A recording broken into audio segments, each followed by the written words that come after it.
Meeting for a longer press conference. Secretary General, so the U.S. is already asking for 5%. Some countries say that this should be reached by 2030. How realistic is this timeline when a few of the allies can even reach 2% by the debate? Well, I'm not going to go into numbers now, but your question is right, of course, that the debate will be very much about spending more. The good news is that I assume that before The Hague we will see many countries coming to the 2%. We still had 8 countries not at 2%. It now seems that we will get very far in bringing the whole of the alliance to the 2%. That will build, so to say, the launching platform for the summit. But then, of course, we need to do much and much more. And that's exactly what we will focus on today.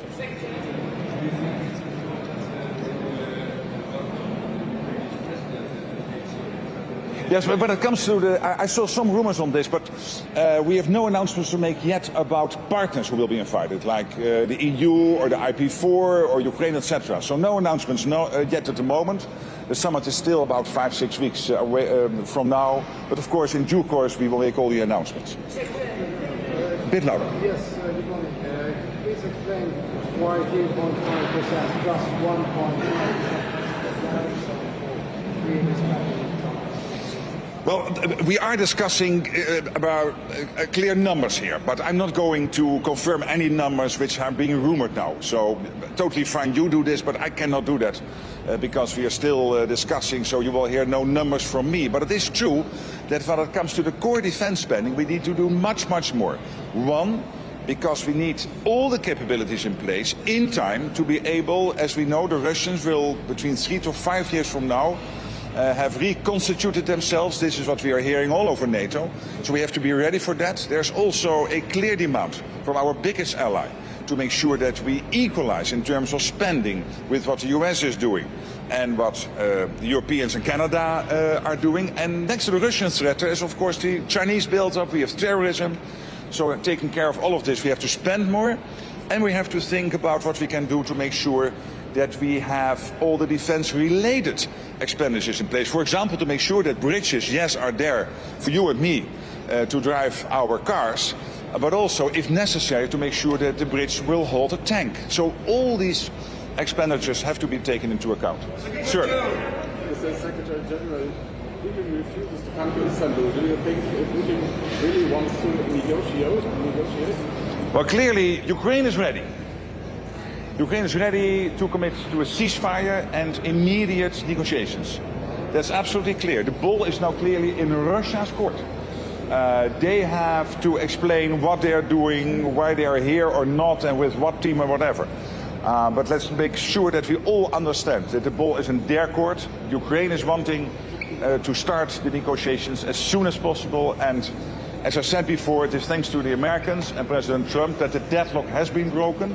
It's now up to the Russians to make sure they take the next steps necessary. So, can you assess Turkey's role in the Russia-Ukraine negotiations, and what should we expect from these negotiations? Well, Turkey plays a big role here because Turkey has good relations with all relevant partners and is seen as a serious venue, and also, let's say, you have the convening power, you have the people with your foreign minister, your president, to help to bring these talks to a good end. So Turkey is important here. But obviously, that can only happen if the Russians show up with a relevant delegation. So we have to see what happens over the next coming days. I'm still cautiously optimistic that if also the Russians are willing to play ball, and not only the Ukrainians are doing this, they're doing it, but also the Russians, that you could get to some breakthroughs over the next couple of weeks. I'm still cautiously optimistic.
Thank you so much.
Yeah, exactly.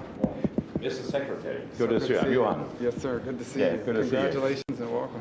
Yeah, Oh, thank you so much. Looking thank forward to closely working together. Absolutely. Yeah. Absolutely. Let's Great. get our picture. Yeah. Display the flags. I'm just glad I'm not a leader. What would you like to ask us? Yeah, exactly. Mr. Secretary, good to see you. I'm Johan. Yes, sir. Good to see Yeah, you. good to see you. Congratulations and welcome. Yeah, Oh, thank you so much. Looking thank forward to closely working together. Absolutely. Yeah. Absolutely. Let's Great. get our picture. Yeah. Display the flags. I'm just glad I'm not a leader.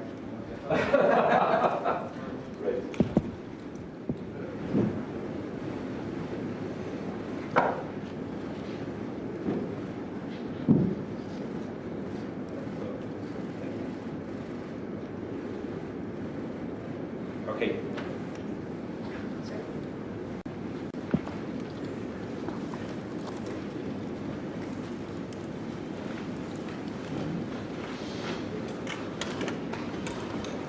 All right.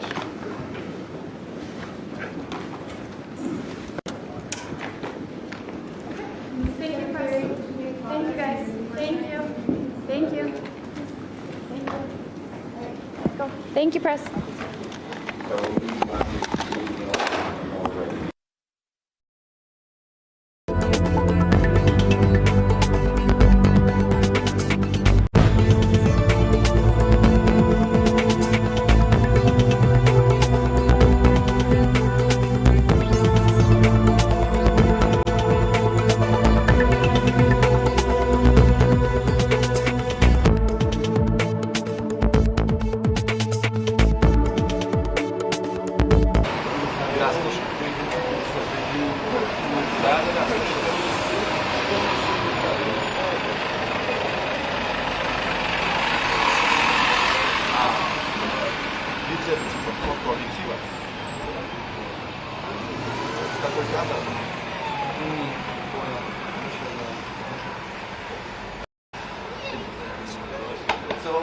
and you want to go there?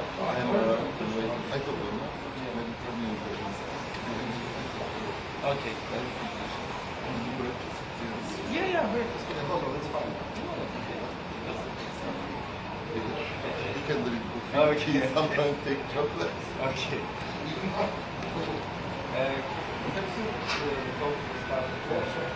Yes.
I see here, yeah, the white one.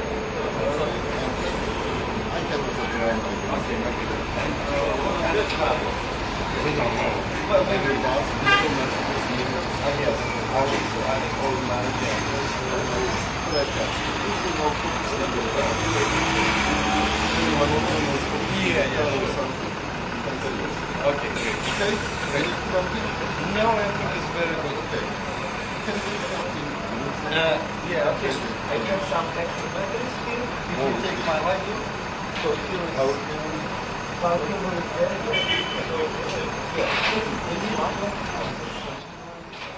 is your old one. Yes. So this is you put it out and here is the answer. Okay. They are put up. And now it's on the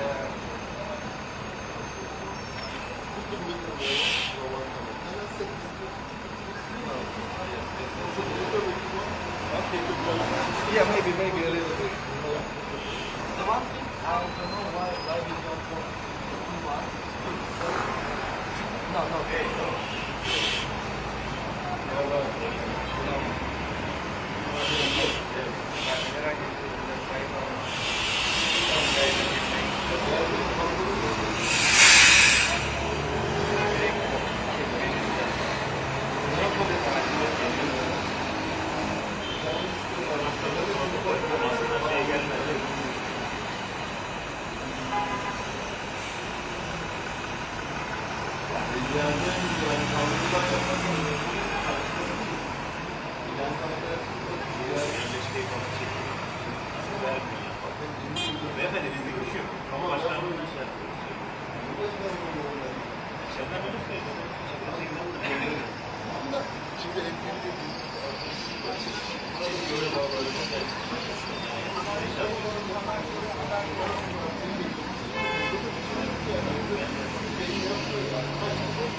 buradayız. Onu söyleyeyim. Arkadaşım yabancı burada görebilirsiniz. Beni arar ben buralarda olacak.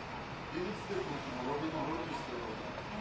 Hani eğer yine bir sorun olursa o beni aradığında ben yanımda Biz zaten buralarda. Burada ben de İletişimde buralarda. oluruz. Tamam. Benim onu bulmak. İndir de benim de değil. Ama Tamam. indir yükleydi bir 7 saatte. Bir şey yok. Ama Burada da temizlik bir şey. Valla İçeriden nasıl yönlendirme alıyorsun onu söylüyor size. Yok istediğiniz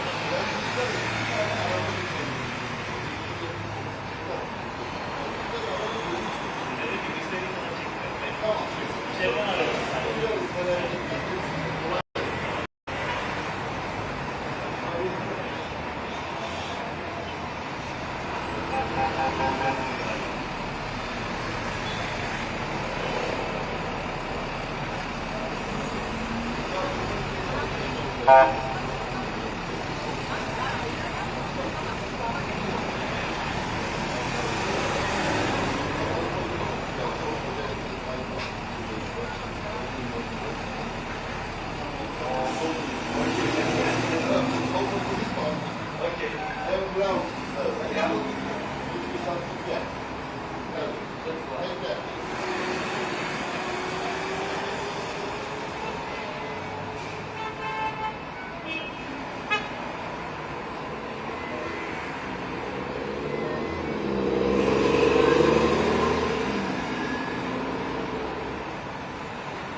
Да.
Але це факт, я була в якійсь років 10 тому, так. Давно було останній раз. Класні люди, все, але От, типу, багато. звати, а ти просто видав? Я так і ждала. А чесно, багато і грязно, просто... Я не знаю, насчет грязно, но там зеркалі не було, там просто Ну там класно, так. На той час воно все грязно було, там тупо всюди мусор валявся. Але це не маленька. Вона не маленька, там просто дерев'яна. Вона не пісок, так? еще знаешь, что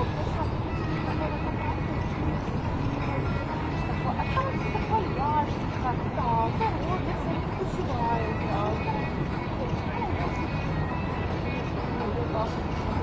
Я поставлю тут. Що? Я поставлю тут. Я все одно нічого не бачу. Постав я.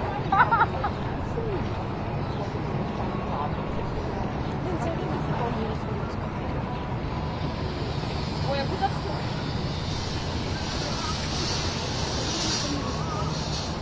Я дивись. Там так багато. Ви бачили медузи? Так, я так.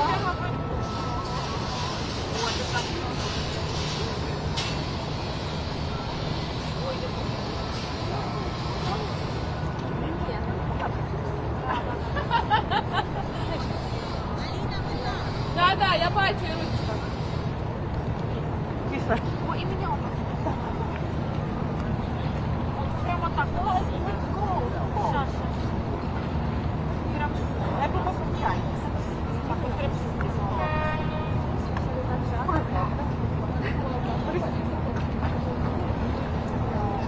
Саду. Да, из саду.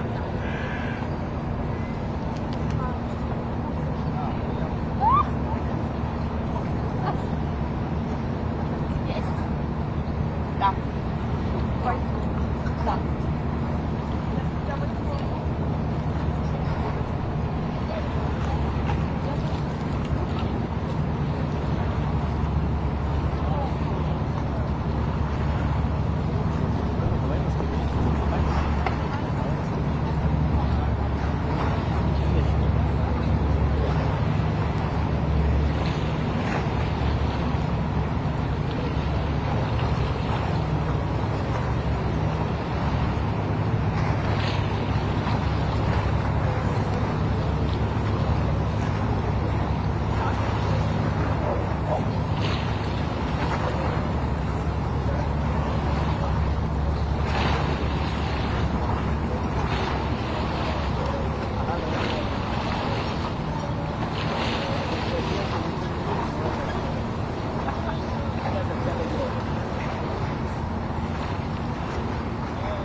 Сейчас будем лицезреть картину.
This is the primary audio circuit for the Reuters live service.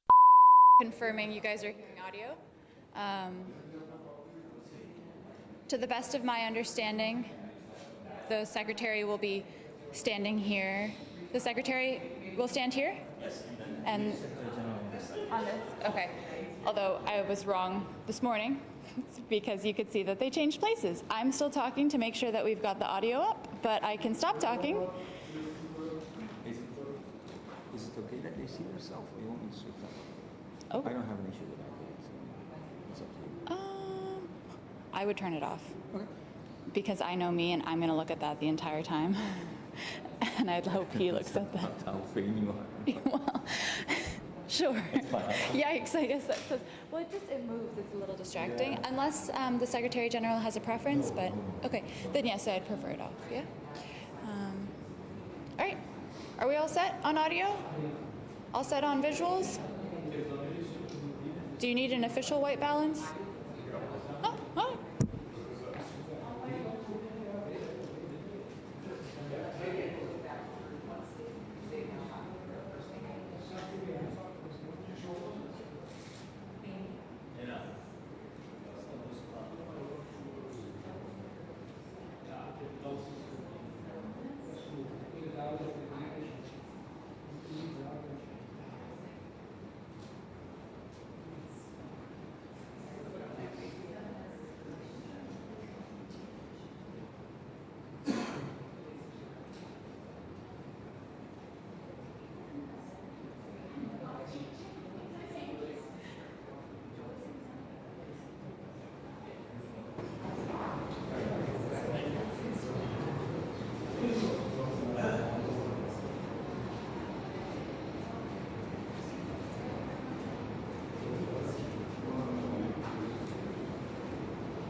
For having this opportunity, I really want to say we all admire what you and the President are doing and the whole team are doing. You have been working so hard over the last couple of days in the Middle East. You are really making progress. I think this is important. This shows American leadership not only on Ukraine, where it was the new American administration breaking the deadlock under the leadership of President Trump, but also now when it comes to the Middle East and of course all the other issues in the world, we collectively have to make sure stay stable and we need American leadership and you're providing that. Today will very much be about the summit in The Hague, and it is first of all ramping up defense spending in Canada and Europe. Nations are committed to that. We will have a debate on all the details, but this is really important because we have the ongoing Russian threat. We have the Chinese built up massively at the moment militarily, and of course the terrorism, the terrorist threat, which is still ongoing.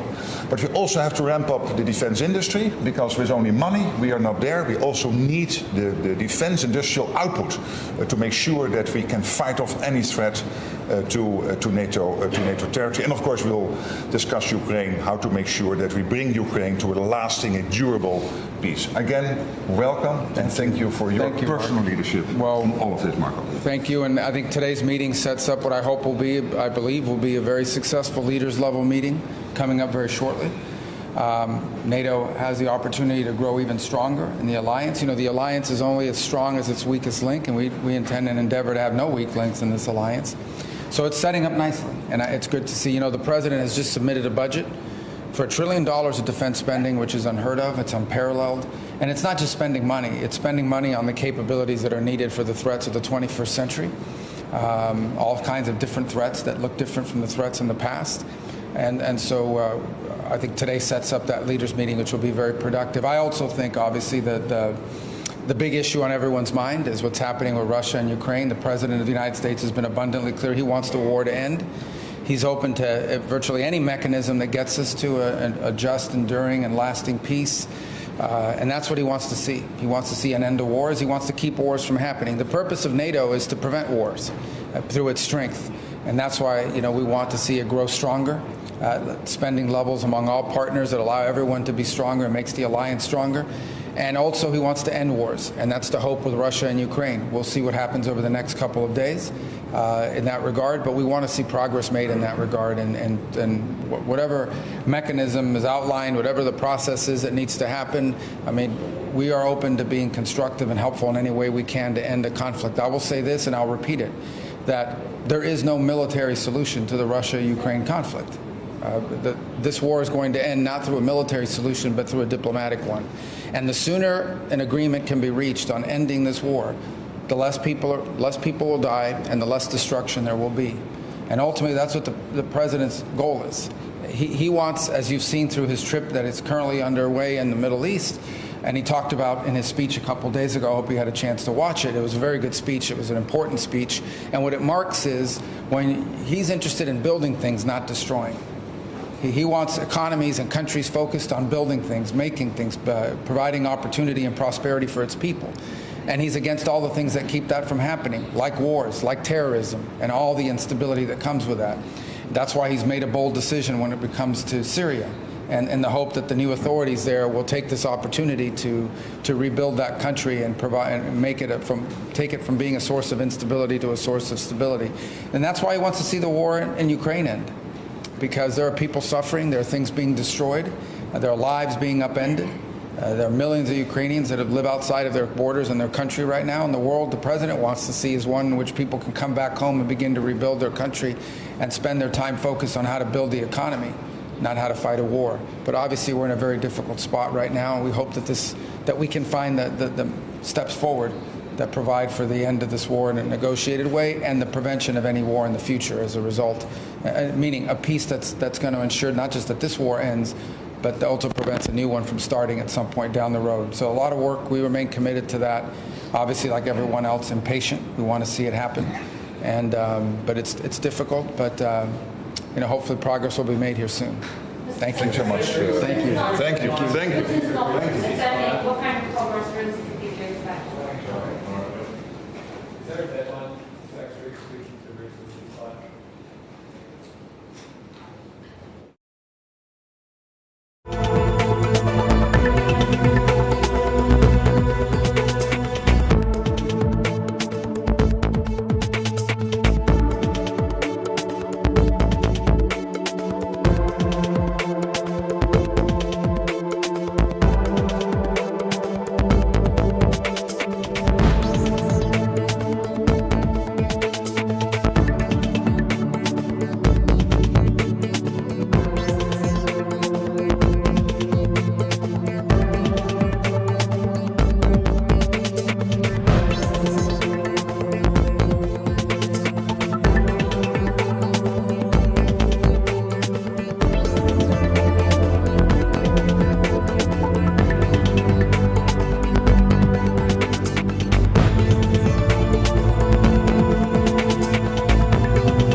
place of Ukraine, there is an empty chair.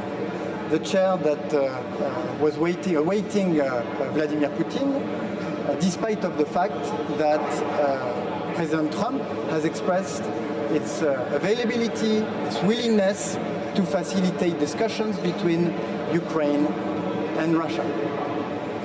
Of course, there will be a technical team sent by Vladimir Putin to discuss with the Ukrainian team today in Turkey. Because, of course, Russia is willing to avoid the massive sanctions on oil, on the financial sector, that the US and that Europeans are preparing in the instance where Russia would keep refusing to ceasefire. But the best we can hope for in these technical discussions is indeed a ceasefire, an immediate, unconditional ceasefire that would allow for proper peace negotiation. And what we want to avoid at all costs from those discussions that are going to start in Istanbul is for us collectively to fall in the three traps that led the previous discussions 3 years ago to failure. The first trap is to discuss or to hold talks while bombs are falling on Ukraine. Because last time, the Bucha massacre that happened during those negotiations led to their failure. The second trap is to try to impose the demilitarization of Ukraine and to prevent Ukraine from seeking credible security guarantees from its partners after the war. This would lead those discussions to failure because there can be no lasting peace without credible security guarantees. The third trap is to front-load sanction lifting rather than backloading. This again led to the failure of the Istanbul negotiation 3 years ago. As far as we're concerned, Europeans are united. They demonstrated it last weekend in Kyiv. We're supporting Ukrainian efforts to enter those peace negotiations, and we're preparing for massive sanctions on oil and financial sector in the instance where Vladimir Putin would keep avoiding such discussions. Thank you very much. Good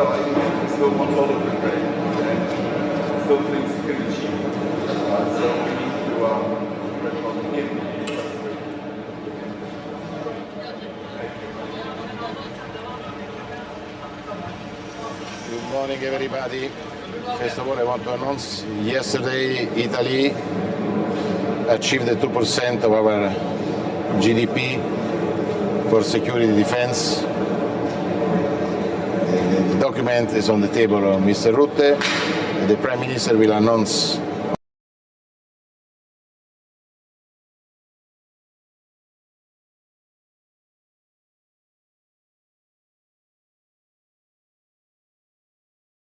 as you know, I'm going to UAE in a little while. We're going to first watch an air show that will be spectacular from our friend, the Emir. He's done a great job right now. And 6 months ago, they were laughing at the United States, but they don't laugh anymore.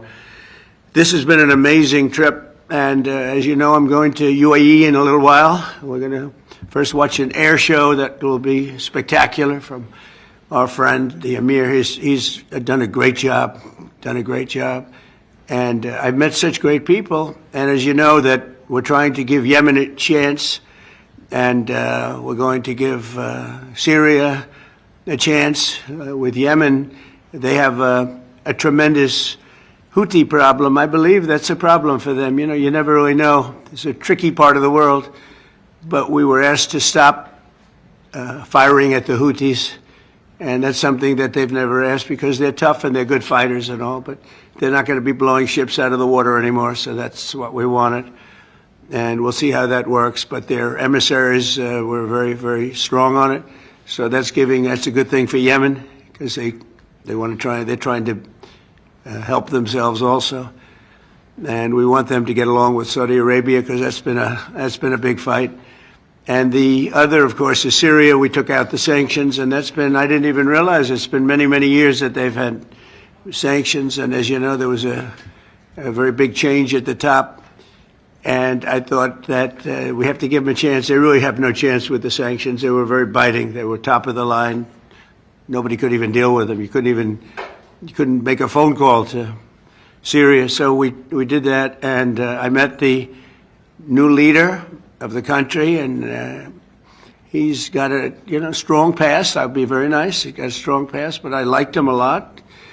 I think he'll be a great representative, and we'll see.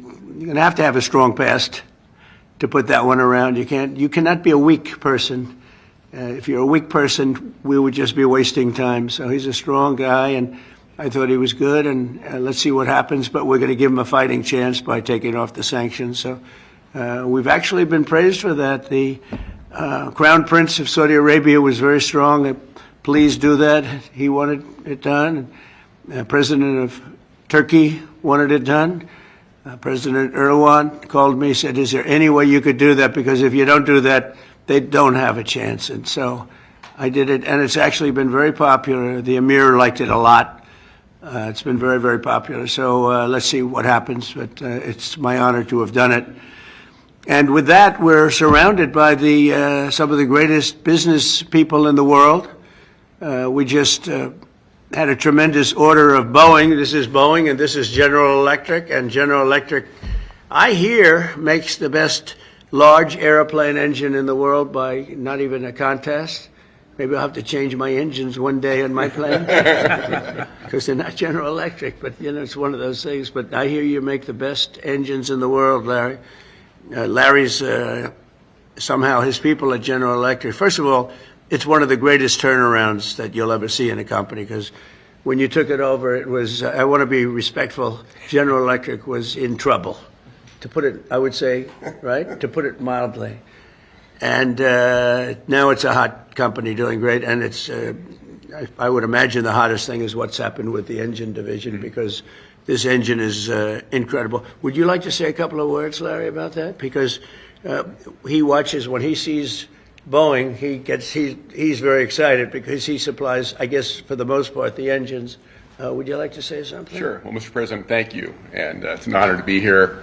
We're thrilled about the commitment that Qatar Airways has made to both Boeing and GE Aerospace with the largest wide-body order really in our company's history. Over 400 engines, both our GE NX, which powers the 787, the fastest selling high-thrust engine in history, and our new 9X will power the 777X, which will be the largest commercial engine in the world. Will that be the same engine other than size, or is it different? It's a step forward and a generation forward as well. So even beyond? Yes. The large one? Very much so. That's great.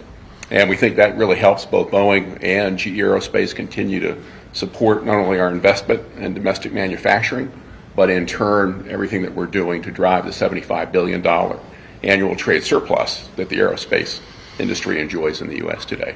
So we're excited. I know Kelly and the Boeing team have been great partners, but Badr, our thanks to you for your trust and your commitment to both GE Aerospace and Boeing. We're gratified. Yeah, thank you very much. Kelly, go ahead, please. Well, Mr. President, first of all, thank you for your support. This is a major order for us. All of these aircraft will be built in the United States, creating a significant number of jobs, and I know that's a key mission of yours, and this order will help us accomplish that.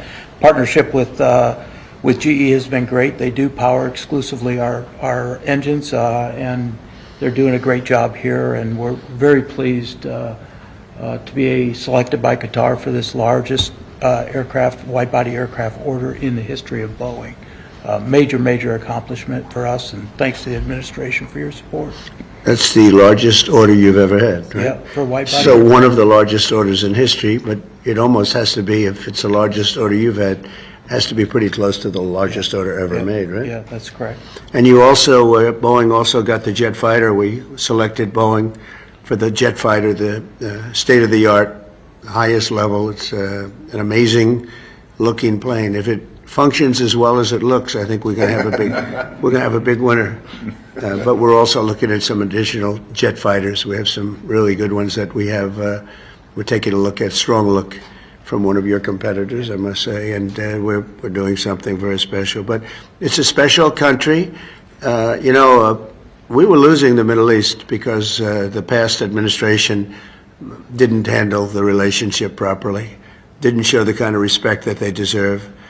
And I have a lot of respect, and I have a lot of liking. I like the Crown Prince a lot. I've known him a long time in Saudi Arabia, and the Emir is fantastic. And we're going to another country in a little while, UAE, a fantastic man, fantastic leader. And they have great leadership talents in this part of the world, and that's why they're doing so well. And you probably read today the story about Iran has sort of agreed to the terms. They're not going to make, I call it in a friendly way, nuclear dust. We're not going to be making any nuclear dust in Iran. And we've been strong. I want them to succeed. I want them to end up being a great country, frankly, but they can't have a nuclear weapon. That's the only thing. It's very simple. It's not like I have to give you 30 pages worth of details. There's only one sentence: they can't have a nuclear weapon. And I think we're getting close to maybe doing a deal without having to do this. There's two steps. There's a very, very nice step, and there's a violent step. The violence like people haven't seen before. And I hope we're not going to have to do this. I don't want to do the second step. Some people do. Many people do. I don't want to do that step. So we'll see what happens. But we're in very serious negotiations with Iran for long-term peace. And if we do that, it'll be fantastic. And for this country in particular, because you're right next door, you're a stone's throw away, not even, right? You're a foot away. You can walk right into Iran. Other countries are much further away, so probably it's not quite the same level of danger. But we are going to protect this country. It's a very special place with a special royal family, and the head of the royal family is two heads of the royal family, really, if you think. Great people, and they're going to be protected by the United States of America. And I think we're not going to have to do it because I believe very strongly in peace through strength. Now, we just gave out in the budget a $1 trillion budget, which is the biggest we've ever done. $1 trillion, never came close to a number like that. We'd be at 800. It would be at 800 billion. Would be at maybe 900, 910. We never got anywhere close to $1 trillion, but we're doing it. Hopefully, we will not have to use these weapons. We make the greatest weapons in the world. We make the greatest fighter jets. We make the greatest, I guess Larry would know better than anybody, but we make the greatest planes in the world, the greatest missiles and defense systems. The Patriot system is the best, acknowledged to be. I mean, this isn't from me. And we have a lot of it now. It's under order. And we're coming up with new systems, and we're coming up with a new system of drones. Because drones are really, if you look at the war that's going on, it's horrible, but we are watching it very closely, and drones really seem to be taking over that war. And so I hope you're going to come up with some nice, inexpensive engine for a drone so that we don't have to spend so much. I asked one of the companies, I said, I want a lot of drones, and you know, in the case of Iran, they make a good drone.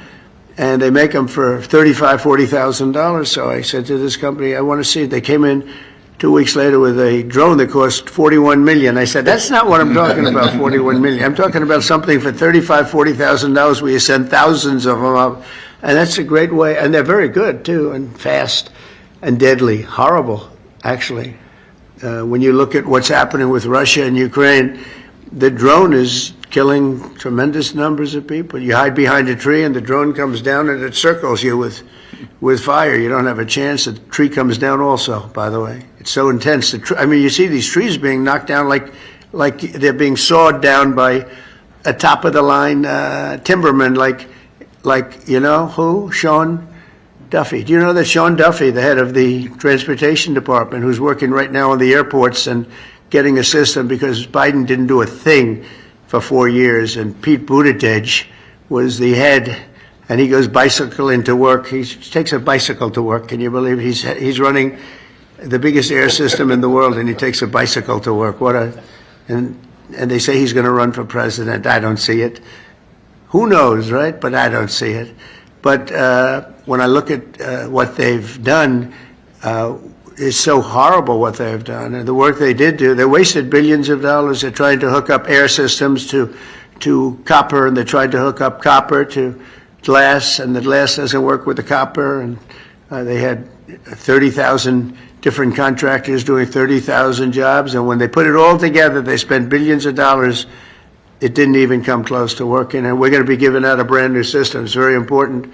We'll have the best system, and we think we know who that system is. But we have a lot of bidding. But we want one check. We want a unified system. We don't want to have 5,000 contractors in all different places. Some digging ditches and some not doing ditches because they want to go by satellite. Satellite seems to be the way to go.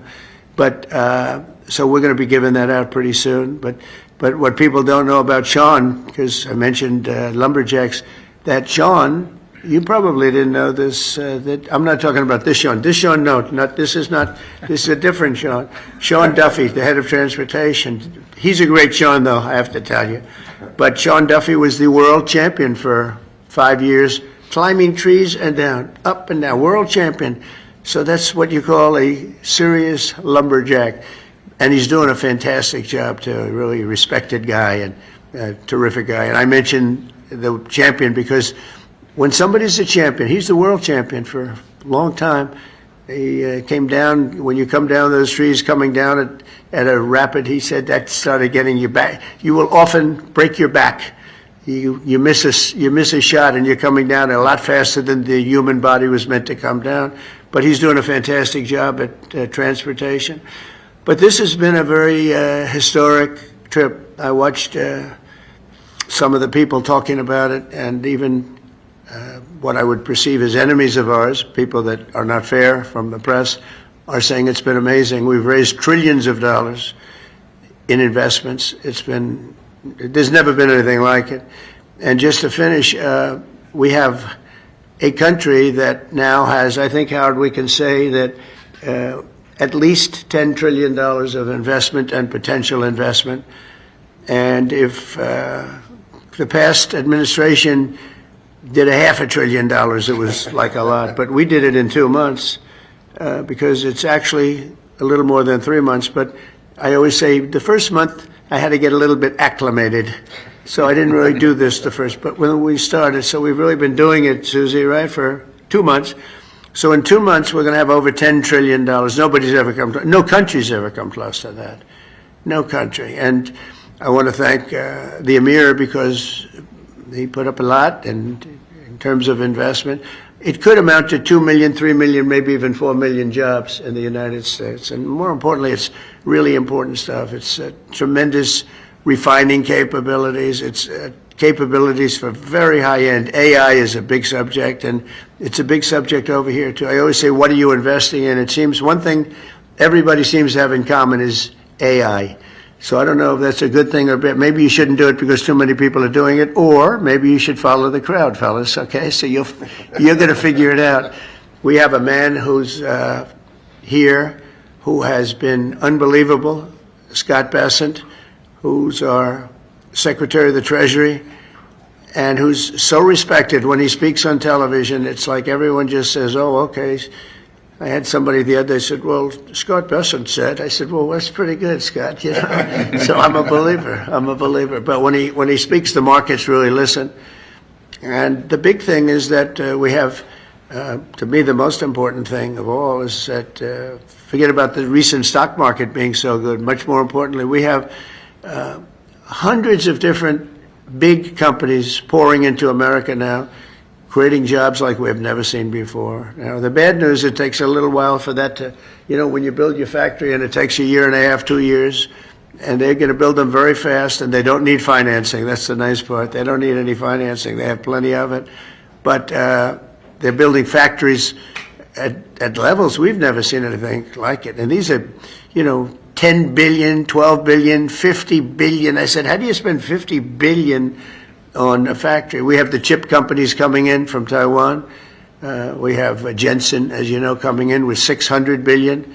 We have actually the biggest company of them all. You know all about it. Coming in, it was a big, Mr. Wei. I said, Mr. Wei, you're a smart man, aren't you? I never met him. And I said, because I understand you control 99% of the chips. Oh yes, I do. I said, that's pretty good. I said, is there any way of breaking that grip? They said it would take you many years. So I said, you know what? If you can't beat him, you join him. But he's going to be building the biggest factory anywhere in the world in Arizona. and spending over $200 billion. And we have Apple, as you know, it's coming in. And I had a little problem with Tim Cook yesterday. I said to him, Tim, you're my friend. I treated you very good. You're coming in with $500 billion, but now I hear you're building all over India. I don't want you building in India. You can build in India if you want to take care of India, because India is the highest, one of the highest tariff nations in the world. It's very hard to sell into India.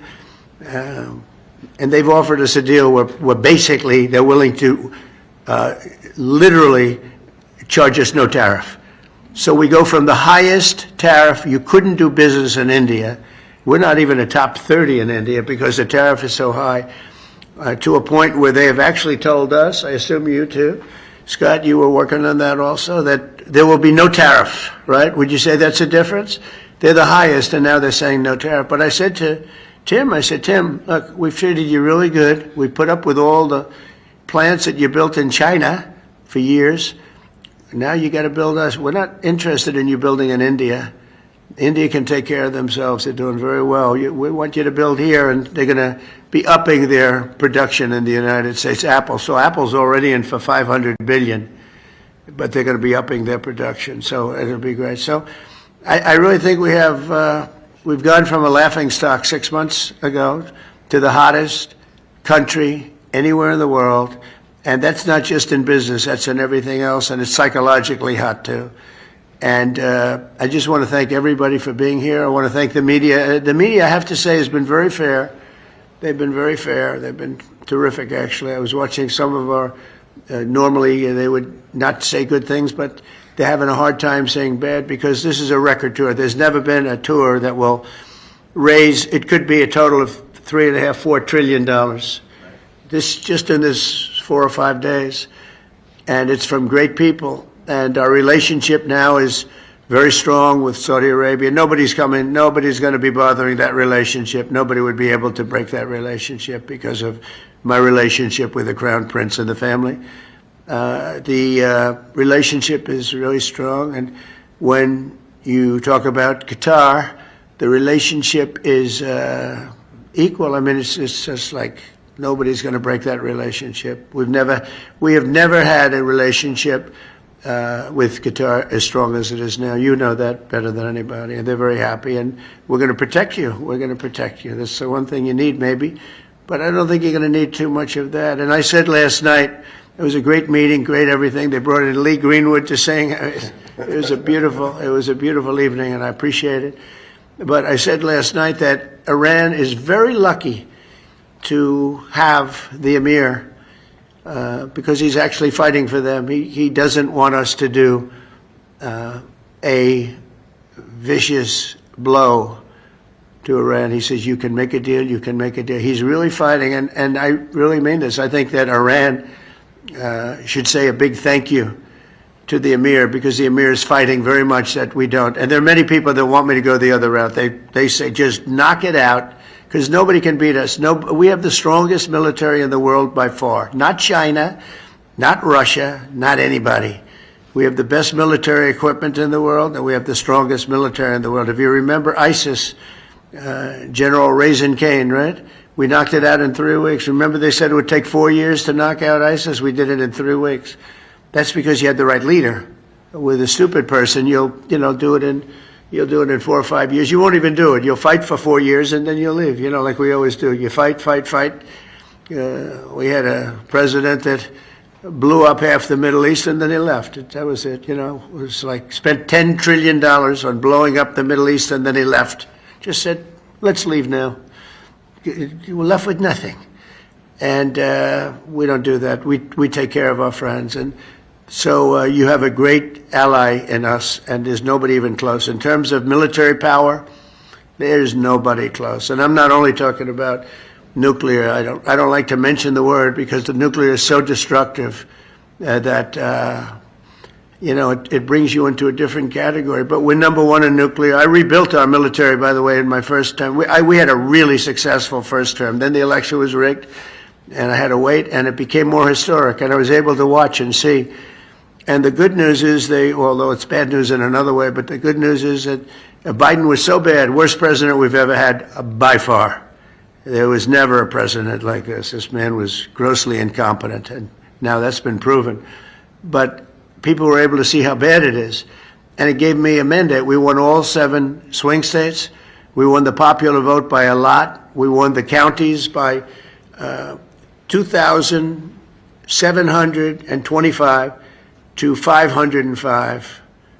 That's why the map is completely red. When you look at it, the map, it was an obliteration, this election. And we got 312 electoral votes, so it was just an obliteration. And that means mandate. And we have a mandate that nobody's had. They said the most consequential election, and this was a enemy paper, the most consequential election in 129 years. So it's been a tremendous trip. I've really liked it. You know, like this is going, we're going 20 hours a day. And people say, how do you do it? And I said, I do it because I like it. I like it. I like the people I'm dealing with. I said last night, I stood in a line for, it seemed like hours. I said hello to Larry. I said hello to Kelly. I said hello to your 250 competitors. I said hello to everybody. And that was a long sucker, I want to tell you. They say, how do you do it? I said, I do it because I like the man standing on my left. And I said it 2 nights before about the Crown Prince, but last night I had the Emir, and he's fantastic. And I said, it's really not hard. You know, when you like the people and when you are doing something, we have a term, MAGA, Make America Great Again, very simple term. And I remember Biden saying, we will not let MAGA take over this country. I said, no, you stupid person. It says, Make America Great Again. It's okay if it takes over the country. It's called Make America Great Again. And that's where we are right now. It's America. We'll put America first. But because we're putting it first, we're doing so well, there's going to be plenty left over to help the world. And we can help the world psychologically. So we think we're going to do well with Russia, Ukraine. 5,000 soldiers are being killed every single week on average. 5,000. And they're not from here, and they're not from the USA. They're from Ukraine and Russia.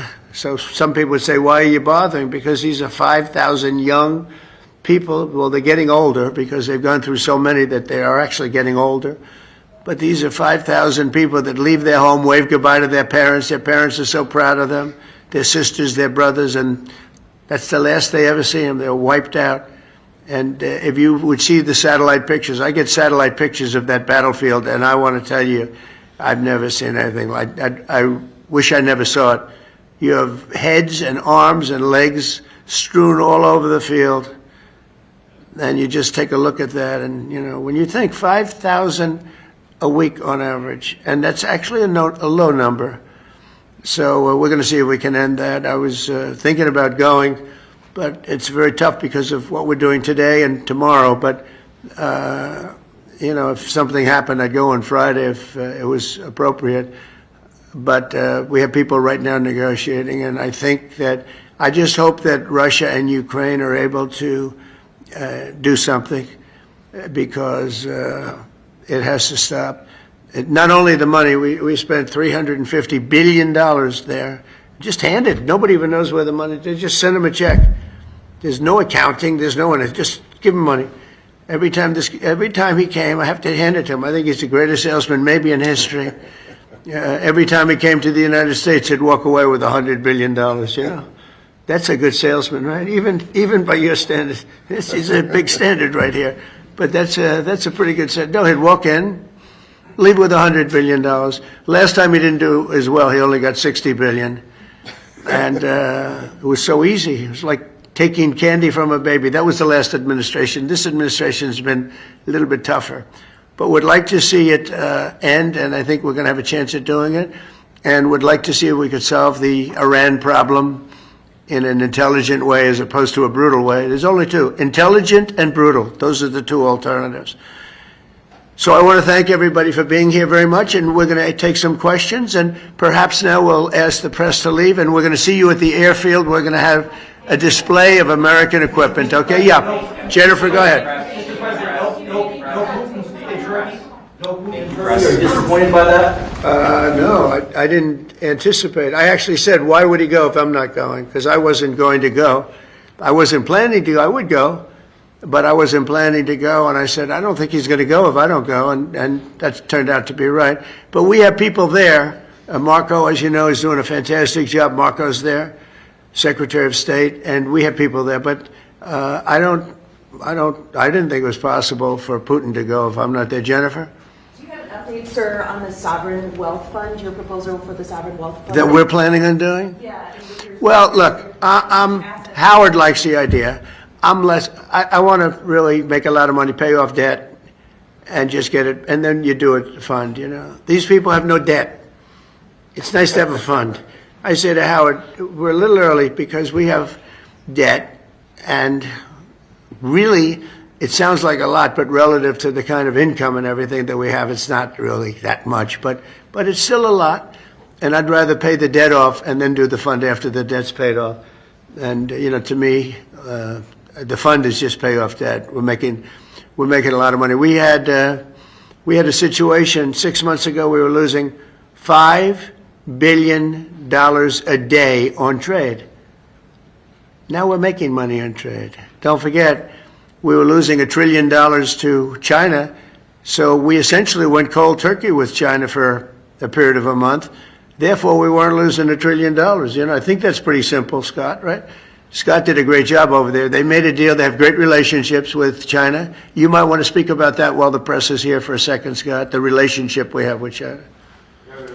It was a very important step in establishing a working relationship below the two heads of state. So with the tariff program, we had a plan, we have a process, and now we have a mechanism with our Chinese counterparts to prevent an escalation again. We're going to go into a series of negotiations. They're going to be fulsome, and we have a lot to talk about, but I think over the next 90 days we can accomplish a lot.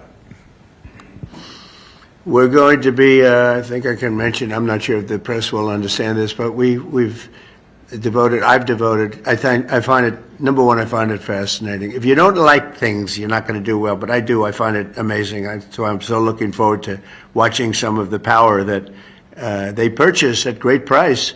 But you'll see some jets today. Some of the reporters were in the plane. Were you in the plane as we were surrounded by 8 F-15s? You saw that?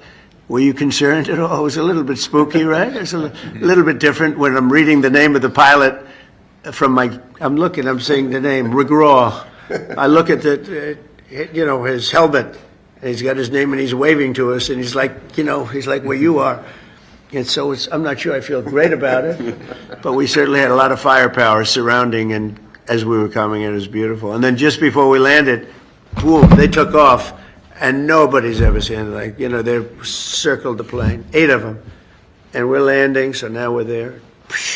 And it was really a display of beauty, and we heard it too. We were in the plane. I said, "What is that?" Because they stepped on the gas, because it's hard for them to only go 500 miles an hour. That's called very slow. It's not that those planes they're not meant to go 500 miles an hour, but it's really good. Great pilots, great display. So we're going to see that. But one of the things for the people that are interested in the military that I asked to look into, the F-35, we're doing an upgrade, a simple upgrade, but we're also doing an F-55. I'm going to call it an F-55, and that's going to be a substantial upgrade, but it's going to be also with 2 engines, because the F-35 has a single engine. I don't like single engines. Even this man, he's the best in the world at engines, but on occasion, I know you won't admit this, if an engine goes out, it's nice to have 2, 3, or 4. That's why I like the 747. It's got 4. And but today they're getting very big, and it's a little more cost-saving to have 2 very, very big ones. But no matter how good, they tell me, Larry, the engine will never go out. Well, I think it goes out on occasion, very rarely. And we're going to do an F-55, and I think if we get the right price, we have to get the right price, and that'll be 2 engines and a super upgrade on the F-35. And then we're going to do the F-22. I think the most beautiful fighter jet in the world is the F-22, but we're going to do an F-22 Super, and it'll be a very modern version of the F-22 fighter jet. And I don't know if you know it, but you know who copied it? China. They copied it. I said, I'm looking. They said, that's the F-22. They copied our design. But they won't be able to copy our engines too quickly or anything else. So we're going to be doing an F-22 Super. And this will be a plane like no, to me, it's the most beautiful fighter jet ever made. And so I want to do that. And sometimes, you know, stealth, they do stealth. I'm not a huge believer in stealth because stealth is basically, a lot of it's the design and the shape. And, you know, I'm sure you maybe think, but also if that's the case, they're going to figure it out pretty fast, I think. So you're going to design an ugly plane for stealth reasons, and then 6 months later, they're going to figure out this, then you're stuck with a plane. Now, we're doing a Super F-22, and we're going to be going with it pretty quickly. And then, as I told you, we're going to be doing a tremendous variety of drones, from lots of very inexpensive drones, and on the F-55 and on the F-35, but much more on the F-55 and on your plane that you're doing, which he calls the F-47. F-47. I said, how'd you come up with 47? That's an interest. It was very nice, actually.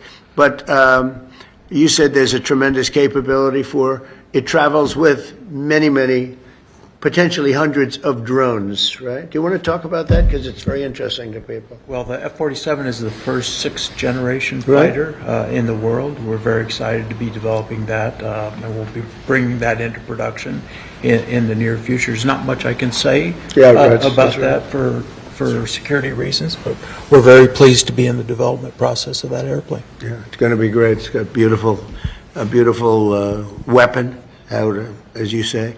We're also doing very heavy on submarines. We have a lead on submarines that I don't think, unless you have a really stupid group of people, including the president, I don't think anybody can catch us on submarines. We have our submarine, in particular the late model.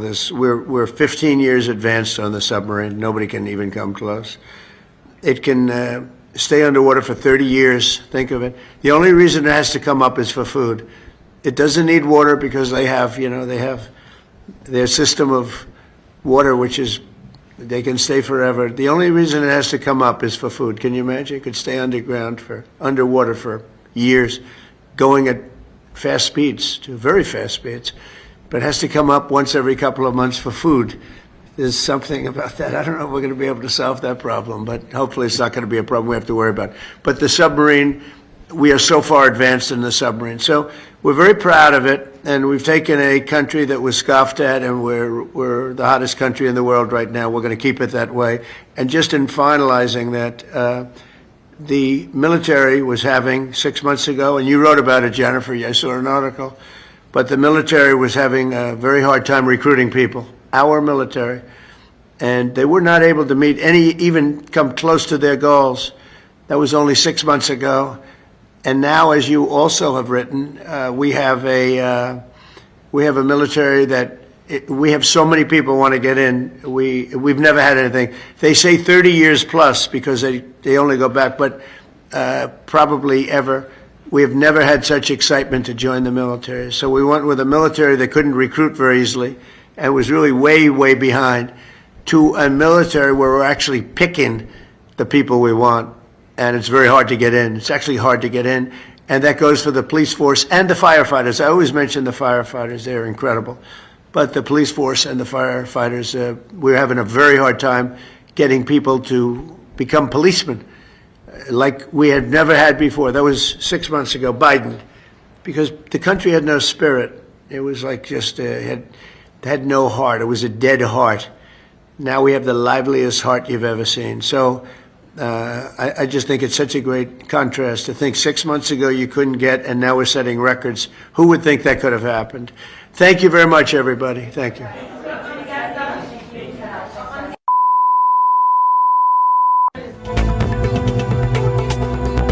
We're working very hard on Gaza, and Gaza's been a territory of death and destruction for many years. The United States get involved and make it just a freedom zone, have a real freedom zone, because it seems that Gaza, every 10 years it happens,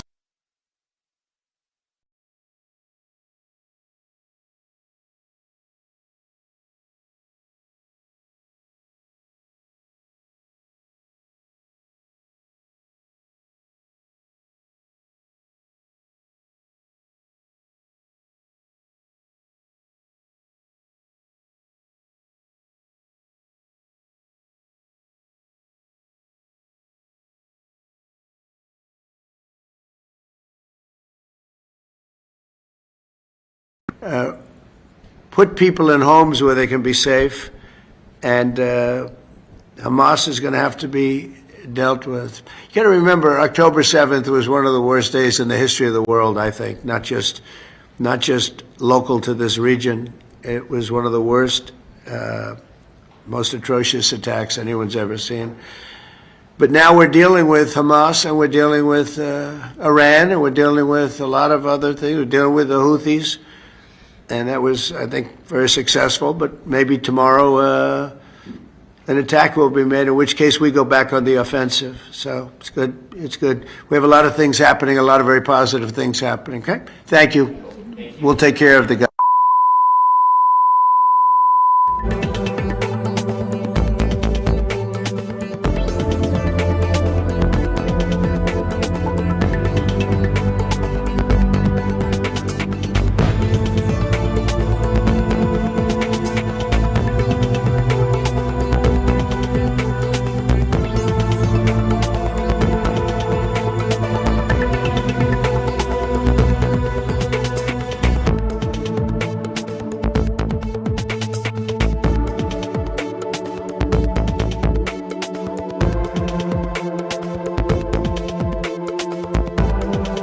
A fantastic man, fantastic leader, and they have great leadership talents in this part of the world, and that's why they're doing so well. And you probably read today the story about Iran has sort of agreed to the terms.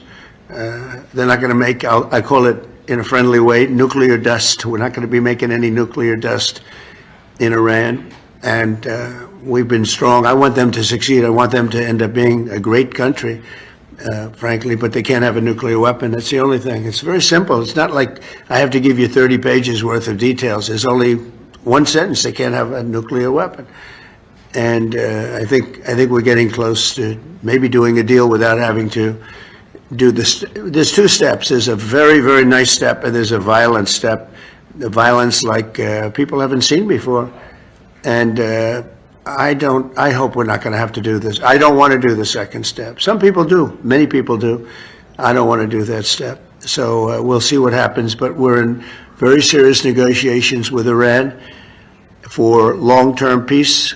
And if we do that, it'll be fantastic. And for this country in particular, because you're right next door.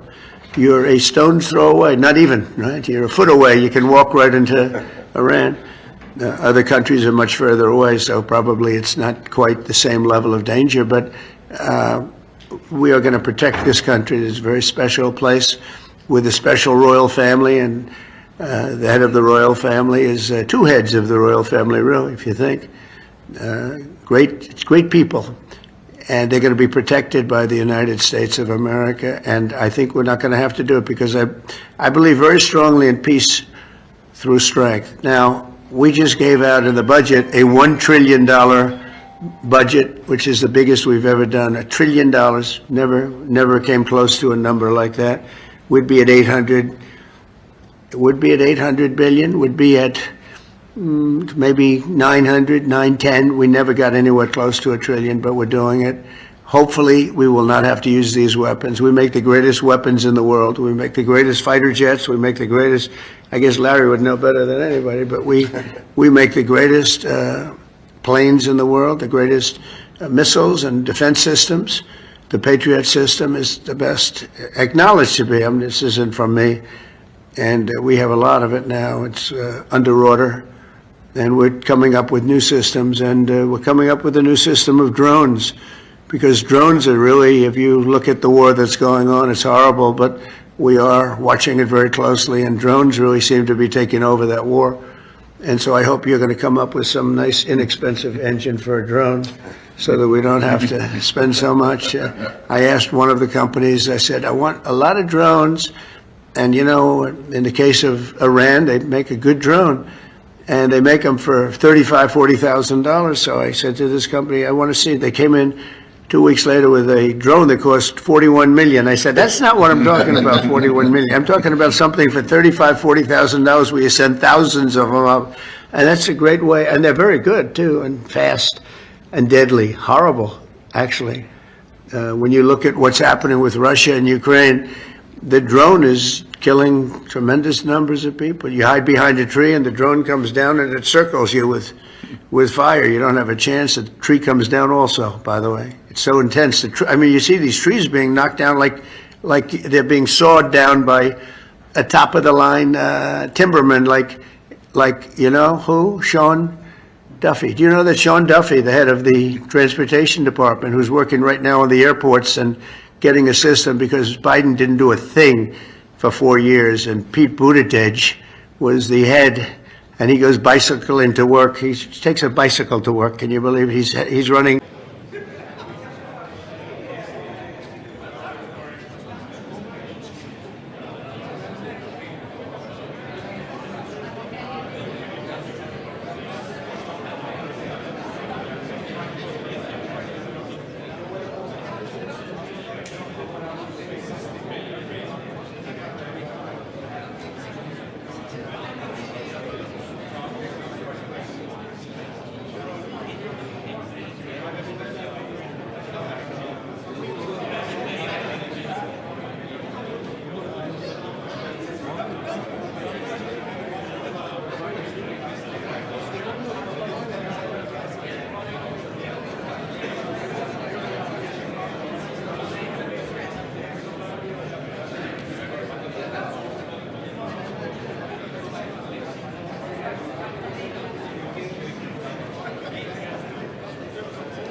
Excellencies, if I may please ask you to watch 5 seconds straight in front of you. Thank you.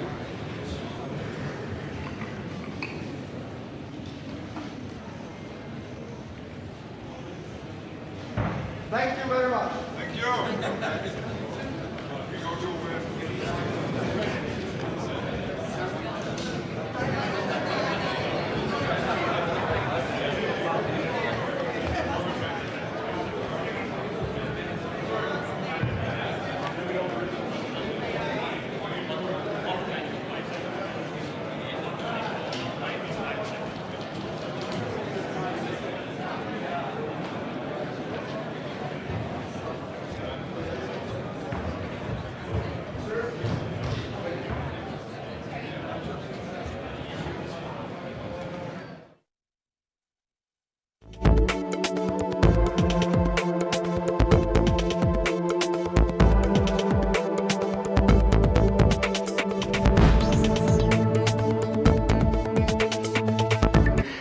The biggest air system in the world, and he takes a bicycle to work.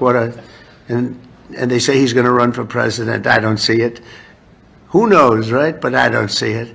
But when I look at what they've done, it's so horrible what they've done. And the work they did do, they wasted billions of dollars. They're trying to hook up air systems to copper, and they tried to hook up copper to glass, and the glass doesn't work with the copper. And they had 30,000 different contractors doing 30,000 jobs, and when they put it all together, they spent billions of dollars. It didn't even come close to working, and we're going to be giving out a brand new system. It's very important we'll have the best system, and we think we know who that system is. But we have a lot of bidding. But we want one check. We want a unified system. We don't want to have 5,000 contractors in all different places. Some digging ditches and some not doing ditches because they want to go by satellite. Satellite seems to be the way to go. But so we're going to be giving that out pretty soon. But what people don't know about Sean, because I mentioned lumberjacks, that Sean, you probably didn't know this. That I'm not talking about this Sean. This Sean, no, not this is not. This is a different Sean. Sean Duffy, the head of transportation. He's a great Sean, though, I have to tell you. But Sean Duffy was the world champion for 5 years, climbing trees and down, up and down, world champion. So that's what you call a serious lumberjack. And he's doing a fantastic job, too. A really respected guy and a terrific guy. And I mentioned the champion because when somebody's a champion, he's the world champion for a long time. He came down, when you come down those trees, coming down at a rapid, he said that started getting you back. You will often break your back. You miss a shot and you're coming down a lot faster than the human body was meant to come down. But he's doing a fantastic job at transportation. But this has been a very historic trip. I watched some of the people talking about it, and even what I would perceive as enemies of ours, people that are not fair from the press, are saying it's been amazing. We've raised trillions of dollars in investments. There's never been anything like it.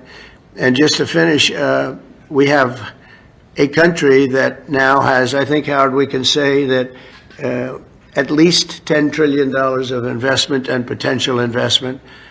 And if the past administration did $500 billion, it was like a lot. But we did it in 2 months because it's actually a little more than 3 months. But I always say the first month I had to get a little bit acclimated. So I didn't really do this the first, but when we started, so we've really been doing it, Susie, right, for 2 months. So in 2 months, we're going to have over $10 trillion. Nobody's ever come to, no country's ever come close to that.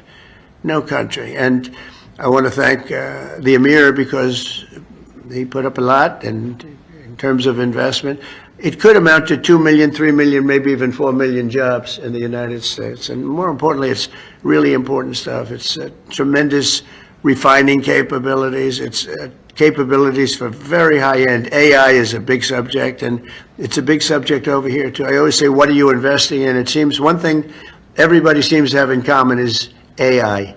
So I don't know if that's a good thing or bad. Maybe you shouldn't do it because too many people are doing it, or maybe you should follow the crowd, fellas, okay? So you're going to figure it out.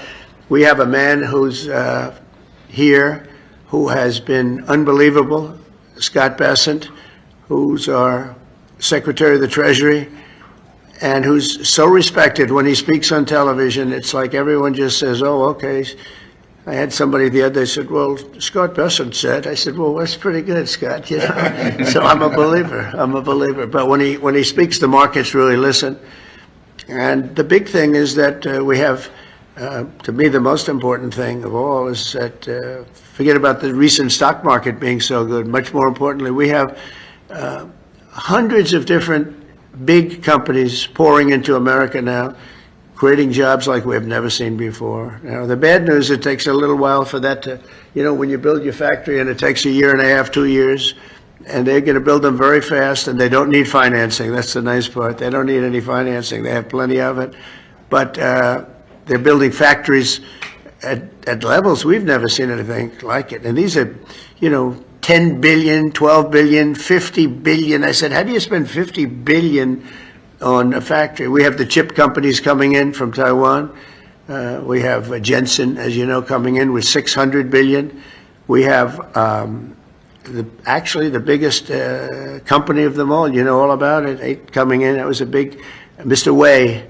I said, Mr. Wei, you're a smart man, aren't you? I never met him. And I said, because I understand you control 99% of the chips. Oh, yes, I do. I said, that's pretty good. I said, is there any way of breaking that grip? They said it would take you many years. So I said, you know what? If you can't beat him, you join him. But he's going to be building...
Sorry?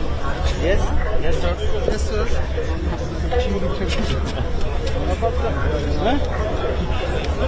Dur bir dakika, bilmiyorum işte, daha adam ayarlıyor. Arkada ne yapıyorsun ya? Hayır, hayır. Sen merdivene mi çıkacaksın? Ah, sorry. Are you up to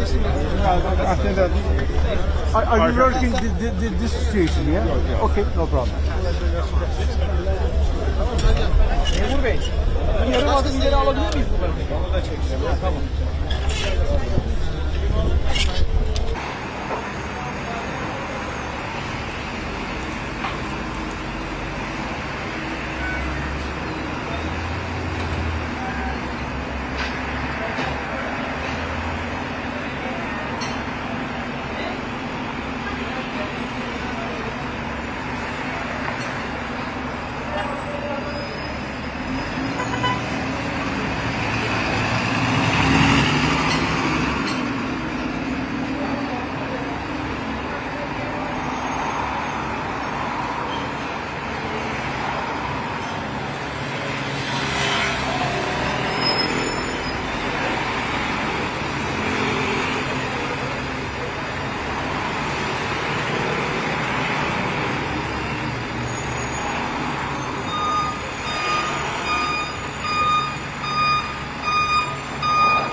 Belki vardır sende ama dursun.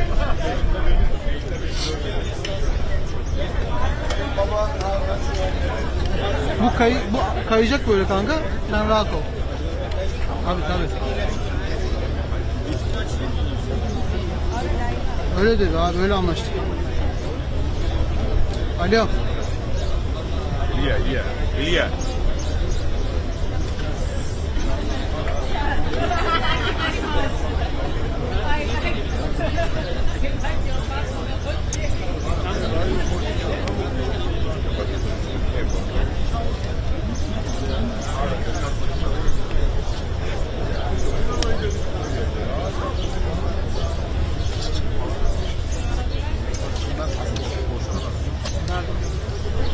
Baksana sen git oraya bak.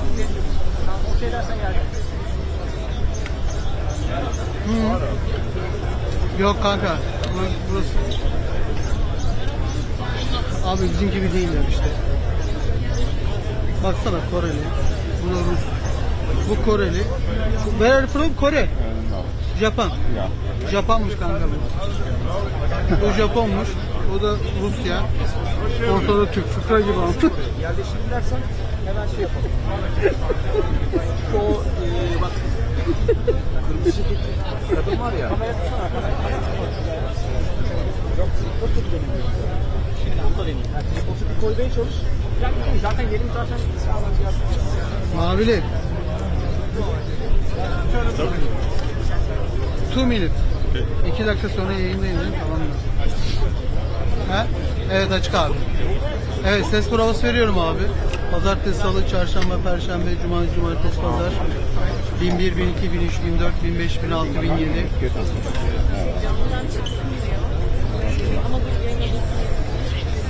Şarjını bitirmesin diyor ama. Tamam.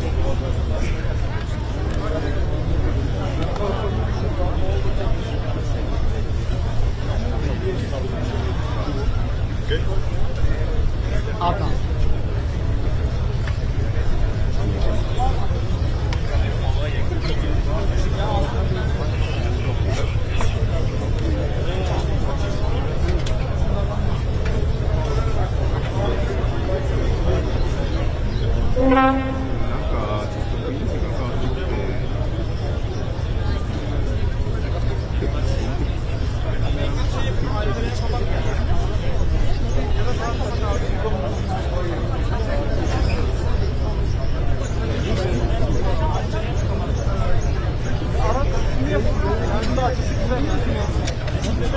Brother, sir, I have to do streaming in here. Please, a little bit, just 5 minutes. Please give me a place, a little bit. 5 minutes? 5 minutes, just 5 minutes. At the beginning of the tour, okay? そしたら、 Please. これで、 And then we are going to change. Thank you very much.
Ben oraya gidiyorum. Ben çıkmayacağım. Ben çökeceğim yere. Ne zaman geldik abi? Saat kaç? Saat daha 11 mi?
I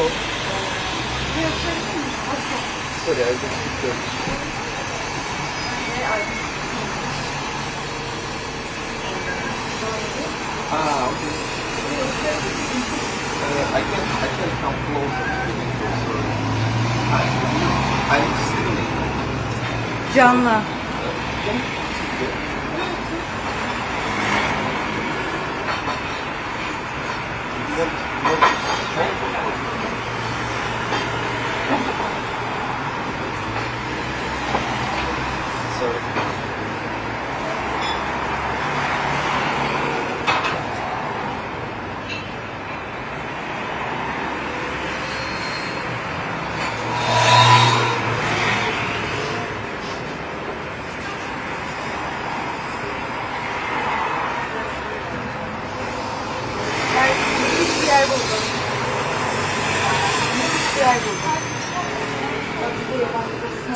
Canlıyı açmış duruyor. Sen de gel. Sen de böyle var.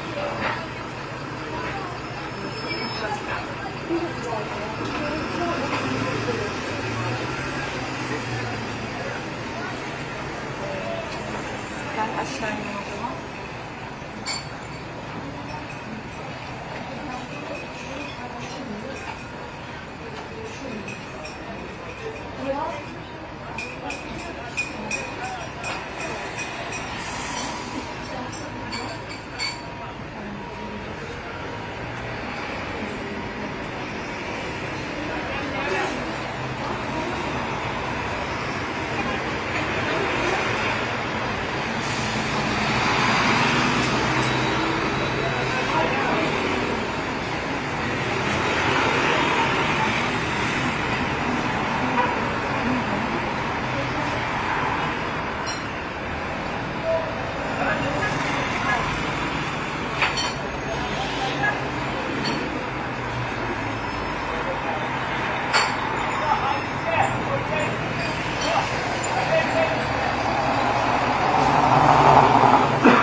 Valla.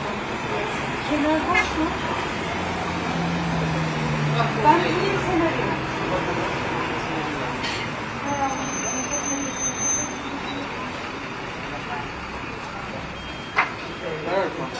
¿Cómo?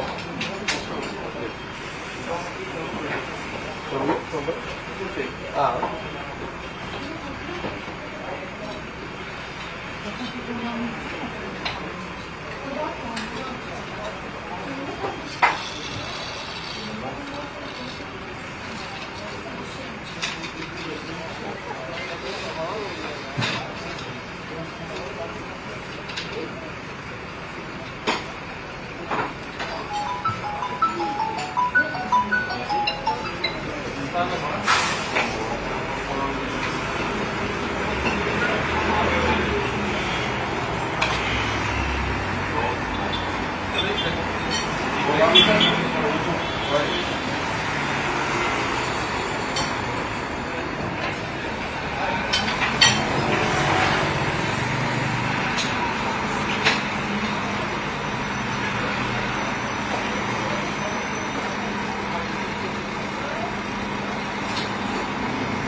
Yeah.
Okay. Sorry, let's go back. Sorry.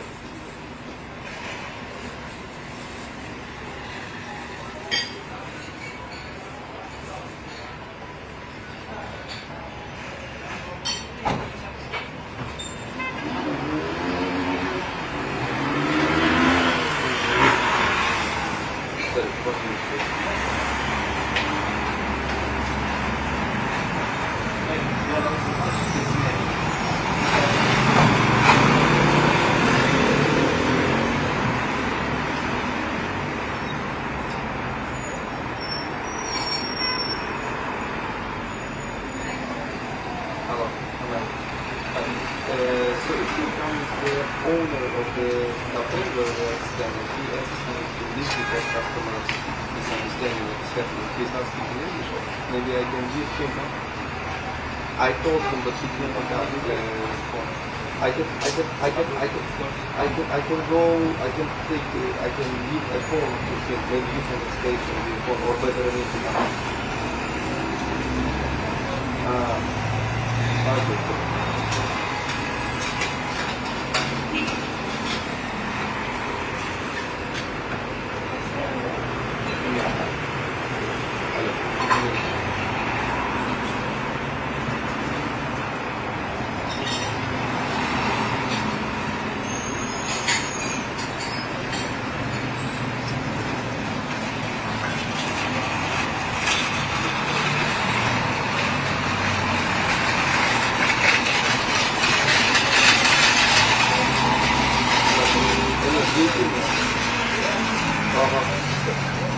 Yeah, I will give you.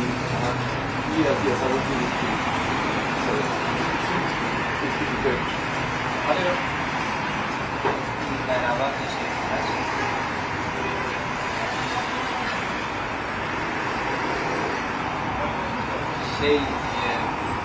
Kamerayı buraya bırakmış ama burada hani müşteriler geliyor ya, yer kaplıyor onun içinde.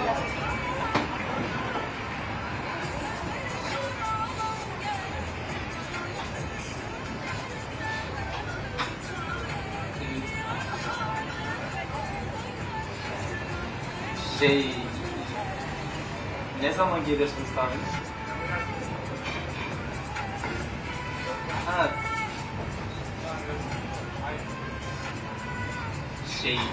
Burada yayın yapmıyor değil mi?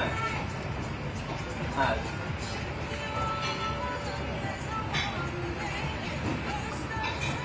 Olur abi, ben size.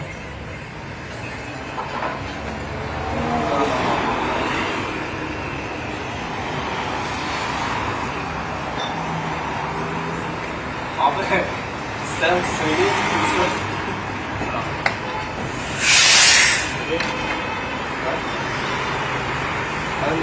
Sorry,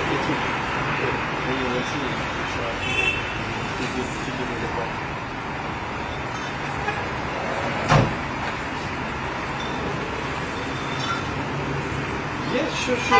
I can order it. Yeah, sure. Okay, sure. Yeah. Okay. You talk to the guy who wants to do that. It's okay. Okay.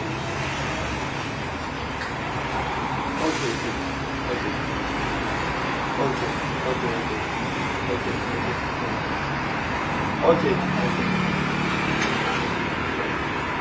So to clarify, order menu. Yeah.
Okay, yes.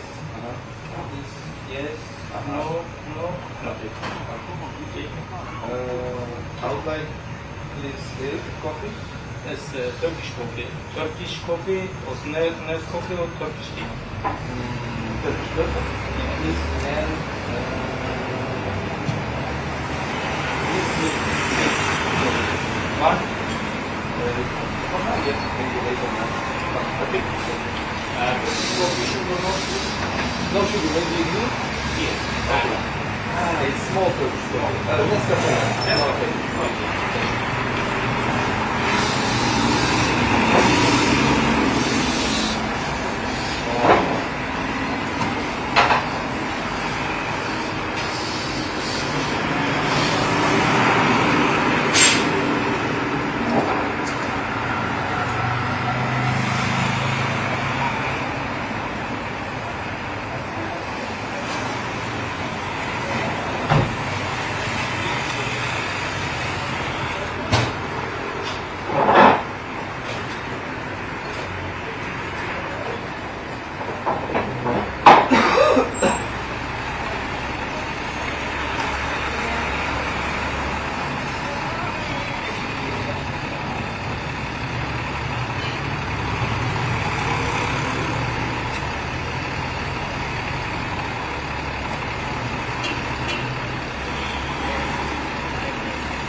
So I will, I need to set up live just from the ground.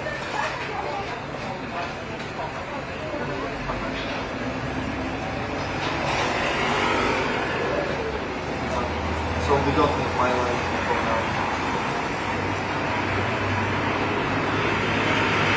No, I don't know. Okay, I will go and find some place where I can do something and then let you know where am I. Thank you.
Oğlum çok yakın olduk lan.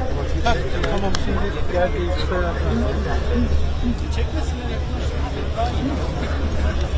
Sen Melih'e doğru kaysana biraz kanka. Kaysın kanka kaysın. Kim? Habire yerimizi Ha yok ya anlıyorum ama habire yerimizi değiştiriyorlar. Kamera nerede? Burada. Orada mı? Orada duruyor. Çok tabii. Ne oldu geldi mi? Barlar var ya. Yok mu?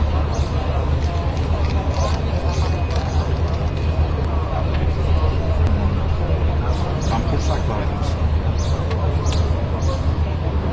Bunları uzun için.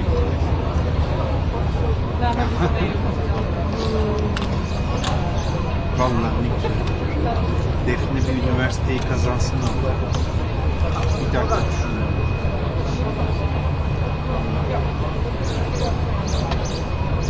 Annemden. O en fazla İzmir'e gidiyor.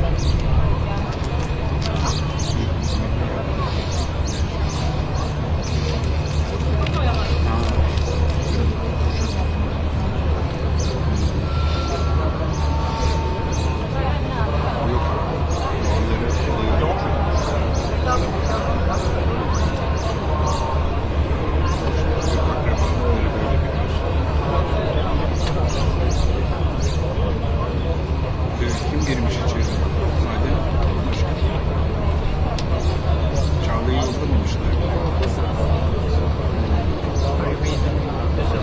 No, and that's too low, but that's very slow. But you know, if you don't like it, because the office, I never go there.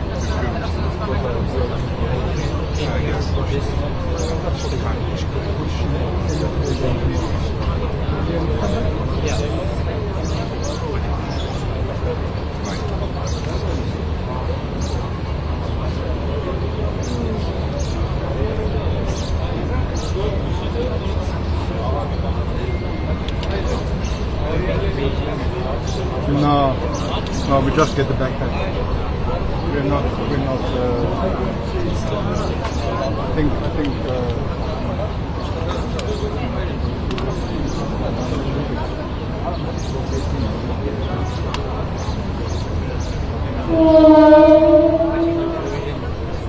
yeah, that's nice. But when you're there, you see nothing. Maybe just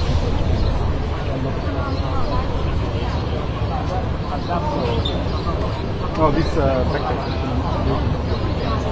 without me.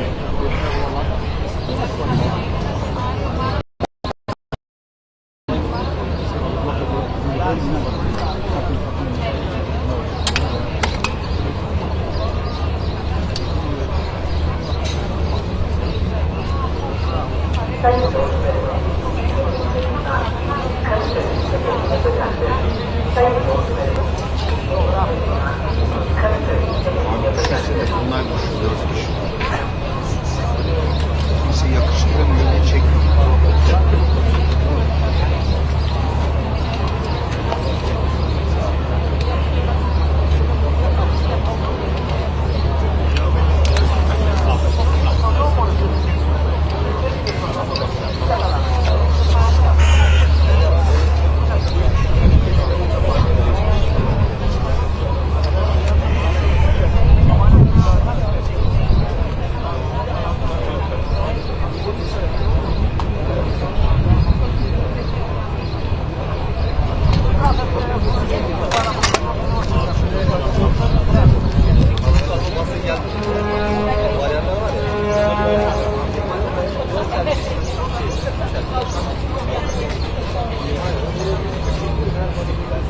Acun orada önümüzü kesecek burada.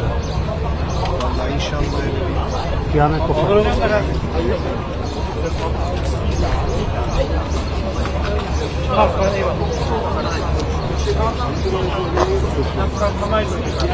Siz böyle kalacak mısınız arkadaşlar? Kolay gelsin. Böyle kalırsanız kıyamet kopar ama birazdan burada bilginiz olsun. Kıyamet kopmasın diye buradayız biz de. Vallahi birazdan kıyamet koparıyoruz. Bizim önümüzü kapatırsanız Siz de haklısınız da görüntü alacağınız zaman açarız önümüzü. Eyvallah. Yani hani harala göre olur, karmaşa kopar burada o an. Çömseniz bile olur. Kenara geçeriz. Görüntü alacağınız zaman söyleyin. Ha dediği gibi çömelseniz de bizim için yeter. Sağ olun.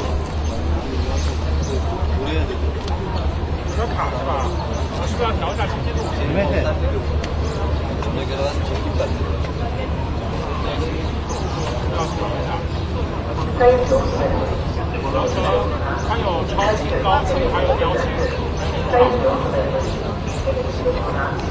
Bunlar da niye önümüze getiriyorlar ben anlamadım. Arif hayırdır? Abi hayır ya. Havaya mı çıkıyor? Ha havaya çıktım. Ne istersen satmışsın.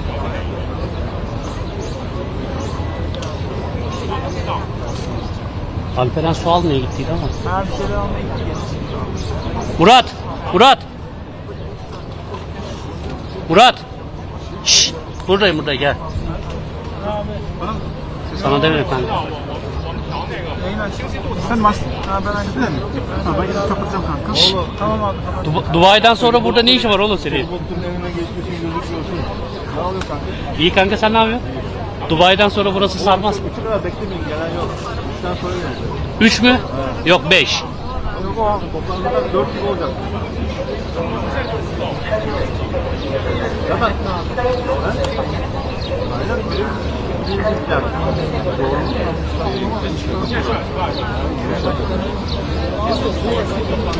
Aynen Abi bu iş 3'ten sonra yakılırsa var ya patates.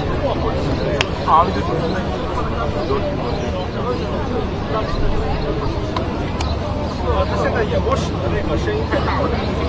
Hakan, ben buradayım.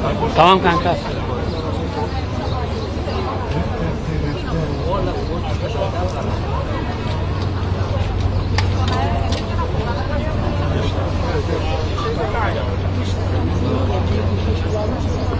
Mahmut tamam mı?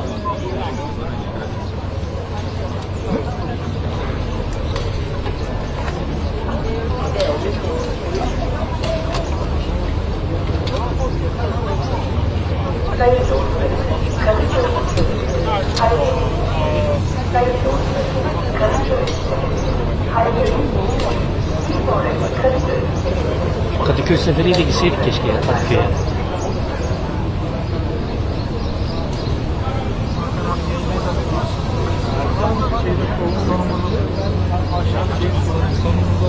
Küfür değil mi?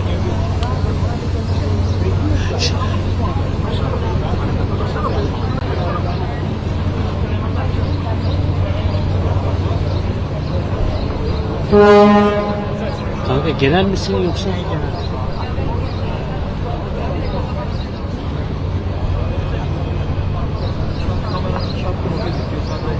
Ne?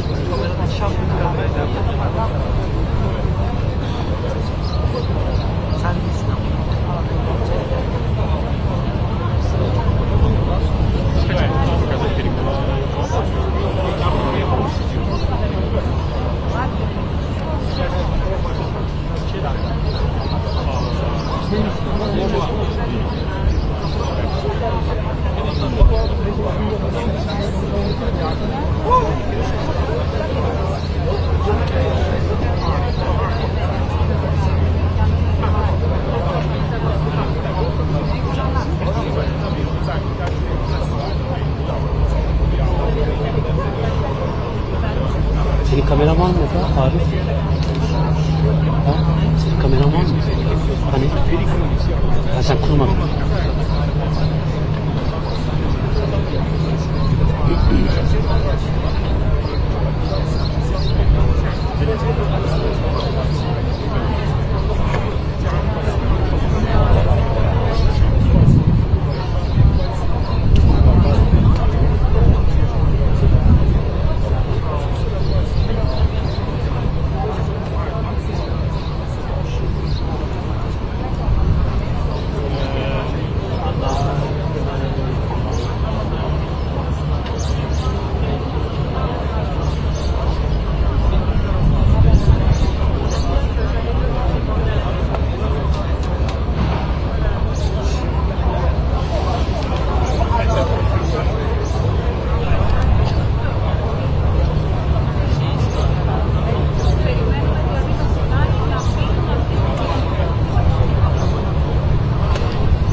senin elindeki Alperen bir şey vermeyi Cem'e de bir şeyler açıkmışlar vermiş istiyorum.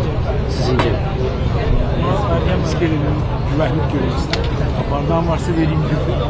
Mete kahve için.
Aradan mı diyorsun?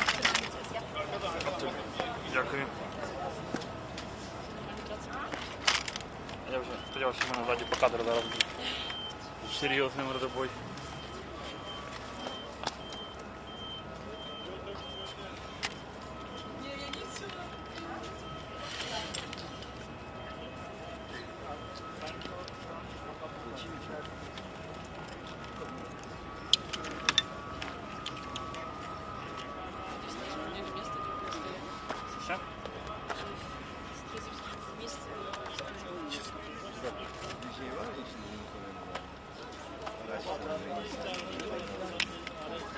База. Яка в мене це базова опція? Треба доснити якусь зйомку, де можна батареї позаряджати.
Kiralıyorlar. Şeyi yaptılar. Sen ekspert yurttan sonra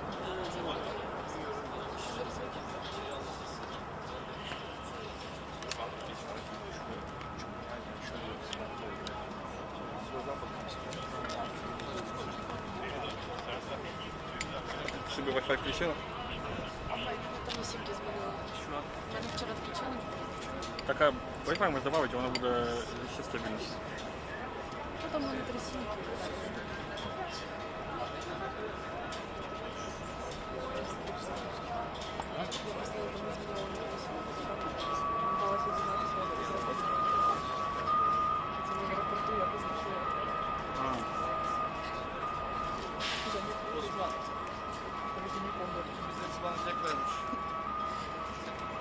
Kulaklığın takılı mı senin?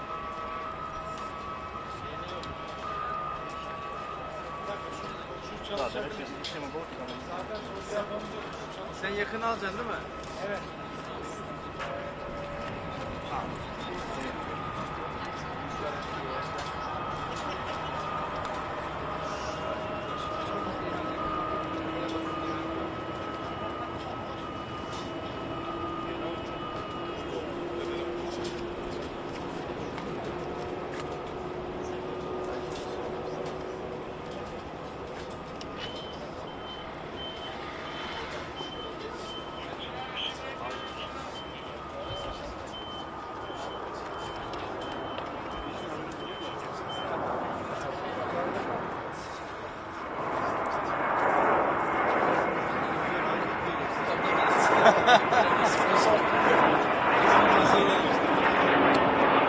Здесь рабочая частота аппарата. Да. Давайте точка. Так, сразу.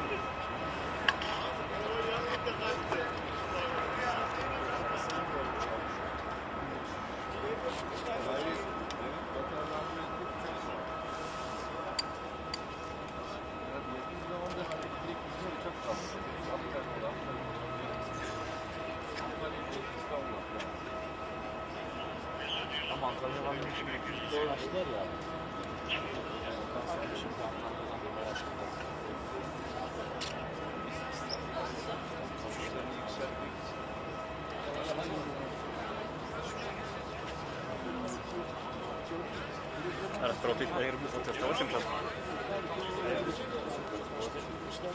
Компания Yok açtım yine bak şimdi Ankara usulü o olabilir. Не, у него, насколько я разумею, він зараз переїжджає, їде на протокол про татарську і все остальне. А у нас, в принципі, якесь ще з Ердоганом, ще базар. Açık kapatıyor, açık kapatıyor. А до того нічого немає.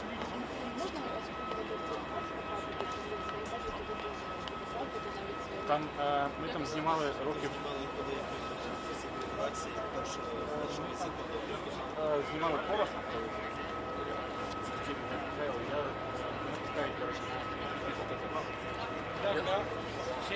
Я стою з крилишем.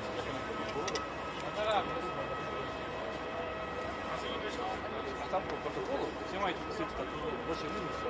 Есть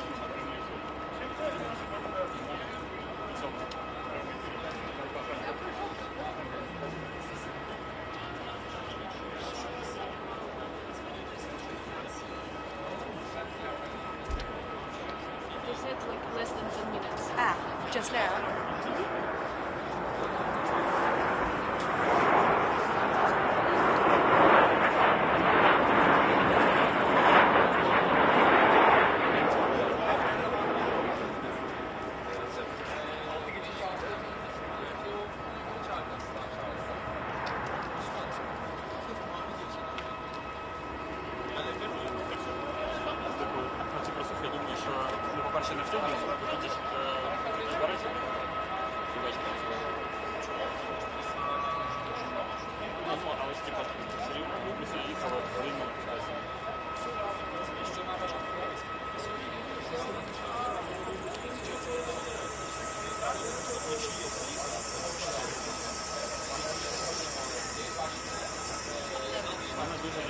Вась, а в нас є гурт для айфона? Гурт для айфона ні. Подивись в моїй сумці. Лена, ти мікрофон поставиш на столик, добре? Ні, як будуть...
Найвищого рівня на чолі президентом України.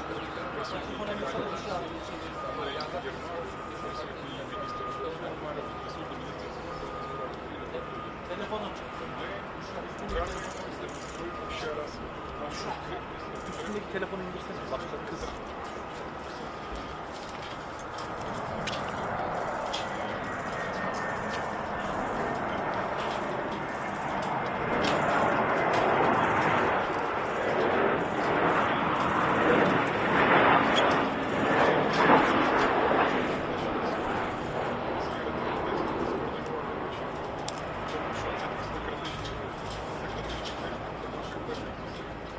І теж ми входимо в дії межі, коли світ має посилювати тиск на російського агресора, щоб зупинити відповідь російської агресії, розуміти наслідки своєї поведінки, коли вони знущаються над тими пропозиціями, засилення, які на сьогодні мають.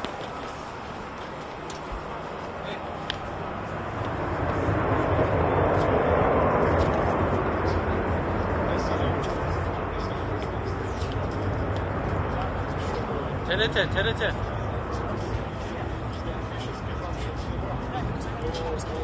Hocam.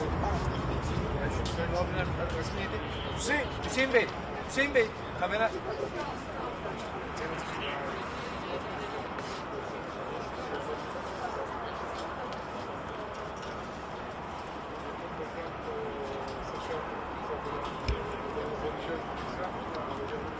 I'm sorry.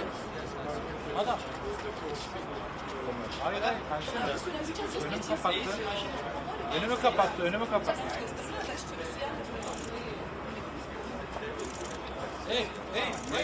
Зазвичай говоримо все. Все, що стосується двостороннього порядку, все, що стосується наших глобальних інтересів. Тому я залишу, знаєте, таку інтригу. Ми обговорюємо все, що слугує нашим мирним зусиллям. Будь ласка, дякую. І радий вас бачити в вишиванках, що сьогодні це ми в особливій броні з вами. Ви бачите, у мене багаж просто так. У вас в душі, Без вишиванки. Але мені дуже приємно. Давайте. Я теж в інстаграмі, я вже це казав. Максик, а давай ти з нами теж. У мене теж залишається English, please. This your permission. Sorry. We will be around. We will try to make separate English language appearance later. Yes. During the president. Yes, he will.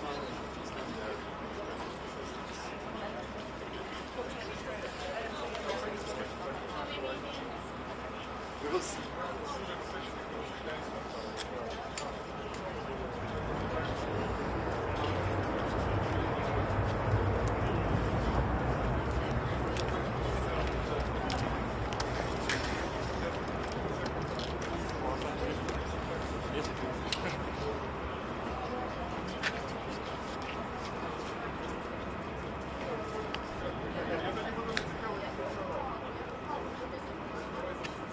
Алло?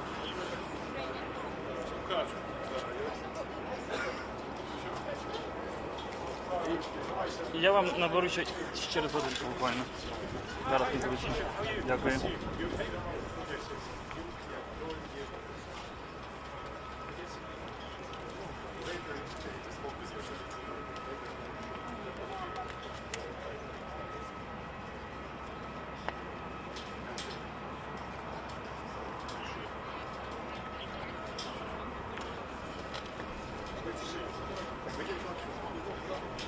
Yeah, I mean, just tennis.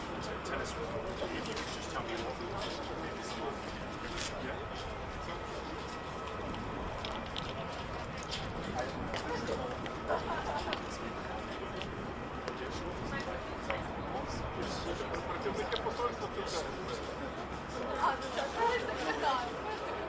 Я можу жартувати.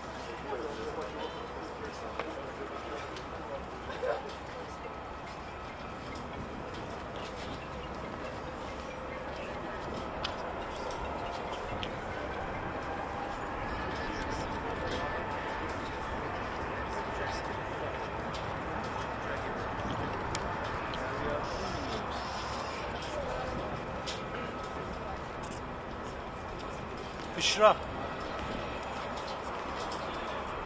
Nerede?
Давайте, будь ласка, туди зараз.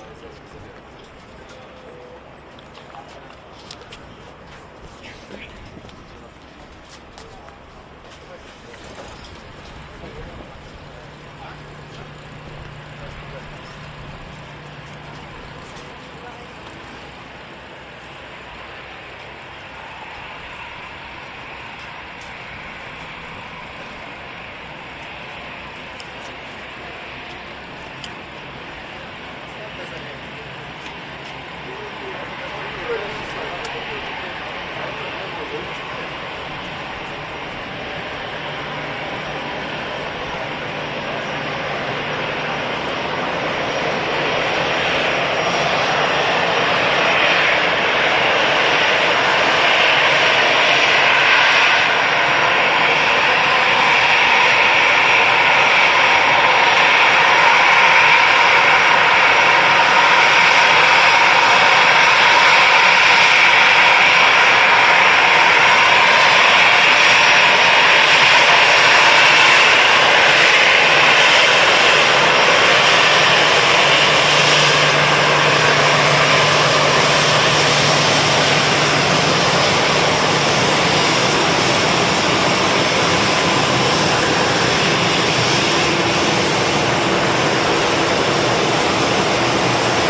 Ще оператор телефону.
Konuşacak şey.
Ви Малюка бачили?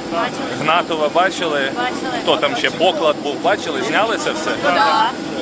Хто ще Поклад, Малюк?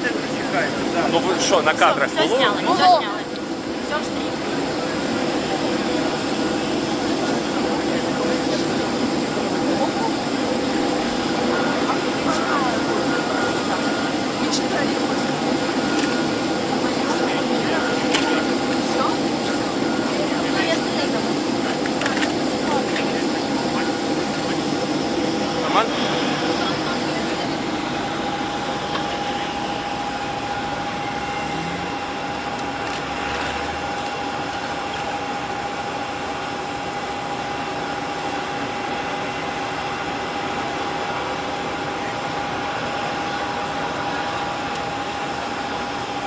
Вася!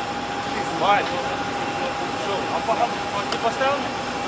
Поговори. Мікрофон пішли. Пішла. 1, 2, 3, 4, 5, 6, 7, 8, 9, 10. 1, 2, 3, 4, 5. Включи блок.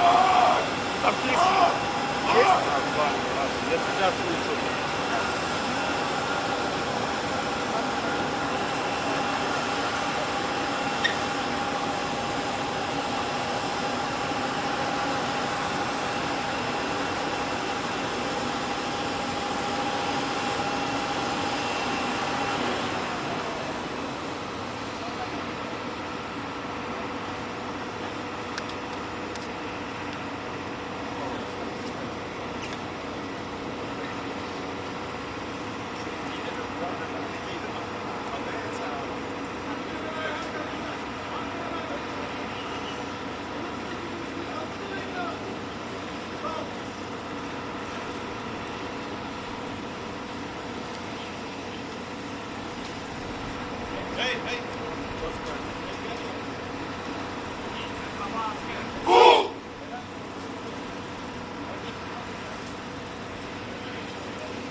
Пане президенте, як ви оцінюєте російську делегацію? Доброго дня. Just a second, please. President will make a statement and you will дуже коротко. Very briefly, I will speak Ukrainian language. You'll get translation from colleagues. Передусім хочу подякувати президенту Ердогану за організацію зустрічі, можливість прямих перемовин. Саме такі були сигнали про прямі перемовини. Українська сторона підтвердила їх і сьогодні саме тут, в столиці, в Анкарі. Що стосується нашого рівня, делегація у нас на найвищому рівні, Міністерство закордонних справ, мій офіс, військові, наші розвідки, представники всіх розвідок, до речі. І для того, щоб приймати будь-які рішення, які можуть привести до очікуваного справедливого миру. Що стосується високого рівня зустрічі, ми почнемо з зустрічі з президентом Ердоганом, з усією широкою делегацією Туреччини. Ми в контакті з американською стороною, а вони, думаю, також будуть в Туреччині на високому рівні.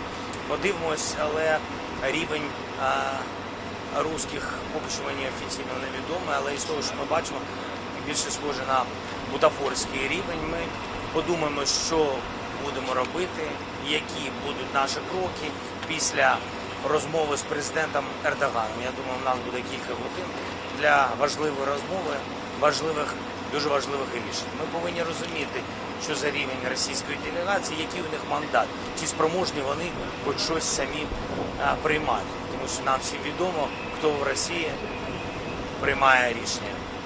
Дякую. Будемо в контакті, ми обов'язково вийдемо до засобів масової інформації. Після зустрічі з президентом Ердоганом ми подивимось, в якому форматі. Я точно зустрінусь. Дякую.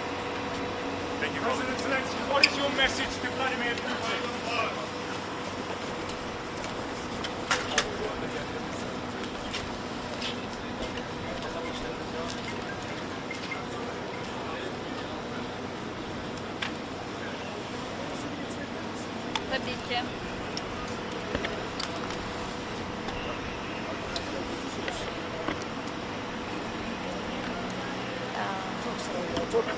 Bende bir mikrofonu olan var mı? Which one? This one.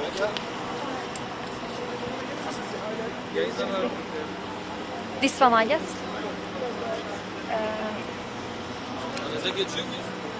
Who is this? This one is yours. Thank you. This one. And this. Yeah. Who is? Tam toplayalım. Yok abi.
TRT.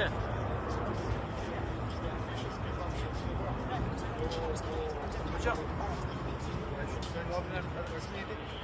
Hüseyin Bey. Hüseyin Bey. Kamera.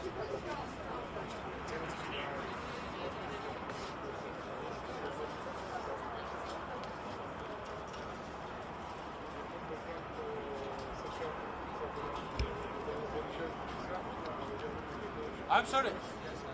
Madam.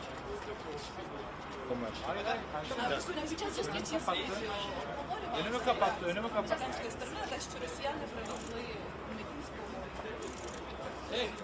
Ми зазвичай говоримо все. Все, що стосується двостороннього порядку денного, все, що стосується наших глобальних інтересів. Тому я залишу, знаєте, тут таку інтригу. Ми обговорюємо все, що слугує нашим мирним зусиллям. Будь ласка, дякую. І радий вас бачити в вишиванках, що сьогодні це ми в особливій броні з вами. Бачите, у мене багаж просто так. У вас в душі, Без вишиванки. Ну, але мені дуже приємно. З вами селфі. Давайте. Я теж ж в інстаграмі, я вже це казав. Максик, а давайте з нами теж. І мене теж вишиванки. With your permission, Sorry. later, yes? We will be around. We will try to make a separate English language appearance later. Yes, yes. I mean, during the program, Mr. President. Yes, he will.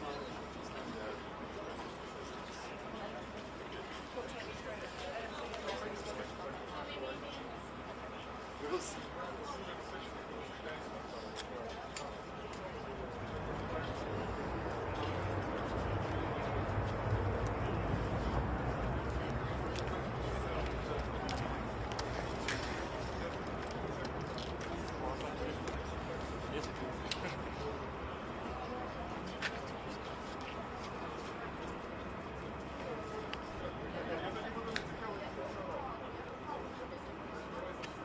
Алло?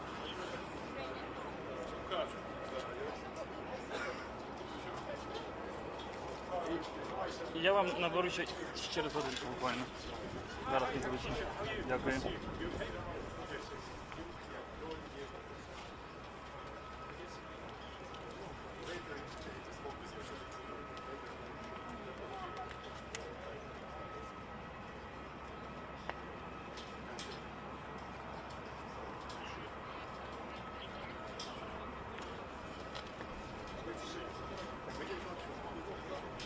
Yeah, I mean, just tennis. Tennis. You can just tell me what. Yeah.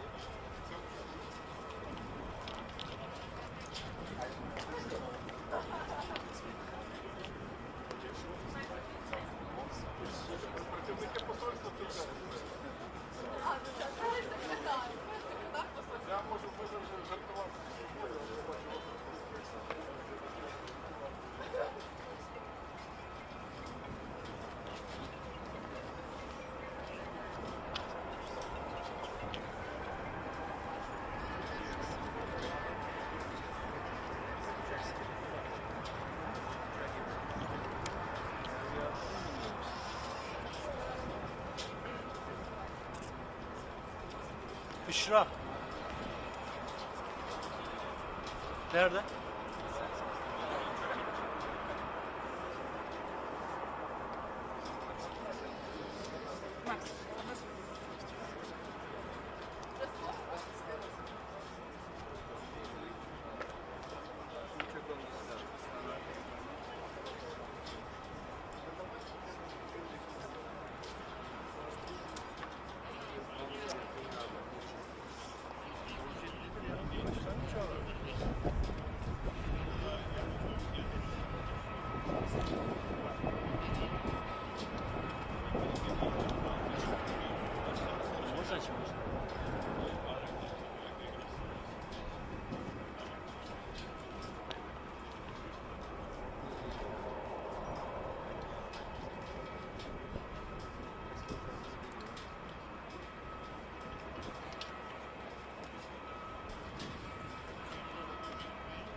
Ще оператор тоді, ти пам'ятаєш?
Konuşacak şey.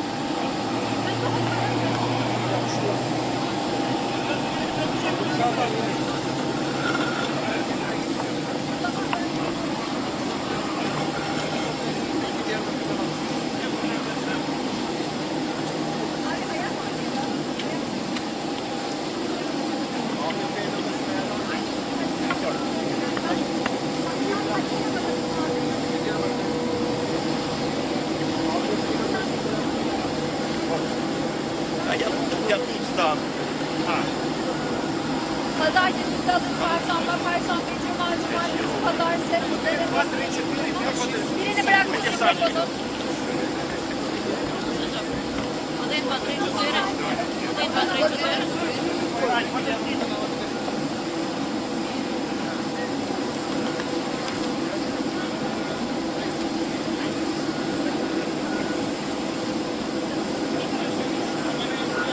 Ви Малюка бачили? Гнатова бачили?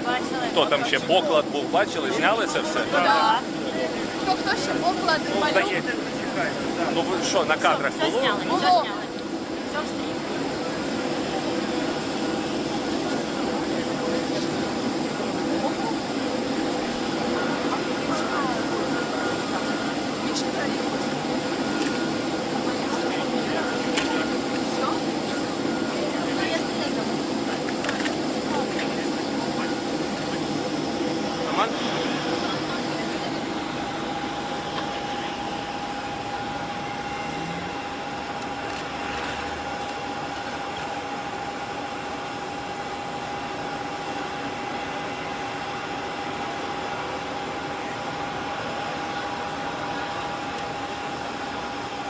Вася!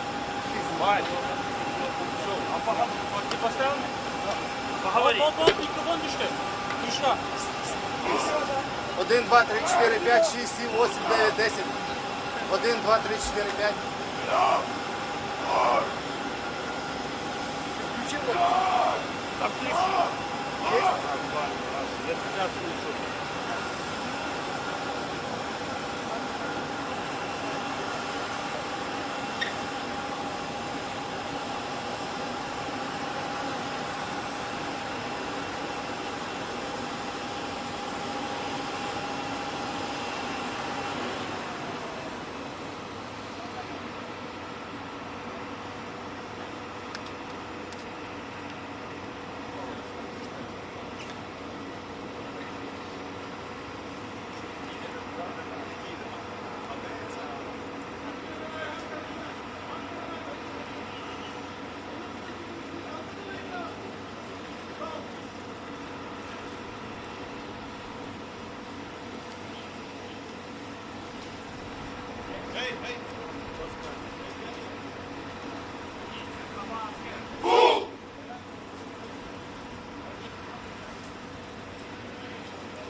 Доброго дня, вітаю. Доброго дня. Just a second, please. Да, дуже коротко. Very briefly, I will speak Ukrainian language. You'll get translation from colleagues. Передусім хочу подякувати президенту Ердогану за організацію зустрічі, можливість прямих перемовин. Саме такі були сигнали про прямі перемовини. Українська сторона підтвердила їх і сьогодні саме тут, в столиці, в Анкарі. Що стосується нашого рівня, делегація у нас на найвищому рівні, Міністерство закордонних справ, мій офіс, військові, наші розвідки, представники всіх розвідок, до речі. І для того, щоб приймати будь-які рішення, які можуть привести до очікуваного справедливого миру. Що стосується високого рівня зустрічі, ми почнемо з зустрічі з президентом Ердоганом, з усією широкою делегацією Туреччини. Ми в контакті з американською стороною, а вони, думаю, також будуть в Туреччині на високому рівні. Подивимось, але рівень русських поки що мені офіційно невідомий, але із того, що ми бачимо, більше схоже на бутафорський рівень. Ми подумаємо, що будемо робити, які будуть наші кроки після розмови з президентом Ердоганом. Я думаю, у нас буде кілька годин для важливої розмови, дуже важливих рішень. Ми повинні розуміти, що за рівень російської делегації, який у них мандат, чи спроможні вони хоч щось самі приймати. Тому що нам всім відомо, хто в Росії приймає рішення. Дякую.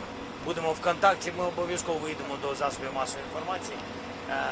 Після зустрічі з президентом Ердоганом ми подивимось, в якому форматі. Я точно зустрінусь. Дякую.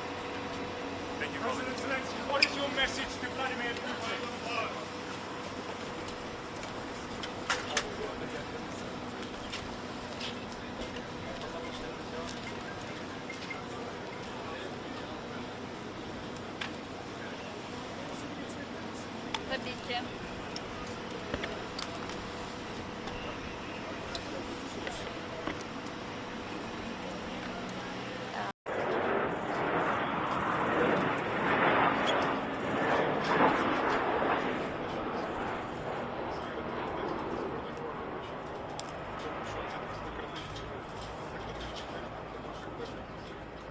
І теж ми входимо до тієї межі, коли світ має посилювати тиск на російського агресора, щоб зупинити відповідь російської агресії, розуміти наслідки своєї поведінки, коли знущаються на тими пропозиції, позиції, які на сьогодні мають.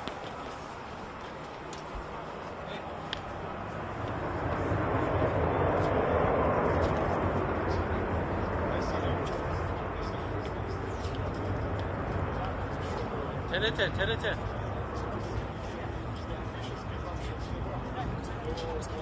Hocam. Hüseyin Bey. Hüseyin Bey. Kamera.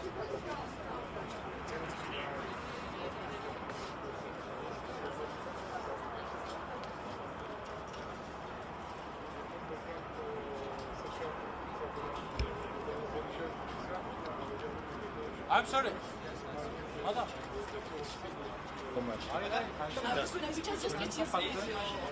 Önümü kapattı.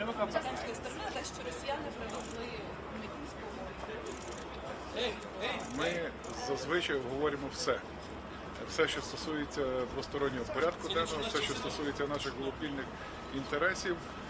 Тому я залишу, знаєте, тут таку інтригу. Ми обговорюємо все, що слугує нашим мирним зусиллям. Будь ласка, дякую. І радий вас бачити в вишиванках, що сьогодні це ми в особливій броні з вами. Бачите, у мене багаж просто так. У вас в душі, Без вишиванки. Ну, але мені дуже приємно. Давайте. Я теж ж в інстаграмі, я вже це казав. Максик, а давайте з нами теж. У мене теж вишиванка. With your permission Sorry. later, yes? We will be around. We will try to make a separate English language appearance later. Yes. I mean, during the program, Mr. President. Yes, he will.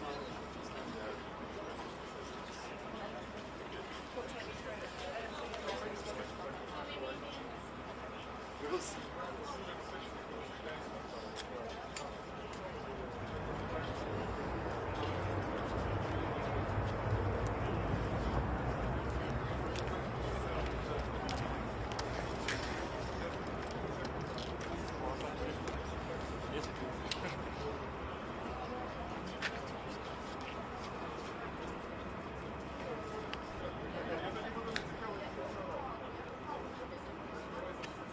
Алло?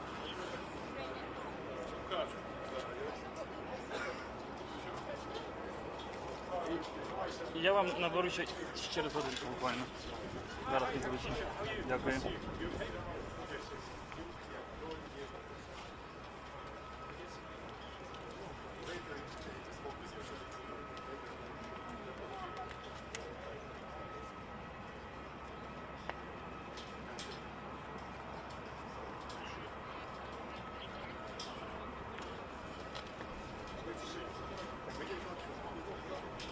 Yeah, I mean, just tennis. Tennis. If you could just tell me what. Yeah.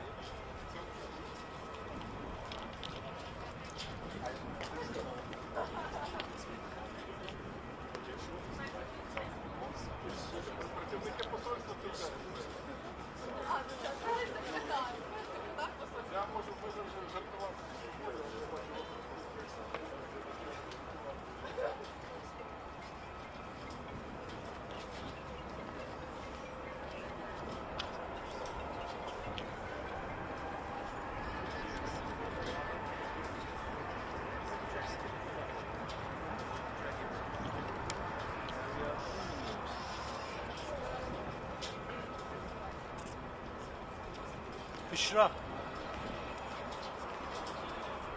Nerede?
Давайте, будь ласка, ще туди зараз.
ще оператор тоді, ти пам'ятаєш?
Konuşacak bir şey.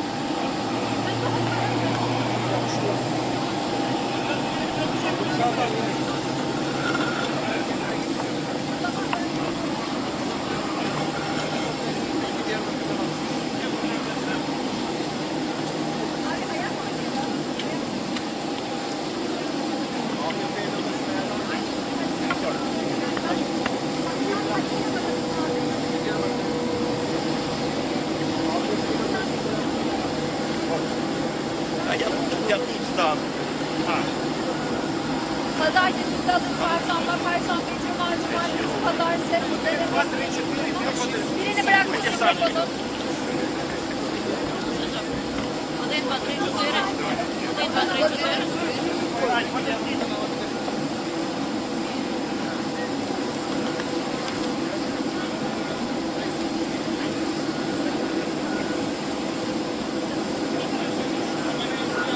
Ви Малюка бачили? Гнатова бачили? Хто там ще поклад був, бачили? Зняли це все? Так. Хто ще поклад Малюк? Ну ви що, на кадрах було? Було.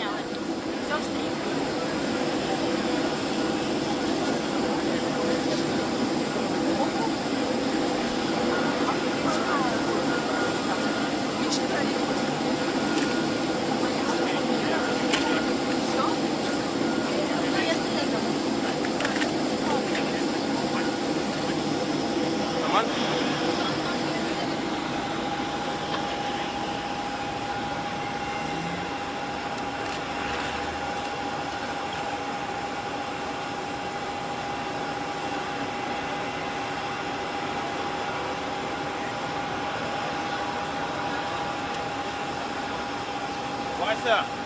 Вась! Ты поставил? Поговори. Микрофон düştü. Düştü. 1, 2, 3, 4, 5, 6, 7, 8, 9, 10. 1, 2, 3, 4, 5.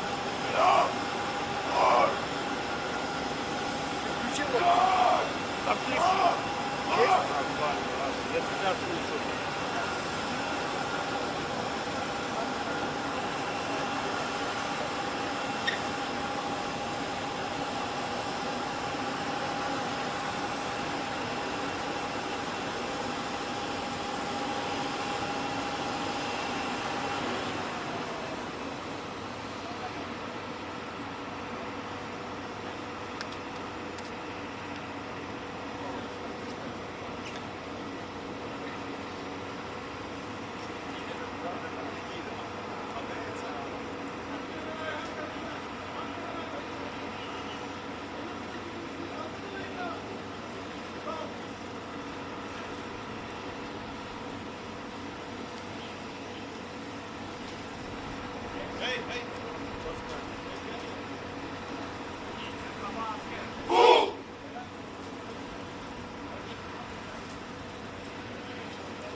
Доброго дня, вітаю.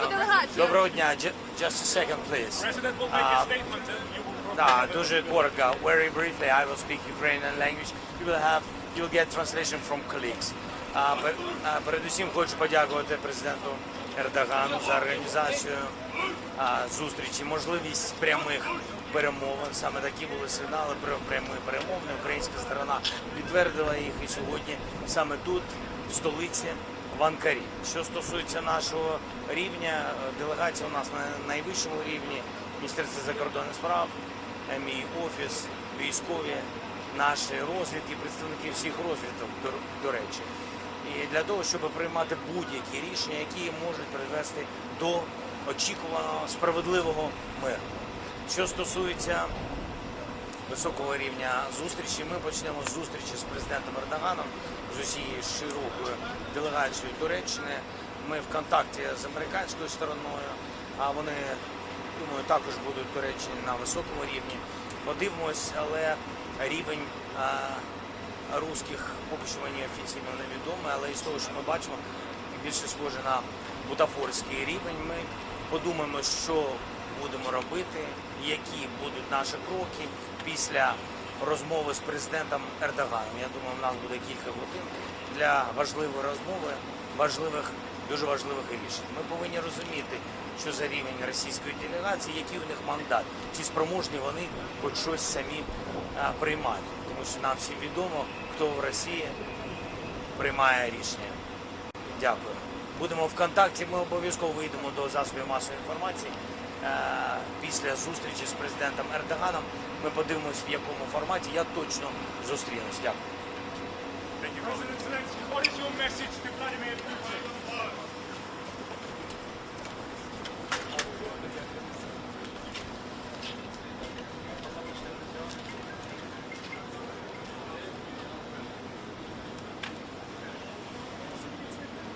Tabii ki.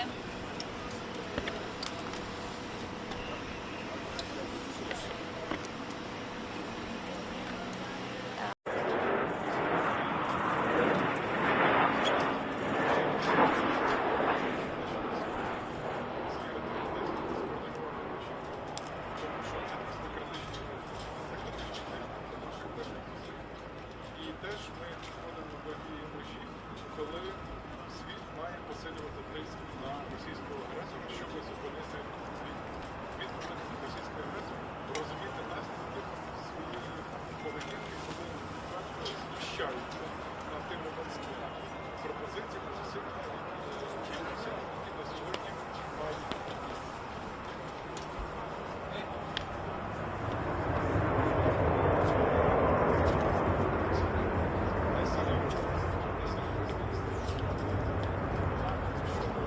TRT.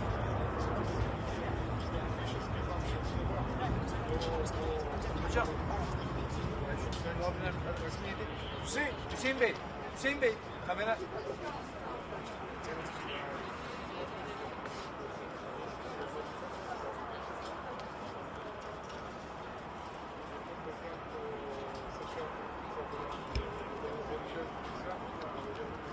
I'm sorry. Madam.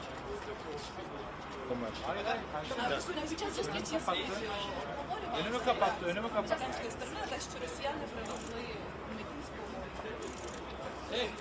Ми зазвичай говоримо все. Все, що стосується двостороннього порядку денного, все, що стосується наших глобальних інтересів. Тому я залишу, знаєте, тут таку інтригу. Ми обговорюємо все, що слугує нашим мирним зусиллям. Будь ласка, дякую. І радий вас бачити в вишиванках, що сьогодні це ми в особливій броні з вами. Бачите, у мене багаж просто так. У вас в душі, Без вишиванки. Ну, але мені дуже приємно. Давайте. Я теж ж в інстаграмі, я вже це казав. Максик, а давайте з нами теж. У мене теж вишиванка. With your permission, Sorry. yes? We will be around. We will try to make a separate English language appearance later. Yes, I mean during the program, the president. Yes, he will.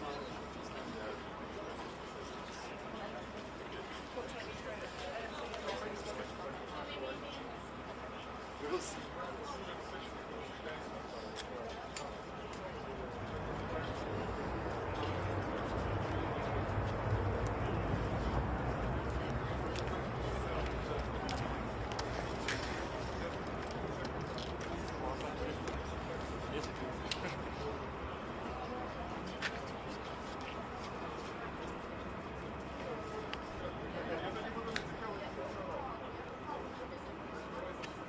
Алло?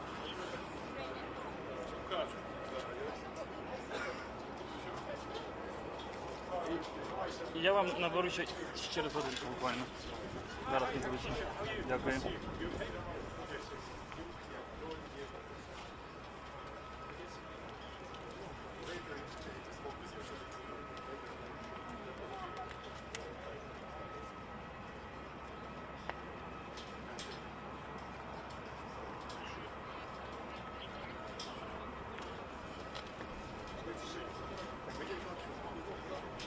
Yeah, I mean, just tennis. Tennis. You can just tell me what. Yeah.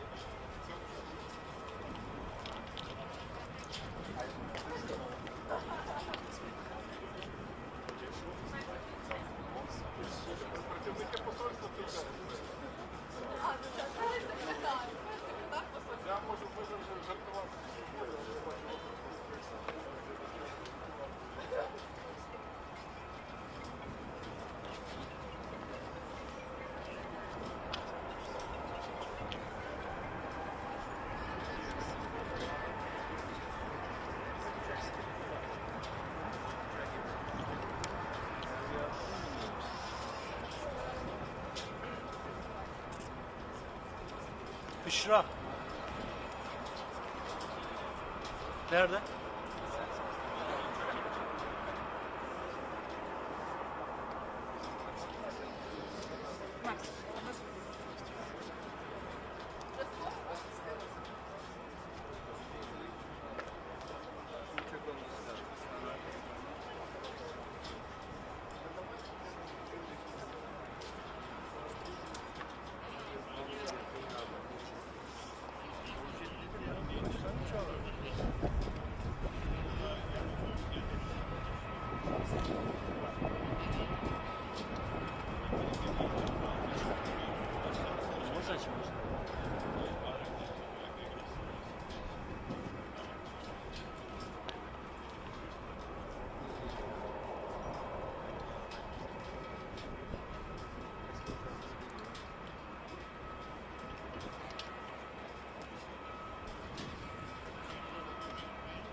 Давайте, будь ласка, продовжуємо.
ще оператор тоді, ти пам'ятаєш?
Konuşacak şey.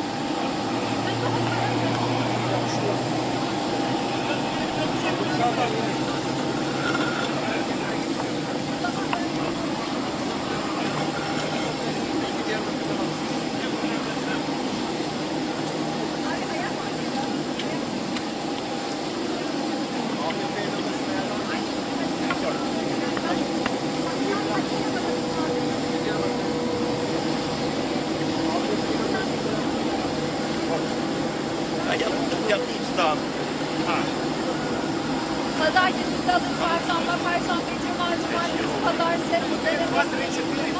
birini bırakmışsın mikrofonu. Один, два, три, чотири. Один, два, три, чотири.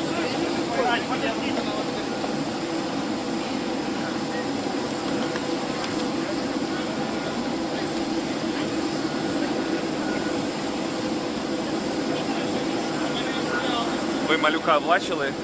Гнатова бачили? Хто там ще? Поклад був, бачили? Зняли це все? Так. Хто ще поклад, Малюк? Ну ви що, на кадрах було? Було.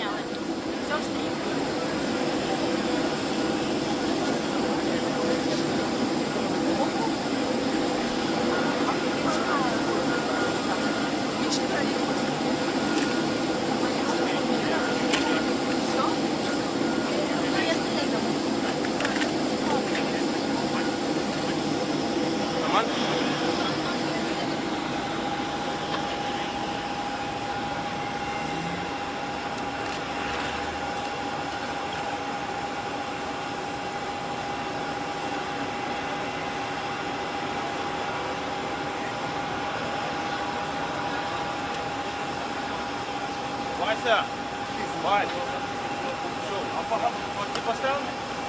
Поговори. Микрофон düştü. Düştü. 1, 2, 3, 4, 5, 6, 7, 8, 9, 10. 1, 2, 3, 4, 5. Включи его.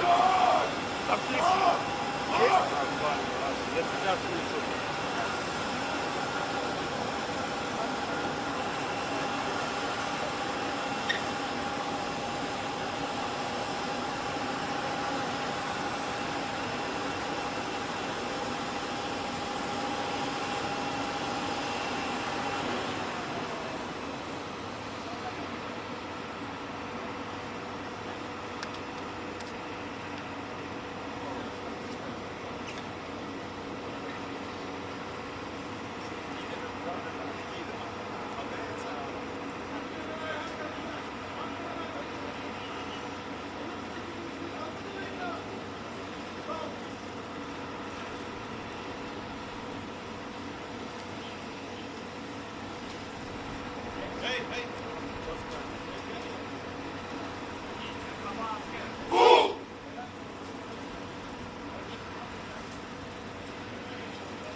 Доброго дня, вітаю. Доброго дня. Just a second, please. President will make a statement and you will... Да, дуже коротко. Very briefly, I will speak Ukrainian language. You will get translation from colleagues. Передусім хочу подякувати президенту Ердогану за організацію зустрічі, можливість прямих перемовин. Саме такі були сигнали про прямі перемовини. Українська сторона підтвердила їх і сьогодні саме тут, в столиці, в Анкарі. Що стосується нашого рівня, делегація у нас на найвищому рівні, Міністерство закордонних справ, мій офіс, військові, наші розвідки, представники всіх розвідок, до речі. І для того, щоб приймати будь-які рішення, які можуть привести до очікуваного справедливого миру. Що стосується високого рівня зустрічі, ми почнемо з зустрічі з президентом Ердоганом, з усією широкою делегацією Туреччини. Ми в контакті з американською стороною, а вони, думаю, також будуть в Туреччині на високому рівні. Подивимось, але рівень русських поки що мені офіційно невідомий, але із того, що ми бачимо, більше схоже на бутафорський рівень. Ми подумаємо, що будемо робити, які будуть наші кроки після розмови з президентом Ердоганом. Я думаю, у нас буде кілька годин для важливої розмови, дуже важливих рішень. Ми повинні розуміти, що за рівень російської делегації, який у них мандат, чи спроможні вони хоч щось самі приймати. Тому що нам всім відомо, хто в Росії приймає рішення. Дякую. Будемо в контакті, ми обов'язково вийдемо до засобів масової інформації. Після зустрічі з президентом Ердоганом ми подивимось, в якому форматі. Я точно зустрінусь. Дякую.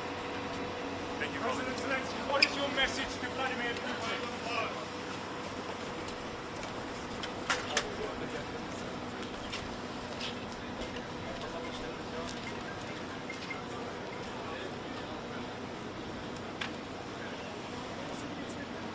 Tabii ki.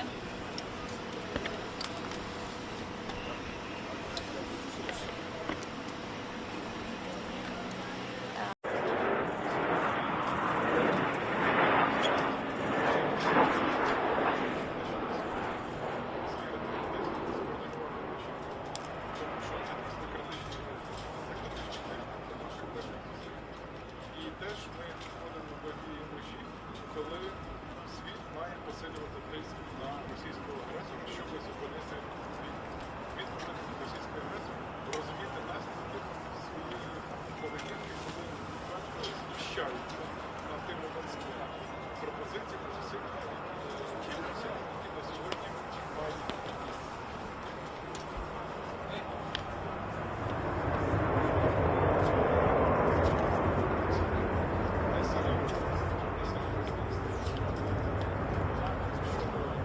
TRT.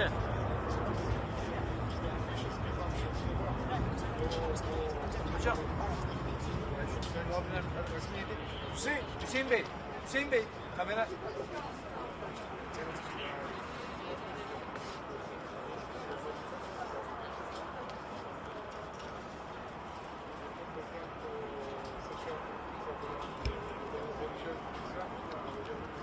I'm sorry. Madam.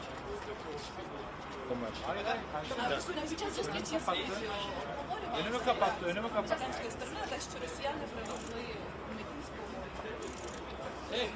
Ми зазвичай говоримо все. Все, що стосується двостороннього порядку денного, все, що стосується наших глобальних інтересів. Тому я залишу, знаєте, тут таку інтригу. Ми обговорюємо все, що слугує нашим мирним зусиллям. Будь ласка, дякую. І радий вас бачити в вишиванках, що сьогодні це ми в особливій броні з вами. Бачите, у мене багаж просто У вас в душі, без вишиванки. Ну, але мені дуже приємно. Давайте. Я теж ж в інстаграмі, я вже це казав. Максик, а давайте з нами теж. Sorry, мене теж вишиванка. With your permission, Sorry. later, yes? We will be around. We will try to make a separate English language appearance later. Yes, I mean during the program, the president. Yes, he will.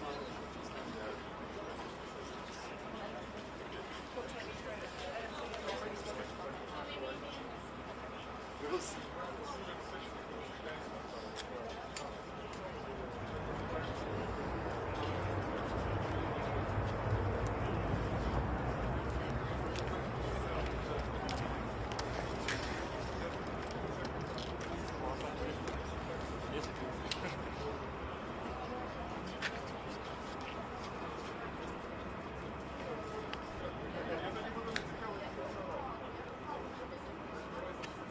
Алло?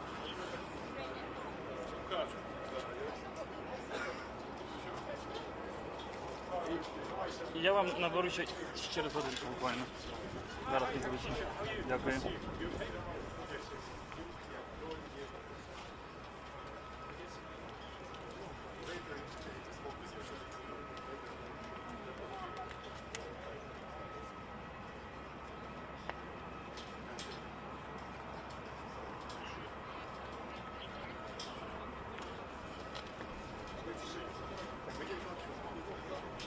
Yeah, I mean, just tennis. Tennis. Just tell me what. Yeah.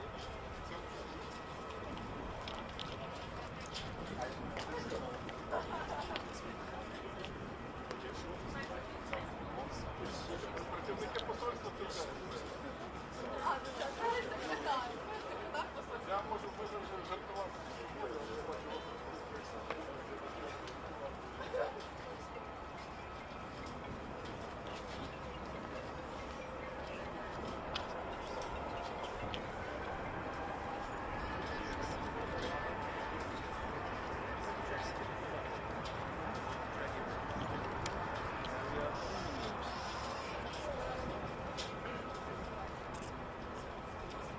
Büşra. Nerede?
Давайте, будь ласка, ще туди зараз.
ще оператор тоді, ти пам'ятаєш?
Konuşacak bir şey.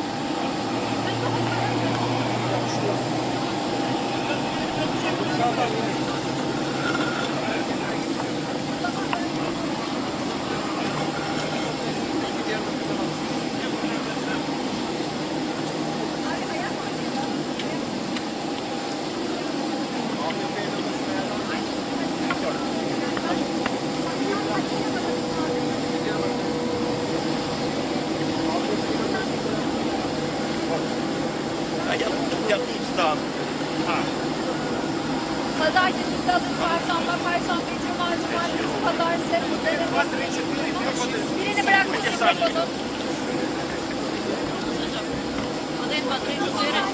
Один, два, три, чотири.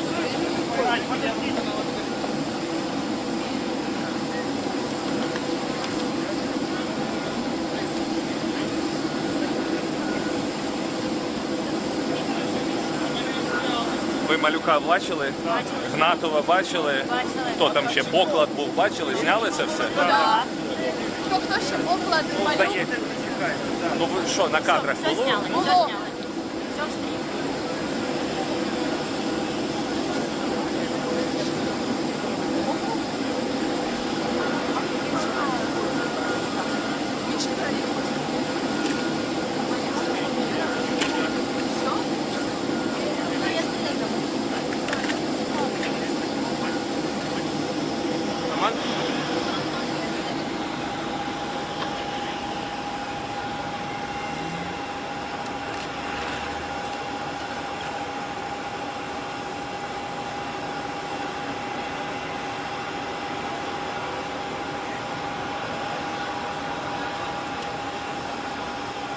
Вася! Вася! Ты поставил? Поговори. Микрофон düştü. Düştü. 1, 2, 3, 4, 5, 6, 7, 8, 9, 10. 1, 2, 3, 4, 5.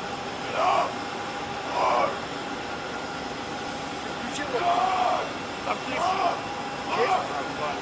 Я сейчас слышу.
Доброго дня, вітаю.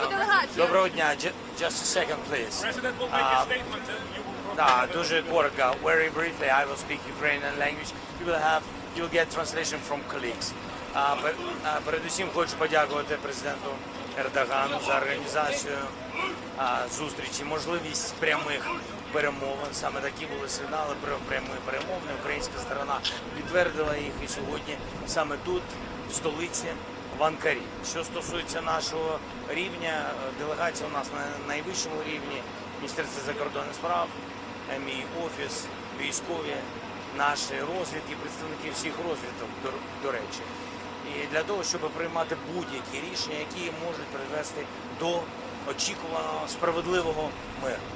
Що стосується високого рівня зустрічі, ми почнемо з зустрічі з президентом Ердоганом, з усією широкою делегацією Туреччини. Ми в контакті з американською стороною, а вони, думаю, також будуть в Туреччині на високому рівні. Подивимось, але рівень русських поки що мені офіційно невідомий, але із того, що ми бачимо, більше схоже на бутафорський рівень. Ми подумаємо, що будемо робити, які будуть наші кроки після розмови з президентом Ердоганом. Я думаю, у нас буде кілька годин для важливої розмови, дуже важливих рішень. Ми повинні розуміти, що за рівень російської делегації, який у них мандат, чи спроможні вони хоч щось самі приймати. Тому що нам всім відомо, хто в Росії приймає рішення. Дякую. Будемо в контакті, ми обов'язково вийдемо до засобів масової інформації. Після зустрічі з президентом Ердоганом ми подивимось, в якому форматі. Я точно зустрінусь. Дякую. President Zelensky, what is your message to Vladimir Putin?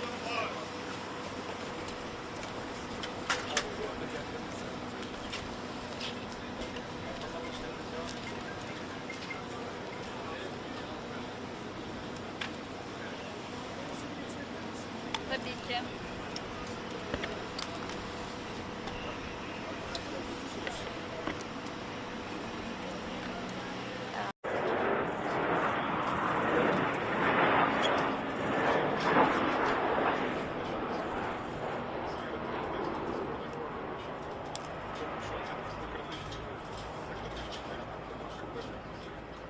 І теж ми входимо до тієї межі, коли світ має посилювати тиск на російську агресію, щоб зупинити відповідь російської агресії, розуміти наслідки своєї поведінки, коли знущаються над тими пропозиціями засилення, які на сьогодні мають.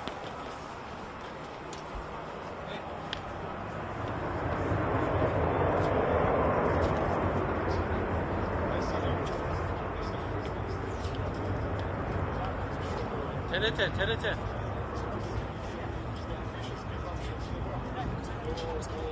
Hocam.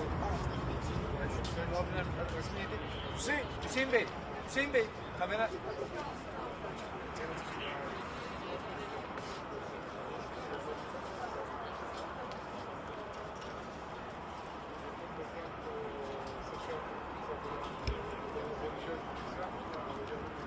I'm sorry.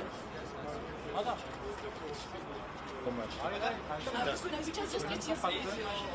Önümü kapattı.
All right, good afternoon, everyone. We have just concluded the informal meeting of NATO foreign ministers here in Antalya. We're going to start off with a brief statement by the Secretary General, and following that, we will take your questions. Good to see you all again, and good afternoon. We have just concluded our informal meeting of NATO foreign ministers. And again, I want to thank Minister Fidan and the Turkish authorities for their excellent hospitality here in Antalya. This meeting allowed us to dive into some of the key issues we will need to address at our summit in The Hague just 6 weeks from now. Our main focus was on boosting defense spending. This is the core deliverable for the summit and will be a key area for the alliance in the years to come. Increased defense spending is essential to our security. It is needed to meet the capability targets that allies will soon agree and to ensure that the alliance is ready to face any threats and challenges. It will also help to ensure fairer burden sharing among allies. And we are on the right track. Most allies are now set to reach the initial aim of spending 2% of GDP on defense this year. And many have already announced plans to go much, much further. And this is crucial, because it is clear that 2% is not nearly enough. Our discussions here in Antalya focused on what more we will need for the future. We know we will need greater investment in our core military requirements, as well as additional broader defense-related investments, including infrastructure and including resilience. I look forward to continuing to work closely with allies in the coming weeks as we prepare formal decisions for the summit in The Hague. We also discussed the importance of strengthening our defense industries. This is necessary to ensure we have the capabilities we need so that we can continue delivering on our core task to defend 1 billion citizens. We are committed to ensuring that we are doing all we can to increase production, foster innovation and remove barriers to cooperation. We all stand to gain from this, not only in security terms, but also economically. And finally, we discussed Russia's ongoing war against Ukraine. We reiterated our full support to President Trump's urgent efforts to bring the war to a just and lasting end as soon as possible. This is a priority that we all share. We reaffirmed our long-term support for Ukraine. This is not about fueling the war, it is about ensuring that Ukraine can defend itself today and into the future. And with or without a settlement, it is clear that our support to Ukraine will continue to be important to ensure a lasting peace. All of this, increased investment in defense, enhanced defense industrial capacity, and continued support to Ukraine will help safeguard stability across our Euro-Atlantic area. And with that, I look forward to take your questions.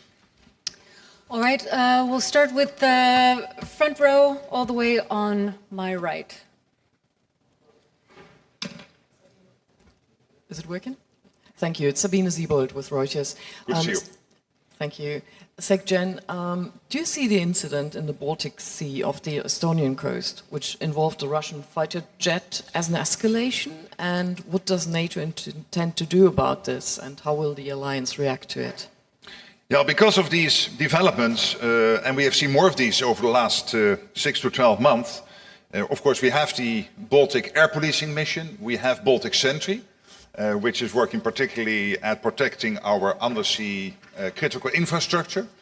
NATO and Estonia are in close contact on this and coordinating absolutely on making sure we know exactly what is happening.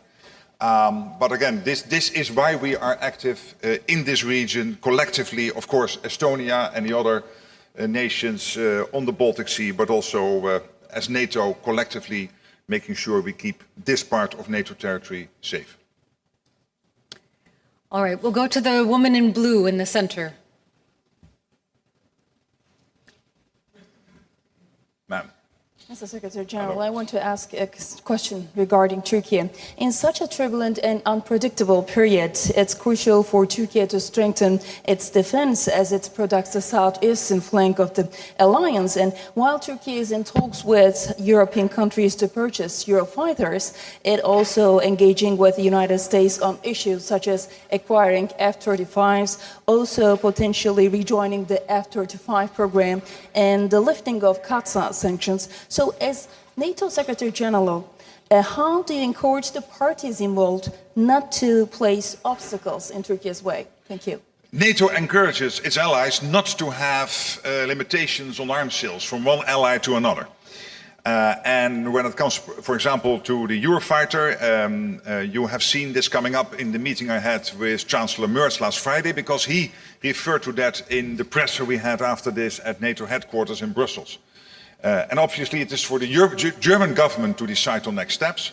But I thought there was an opening there, and we'll see how this will be taken further. And this will probably lead to more discussions within the German government.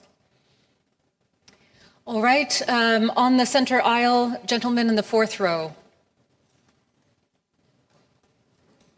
Thanks a lot, Thomas Gutschka with Frankfurter Allgemeine Zeitung. Secretary General, a question on the next, I think it's now called Hague Investment Pledge. The Hague Investment Plan, because it has to be real, and a pledge sounds a bit vague. All right. My question is how to actually get to the target on which allies will agree in The Hague.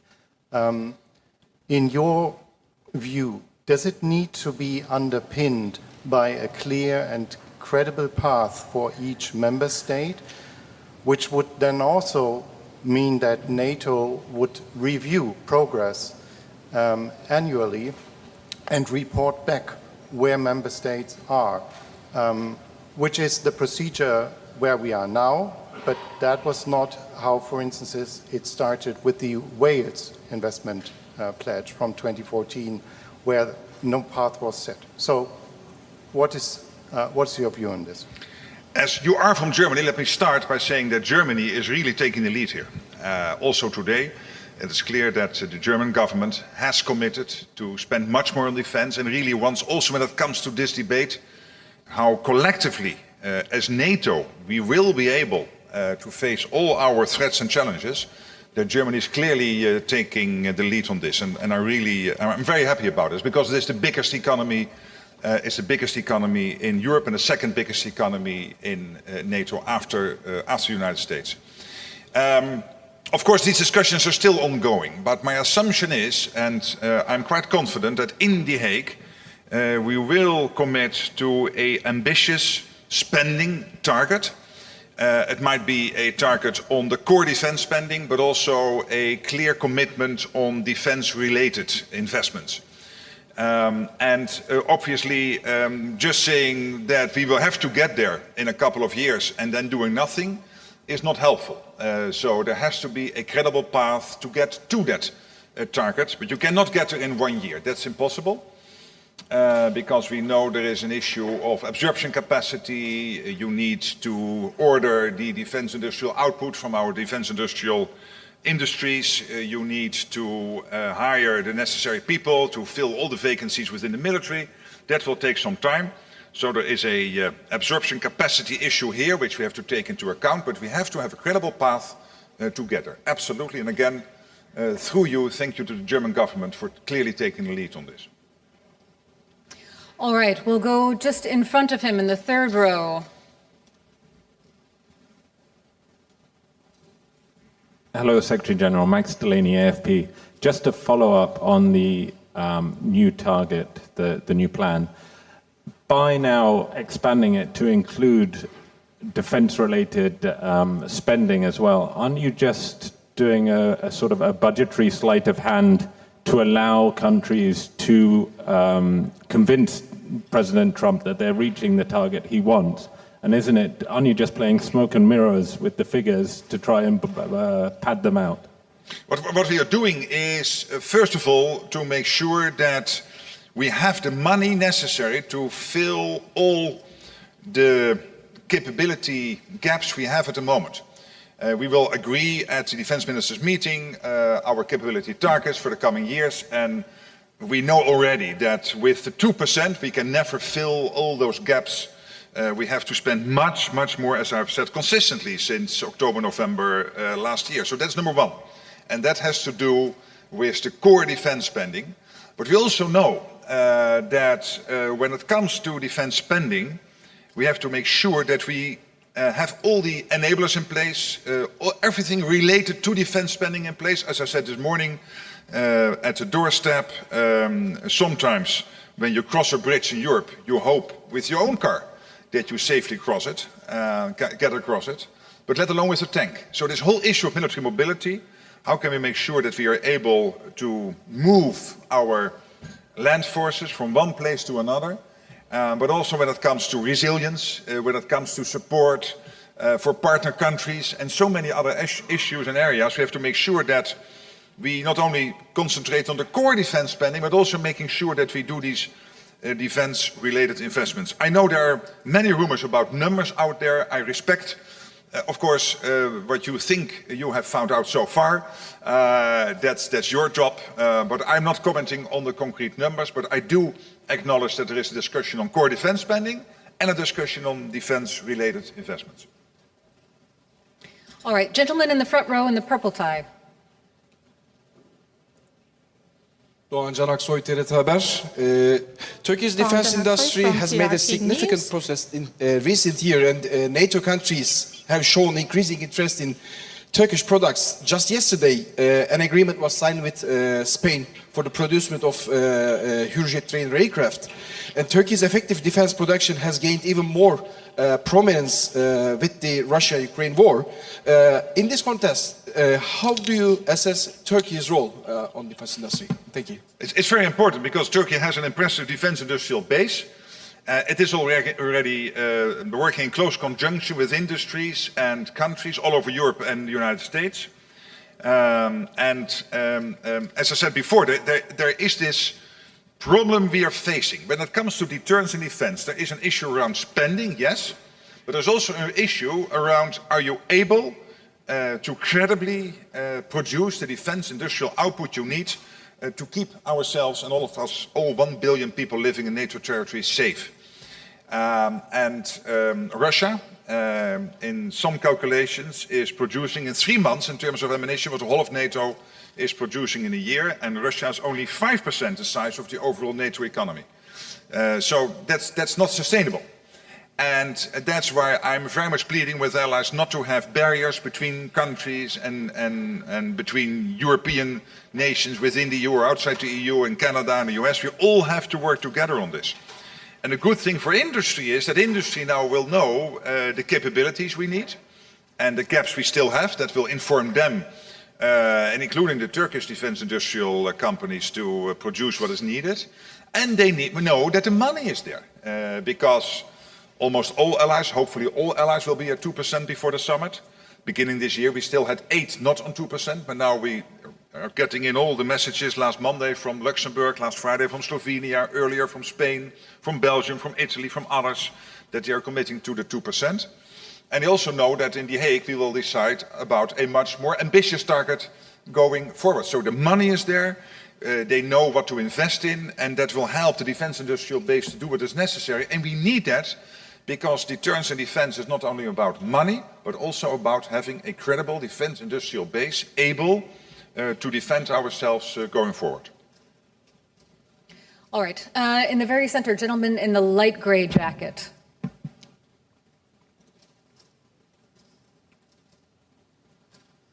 Mr. Secretary General, would you like to see... The microphone is... Sorry. Yeah, great. Better now. Would you like to see the upcoming summit communique clearly stating that Russia is the most important threat for all the allies, the entire alliance? And do you expect this to happen? Well, clearly in the strategic concept and in the Washington Declaration and in every press conference I am giving, we repeat that Russia is the long-term threat.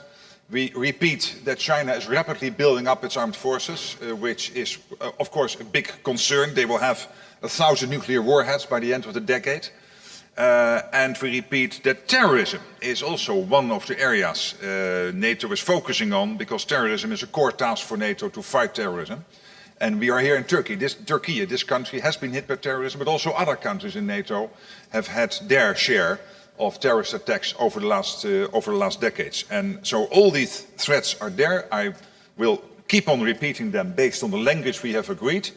And I expect for the NATO summit in The Hague to really focus very much on defense industrial production, focus on the defense industrial plan, so to make sure that the money is there, that the products are there, focusing on Ukraine, and then what exactly will be the format of the conclusions of the communique. We'll see what is the best way to play that. All right, and then just in front of him, the woman in the beige jacket.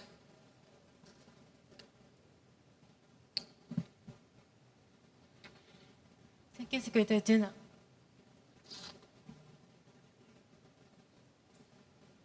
It's working.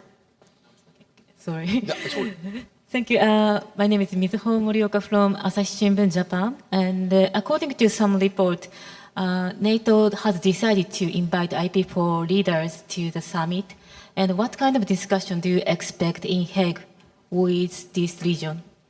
There are no announcements at this moment about invites, other of course than the 32. So as soon as that is ready to make those announcements, we will make them. But more generally speaking, when it comes to the partners in the Pacific, that is a very important relationship for NATO. So I'm now not commenting on yes or no them being at the NATO summit, but this is an important relationship. One of the reasons I was in Japan a couple of weeks ago to have discussions with the foreign minister, the defense minister, and a very pleasant and successful dinner with the prime minister.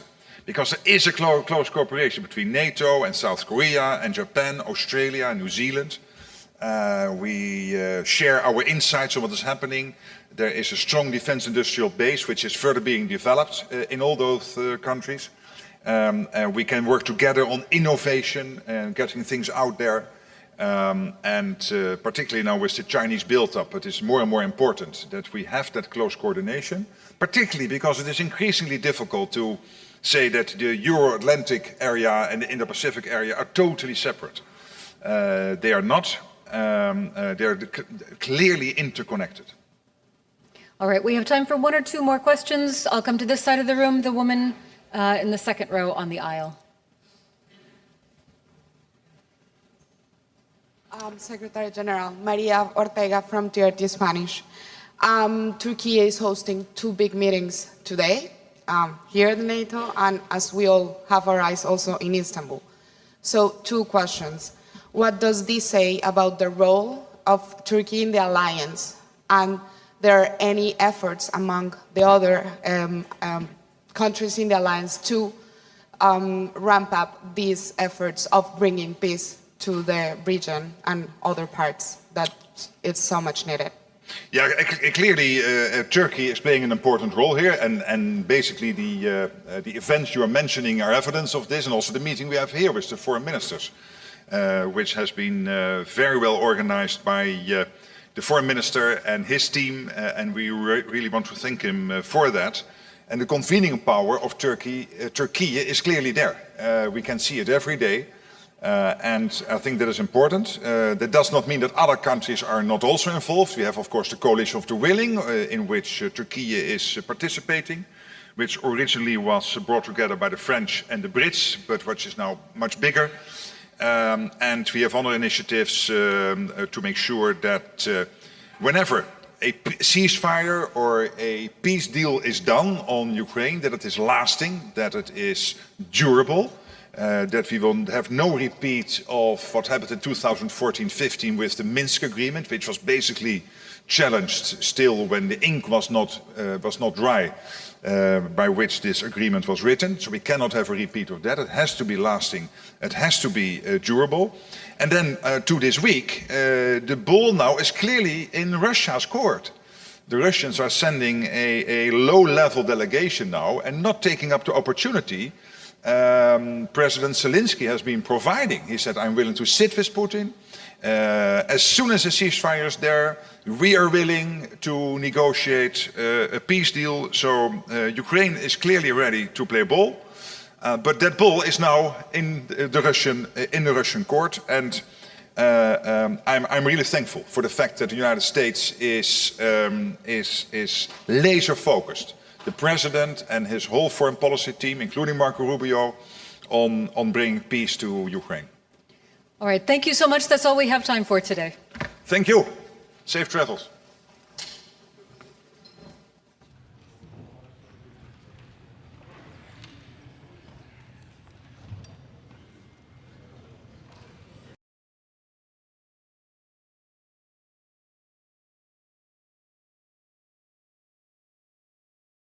Service.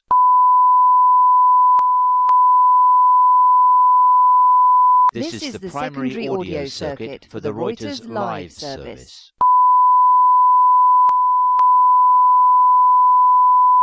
This is the primary audio circuit for the Reuters live service.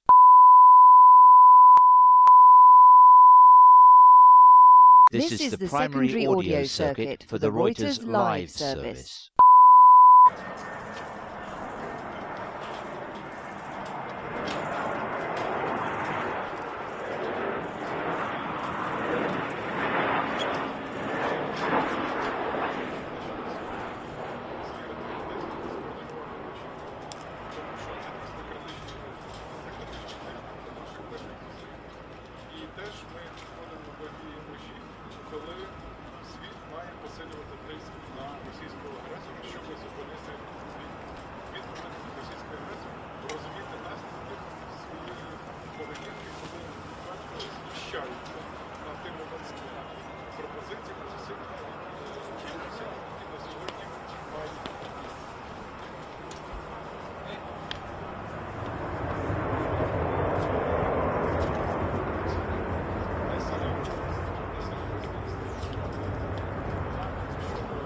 TRT.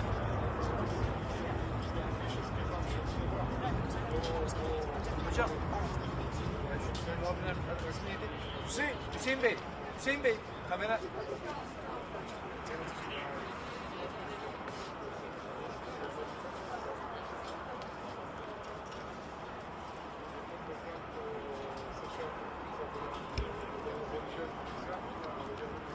I'm sorry. Adam.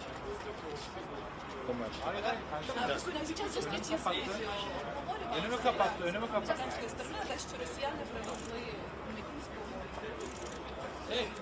Ми зазвичай говоримо все. Все, що стосується двостороннього порядку денного, все, що стосується наших глобальних інтересів. Тому я залишу, знаєте, тут таку інтригу. Ми обговоримо все, що слугує нашим мирним зусиллям. Будь ласка, дякую. І радий вас бачити в вишиванках, що сьогодні це ми в особливій броні з вами. Бачите, у мене багаж просто так. У вас в душі, Без вишиванки. Ну, але мені дуже приємно. Давайте. Я теж ж в Інстаграмі, я вже це казав. Максик, а давайте з нами теж. У мене теж вишиванка. With your permission, Sorry. We will be around. We will try to make a separate English language appearance later. Yes. I mean, during the program, the president. Yes, you will.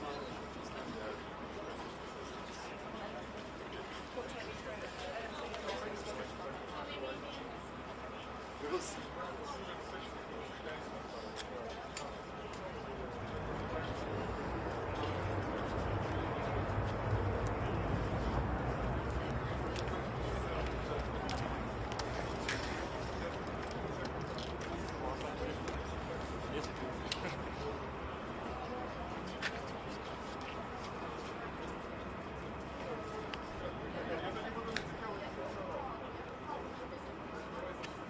Алло?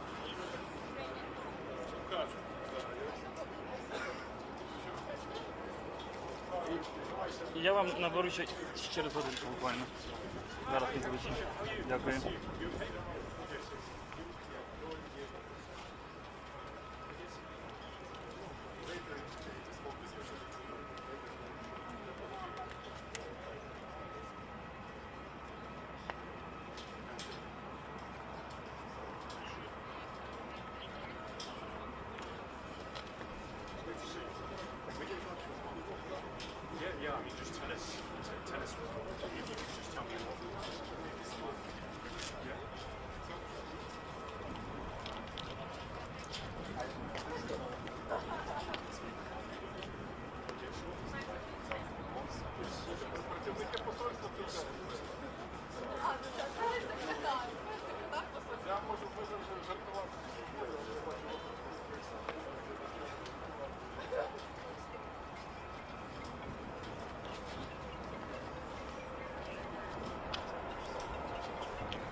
Büşra.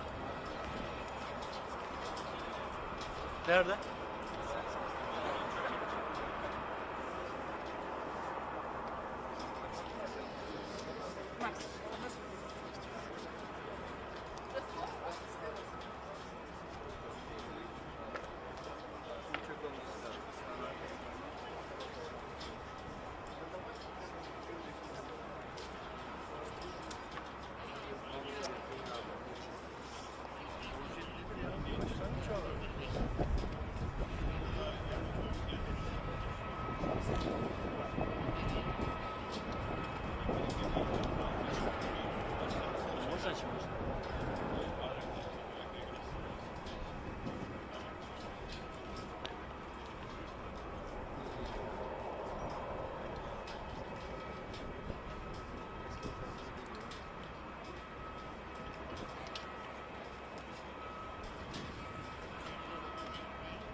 Ще оператор тоді, ти пам'ятаєш?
Shut, shake.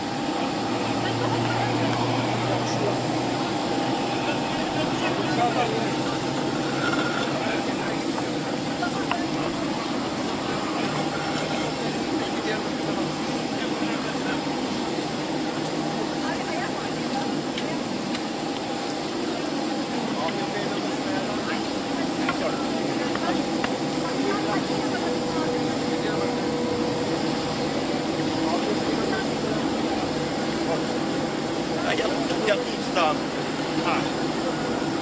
Pazartesi, salı, çarşamba, perşembe, cuma, cumartesi, pazar, birini bırakmışsın mikrofonu. Один, два, три, чотири. Один, два, три, чотири.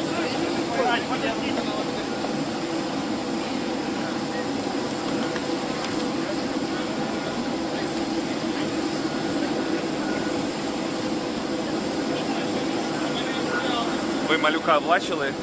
Гнатова бачили? Хто там ще? Поклад був, бачили? Зняли це все? Так. Хто ще оклад малюк? Ну ви що, на кадрах було? Було.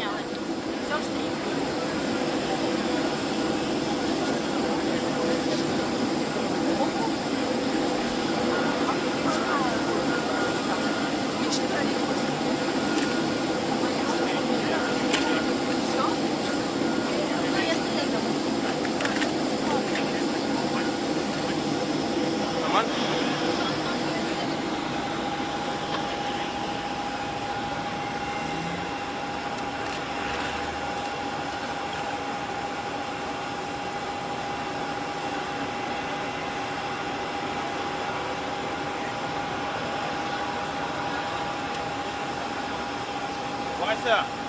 Вася! Ты поставил? Поговори. Микрофон пиши. Тишина.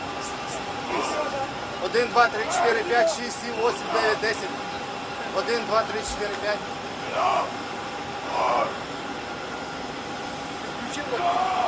Отлично.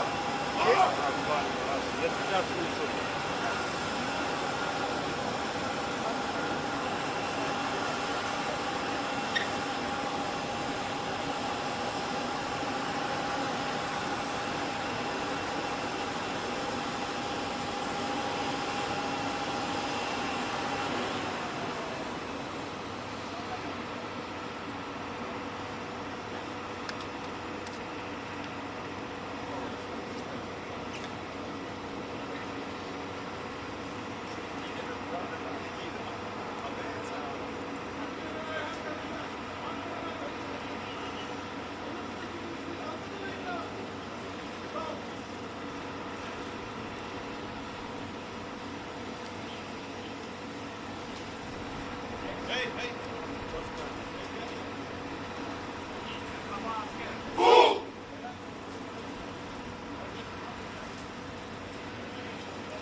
Доброго дня, вітаю.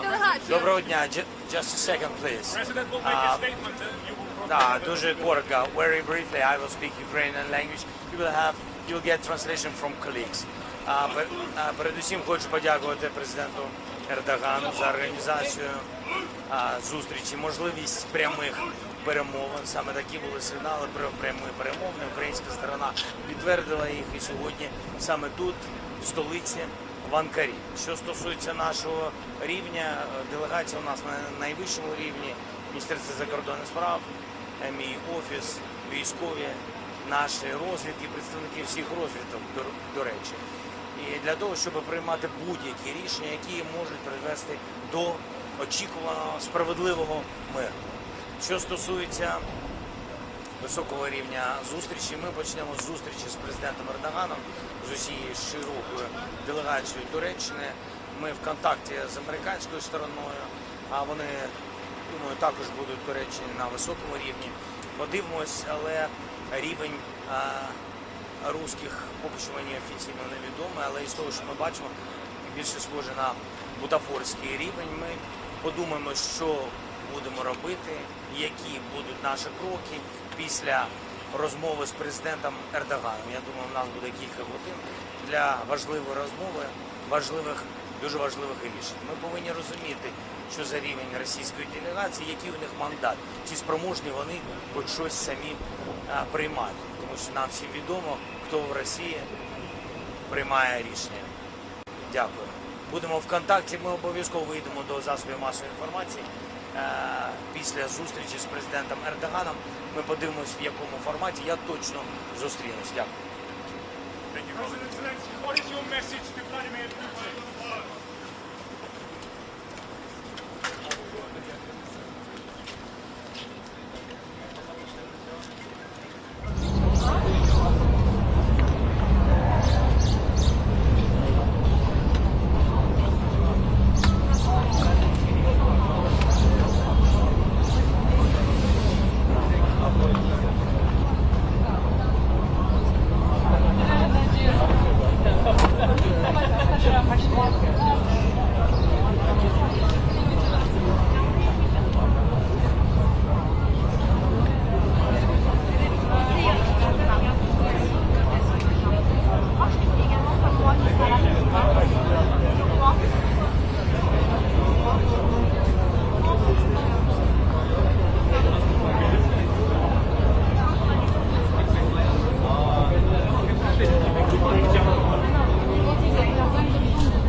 You wasn't there, Pat? Not recently, no. No. Yeah, I think he must have, was it like a dinner or something?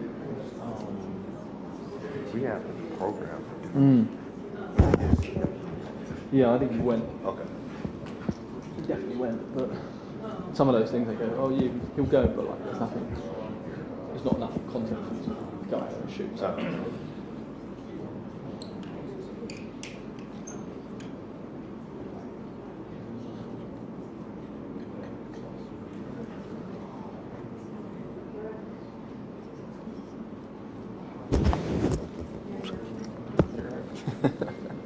Sorry about that one.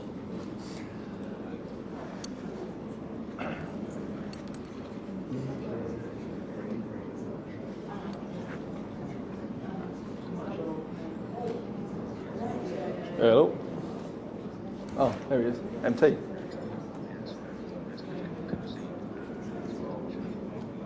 Yeah. Hot and sweaty. Yeah. Good. All right. Nice one. Cheers, mate.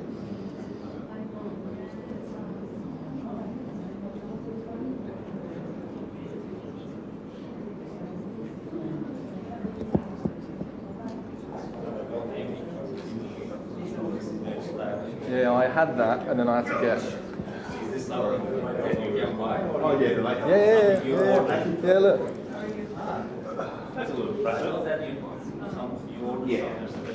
No, it's quite.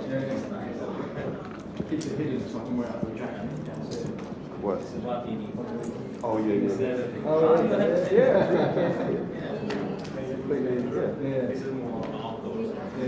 I have that one. After a while. And this is easy. You got to adjust it in the bag. It's hard to put on. Yeah. Yeah, mine is, I don't know. You're saying? something in Samoa happens. Like Yours sit up higher. Yeah, I sit my back, so I have my sort of like bum over. You have it. How many? Oh, you got it all the way down. Yeah, Okay. yeah. I need mine up above my head because I want the back of it. Yeah, I need to put mine up higher too. You've got to try and get off these D-rings and stuff like that. If you bring it too high, The D-ring stop it. and it goes into here, and I'm like, I'm trying to I run away never with got it, that so I'm high. like, you know. These things are. I took them off and cut them off. Yeah, I'm gonna Yeah, have to cut because they irritated me so much, yeah. So they were up here, and I was like, scissors,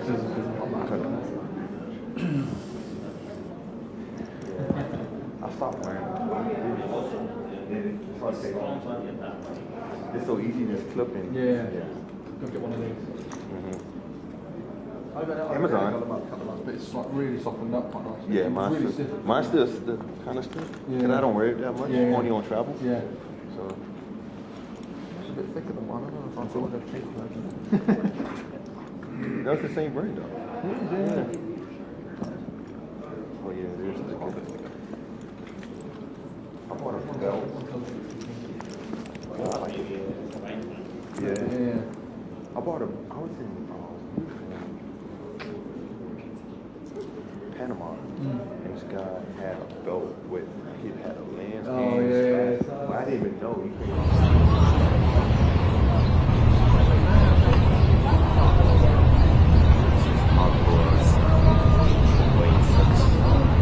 You also wait a long time? No, you have to wait when you wait inside. And the schedule hospitals there.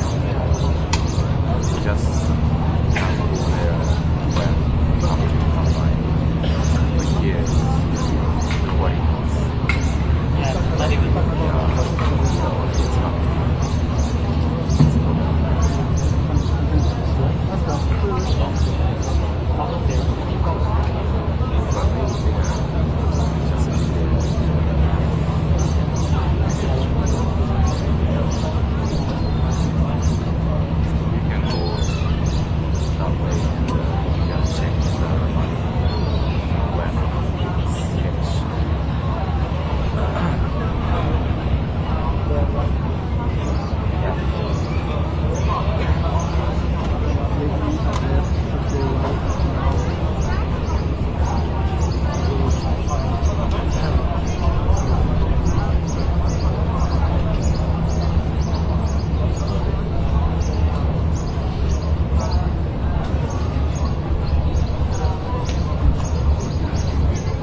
This is the primary audio circuit for the Reuters live service.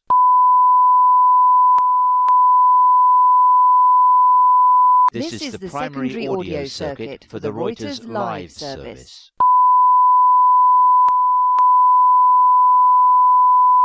This is the primary audio circuit for the Reuters live service.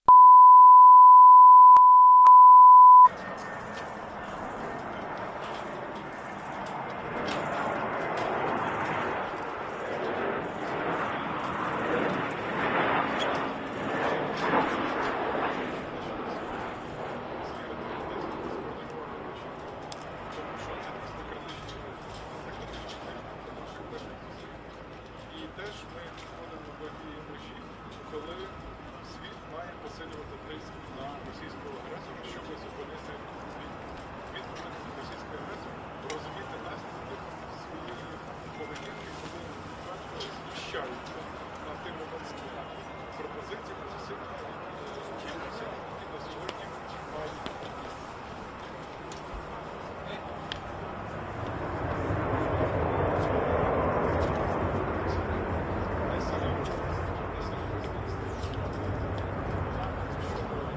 TRT.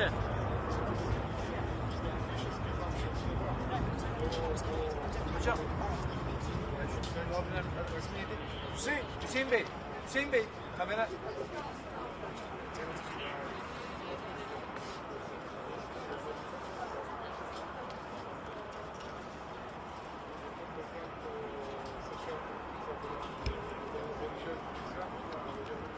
I'm sorry.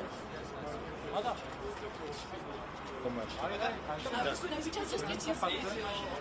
Önümü kapattı.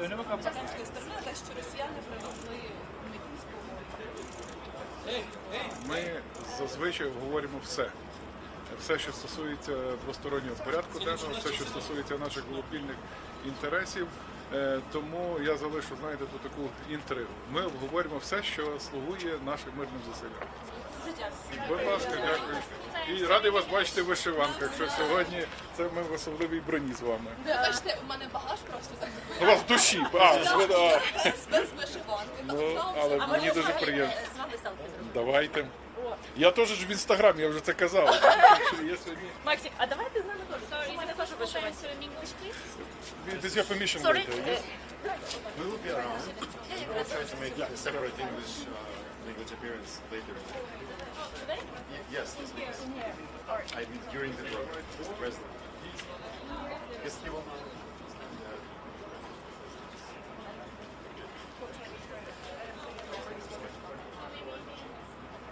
We will see.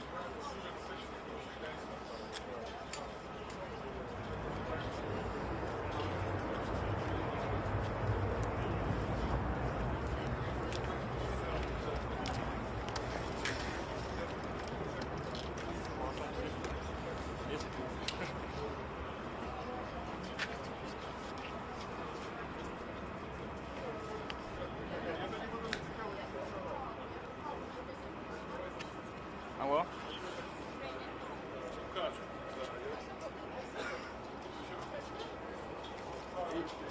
Я вам наберу через годинку буквально. Зараз не звучить. Дякую.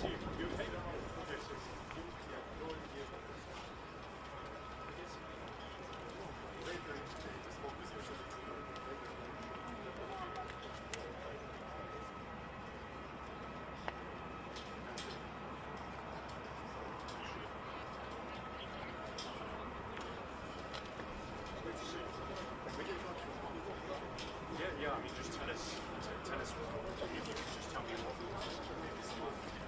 Yeah.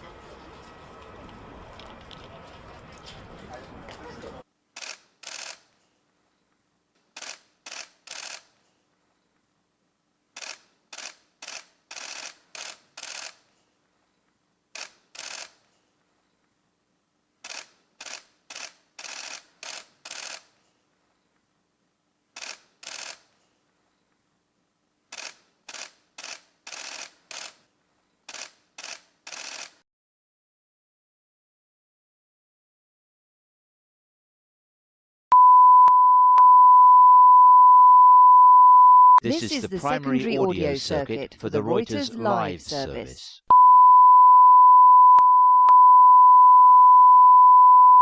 This is the primary audio circuit for the Reuters live.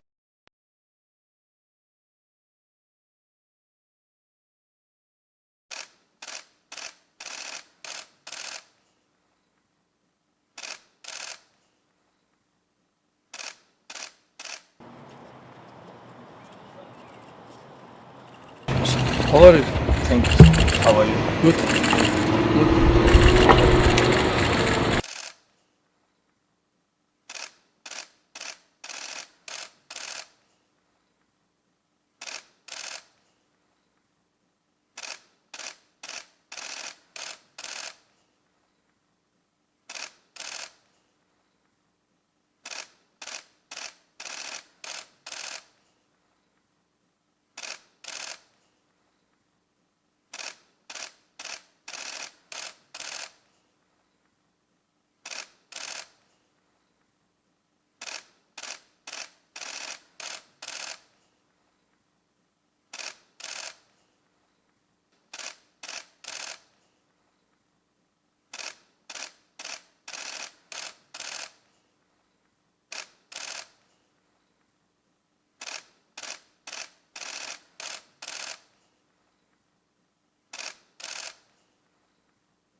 This is the primary audio circuit for the Reuters live service.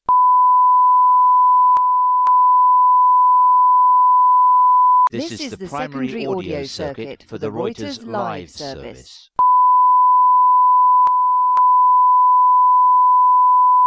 This is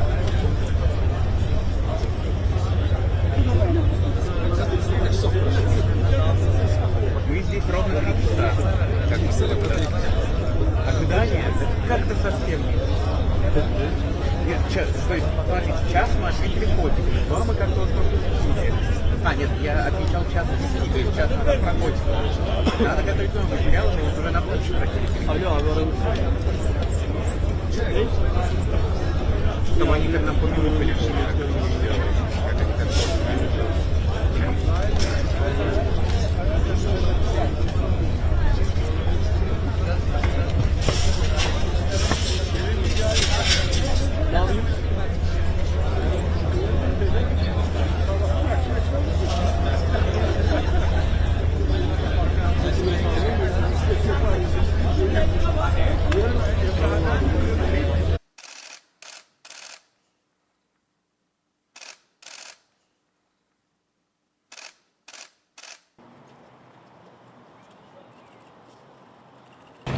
How are you? Thanks. How are you? Good. Good.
Aslında iş aldım bu arada.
Mr. Secretary, are you meeting with the Russians tomorrow?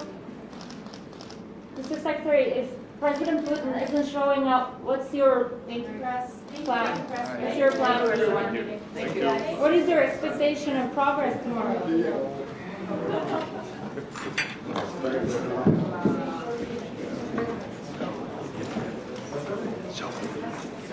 Thank you.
TRT.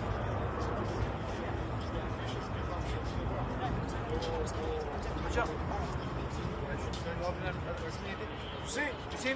Hüseyin Bey, kamera.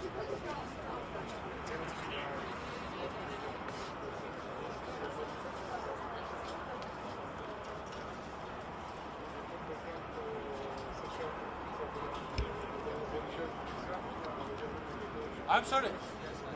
Adam.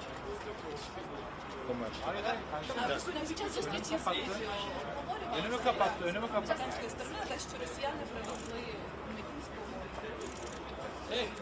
Ми зазвичай говоримо все. Все, що стосується двостороннього порядку денного, все, що стосується наших глобальних інтересів. Тому я залишу, знаєте, тут таку інтригу. Ми обговорюємо все, що слугує нашим мирним зусиллям. Будь ласка, дякую. І радий вас бачити в вишиванках, що сьогодні це ми в особливій броні з вами. Бачите, у мене багаж просто так.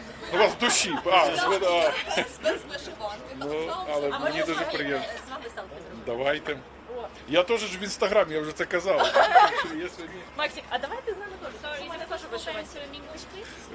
With your permission Sorry. later, yes? We will be around. We will try to make a separate English language appearance later.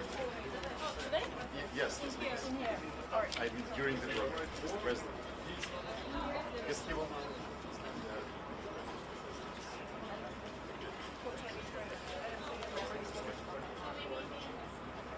We will see.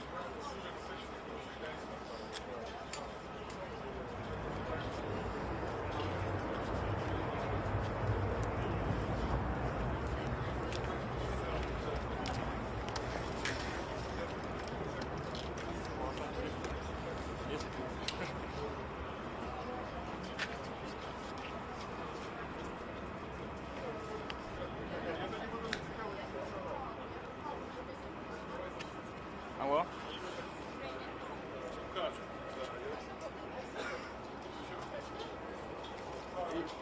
Я вам наберу через годинку буквально. Зараз не звучу. Дякую.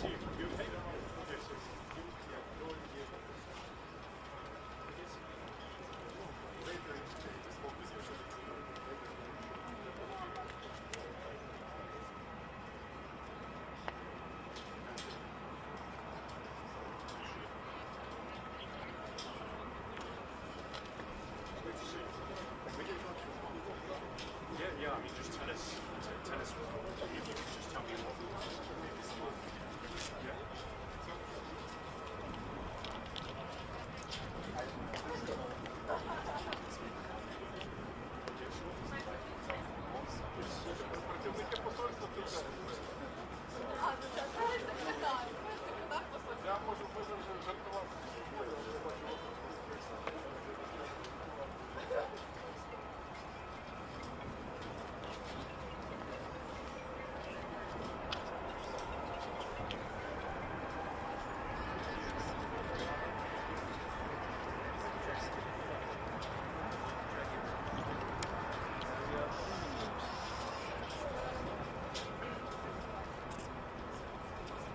Büşra. Nerede?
Еще оператор-то, ты помнишь?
konuşacak bir şey.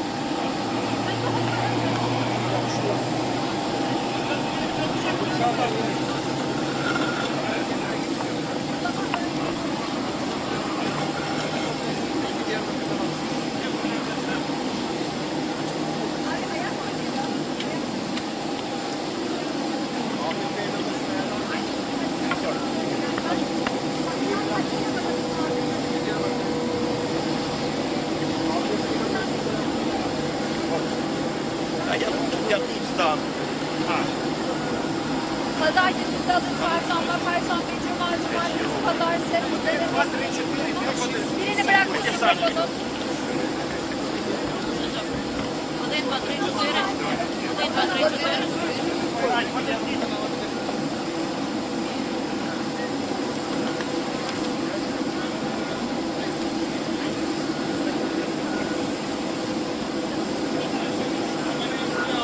Ви Малюка бачили? Гнатова бачили? Хто там ще? Поклад був, бачили? Зняли це все? Так. Хто ще оклад малюк? Ну ви що, на кадрах було? Все зняли. Все в стрім.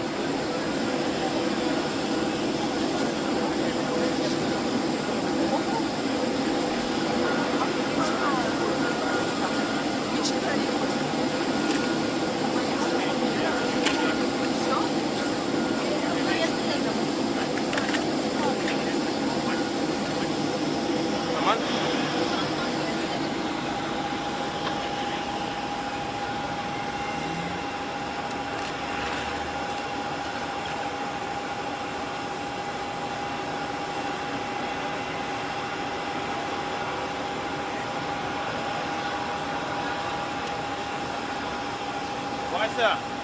Вася! А ты поставил? Поговори. Микрофон düştü. Düştü. 1, 2, 3, 4, 5, 6, 7, 8, 9, 10.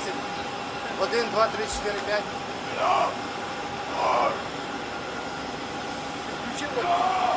Там клип.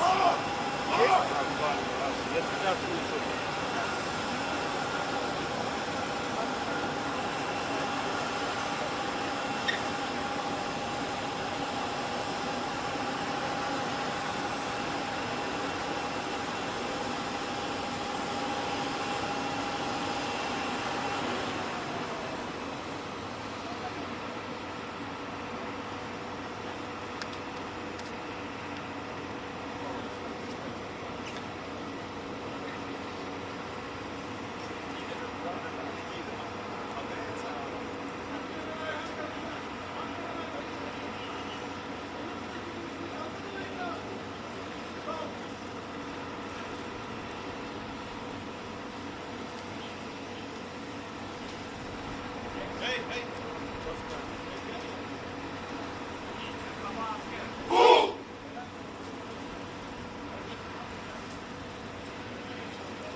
Пане президенте, як Доброго ви дня, оцінюєте вітаю. російську делегацію? Доброго дня.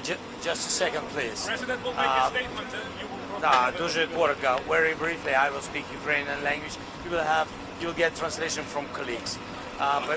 Передусім хочу подякувати президенту Ердогану за організацію зустрічі, можливість прямих перемовин. Саме такі були сигнали про прямі перемовини. Українська сторона підтвердила їх і сьогодні саме тут, в столиці, в Анкарі. Що стосується нашого рівня, делегація у нас на найвищому рівні, Міністерство закордонних справ, мій офіс, військові, наші розвідки, представники всіх розвідок, до речі. І для того, щоб приймати будь-які рішення, які можуть привести до очікуваного справедливого миру. Що стосується високого рівня зустрічі, ми почнемо з зустрічі з президентом Ердоганом, з усією широкою делегацією Туреччини. Ми в контакті з американською стороною, а вони, думаю, також будуть в Туреччині на високому рівні. Подивимось, але рівень русських поки що мені офіційно невідомий, але із того, що ми бачимо, більше схоже на бутафорський рівень. Ми подумаємо, що будемо робити, які будуть наші кроки після розмови з президентом Ердоганом. Я думаю, у нас буде кілька годин для важливої розмови, дуже важливих рішень. Ми повинні розуміти, що за рівень російської делегації, який у них мандат, чи спроможні вони хоч щось самі приймати. Тому що нам всім відомо, хто в Росії приймає рішення. Дякую. Будемо в контакті, ми обов'язково вийдемо до засобів масової інформації.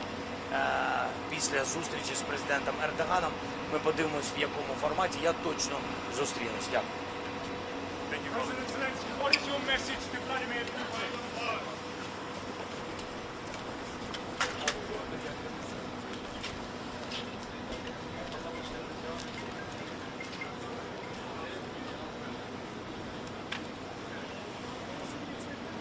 Tabii ki.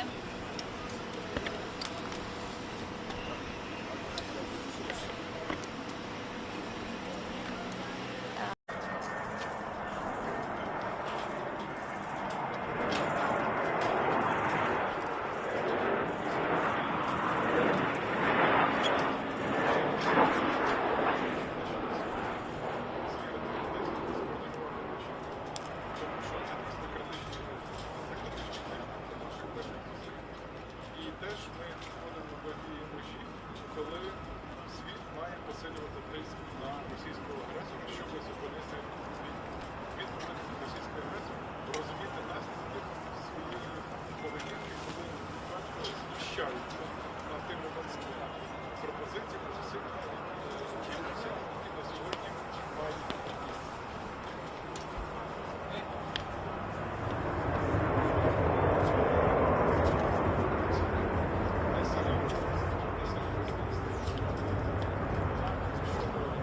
TRT.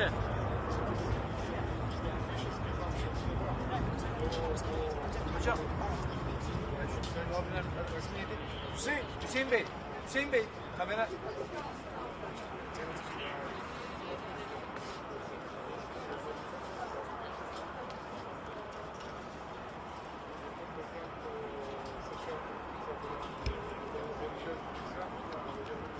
I'm sorry. Adam.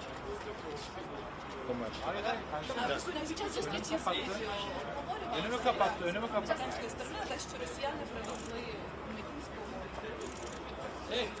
Ми зазвичай говоримо все.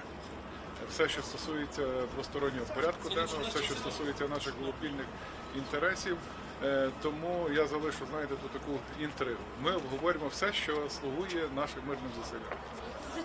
Будь ласка, дякую.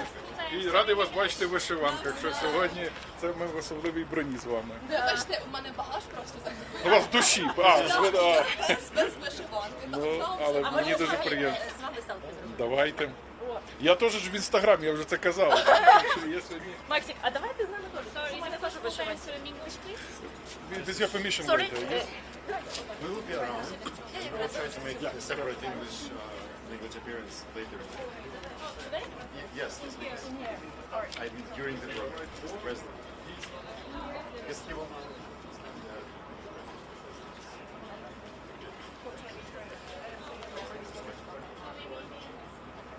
We will see.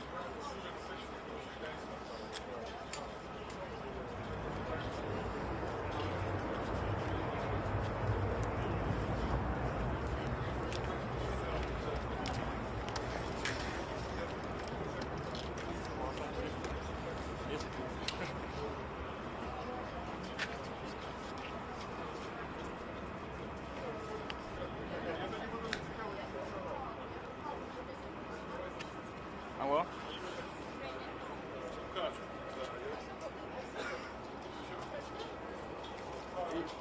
Я вам наберу ще через годинку буквально. Зараз не залишимо. Дякую.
Büşra.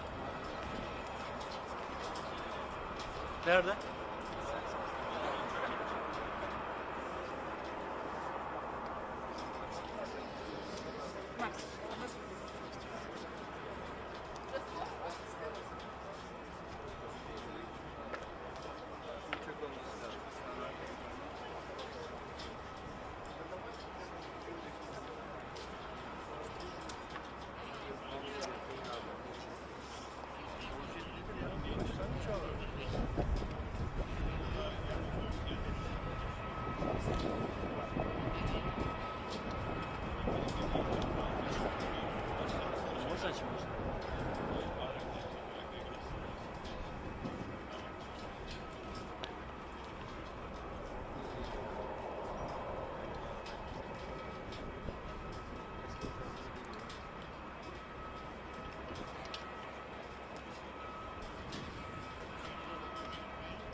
Еще оператор тогда, ты помнишь?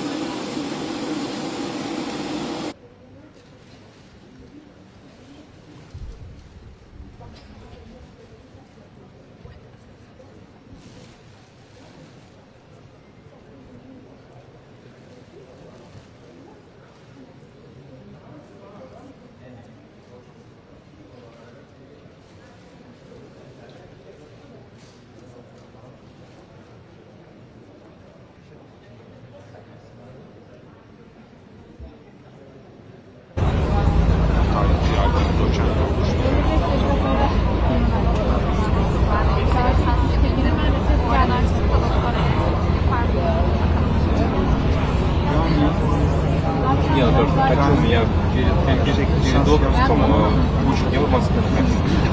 Daha yeni yüksek lisans за то, что в мае мы очень много работаем. Я просто вложил в lisans yaptım. Ama emekli olduktan sonra yaptım. Sürekli basın kartı var. Emekli ve tam hala çalışıyor. Gidiyor bir yerde. Ne olacak? Hiçbir şey yok. Hiçbir şey için hiçbir şey geçti. Yüksek lisansında başka bir şey öğrenirsin. Başka bir vizyon.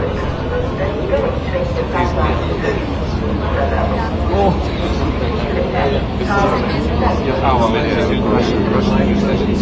Я новости. The biggest sales in Russia.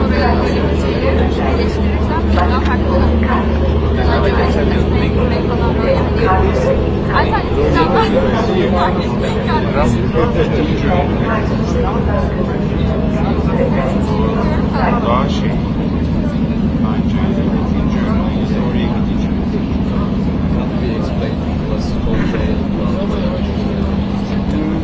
Geçen kim anlatıyor? Start scanner.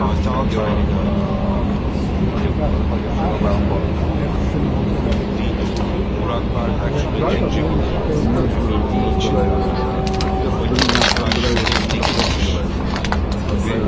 acayip şeyler araştırmış.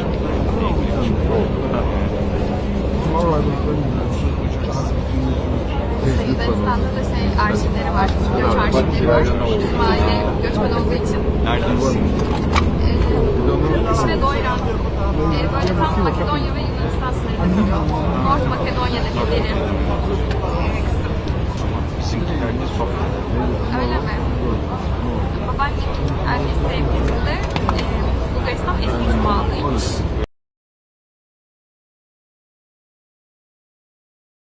This is the primary audio circuit for...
Konuşacak şey.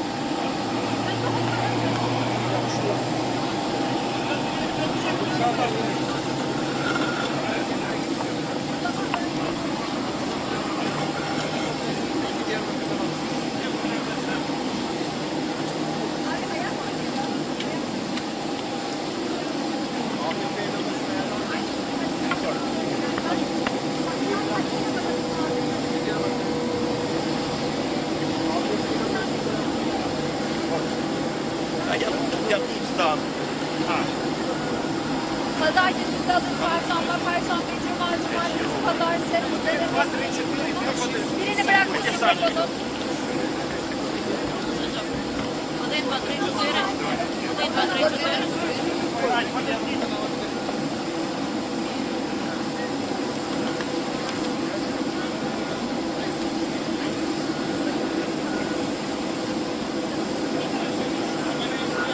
Ви Малюка бачили?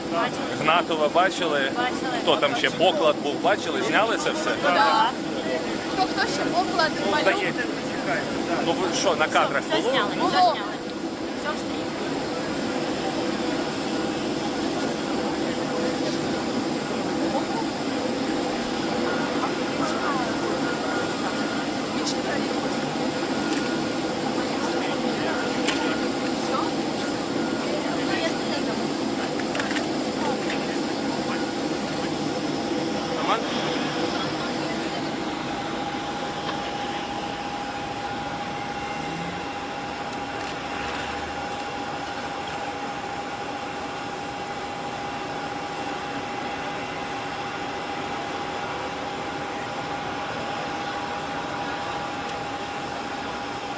Вася!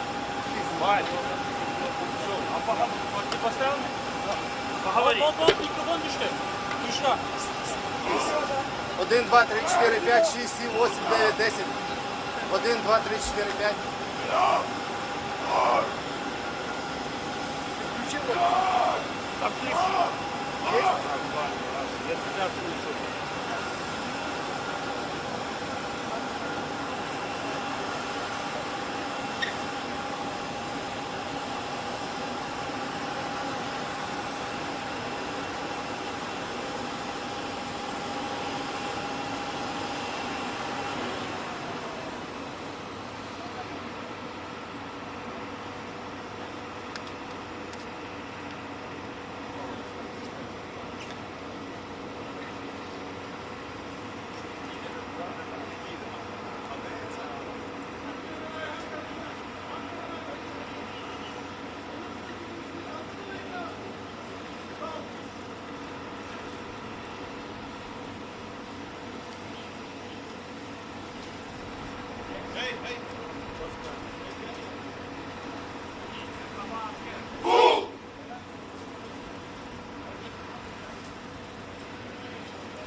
Пане президенте, як Доброго дня, оцінюєте вітаю. російську делегацію? Доброго дня.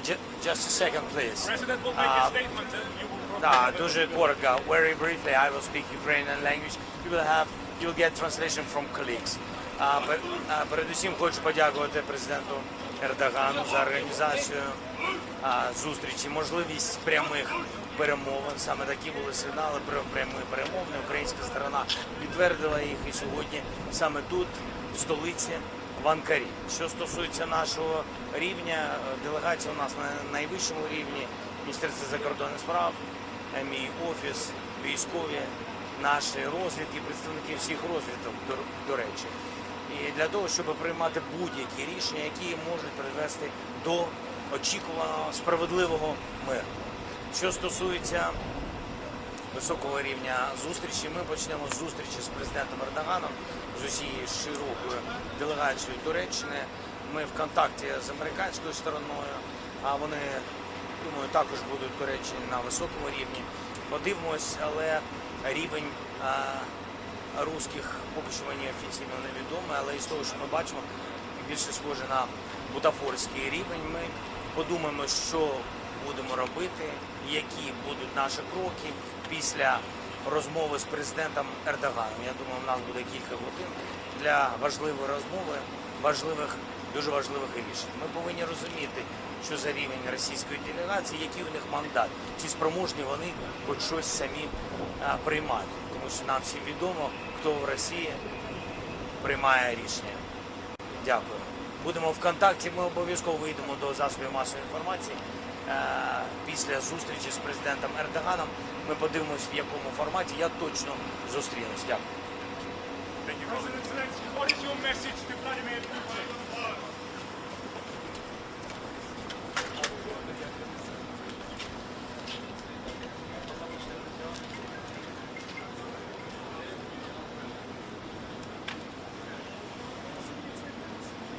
Kim.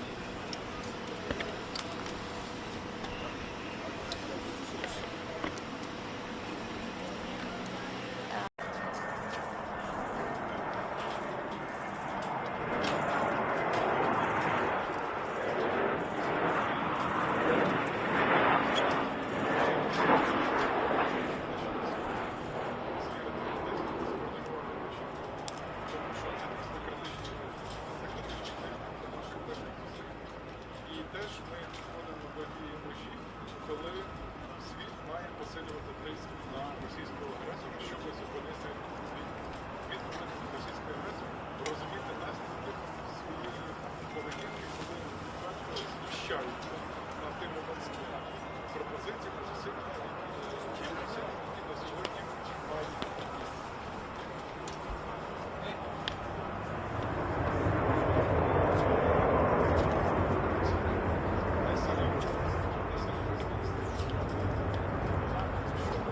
TRT.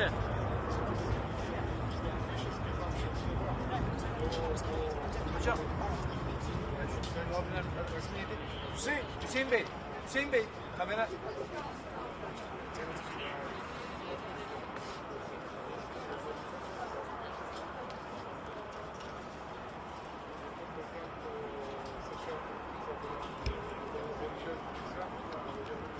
I'm sorry. Adam.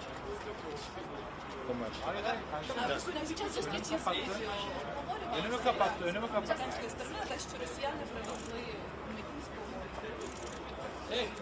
Ми зазвичай говоримо все. Все, що стосується двостороннього порядку денного, все, що стосується наших глобальних інтересів. Тому я залишу, знаєте, тут таку інтригу. Ми обговорюємо все, що слугує нашим мирним зусиллям. Будь ласка, дякую. І радий вас бачити в вишиванках, що сьогодні це ми в особливій броні з вами. Ви бачите, у мене багаж просто так.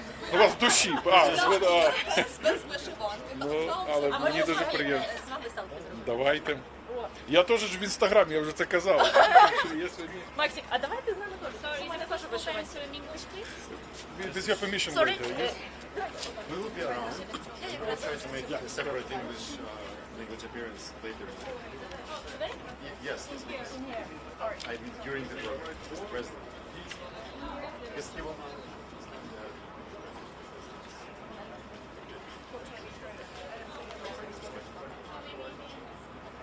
We will see.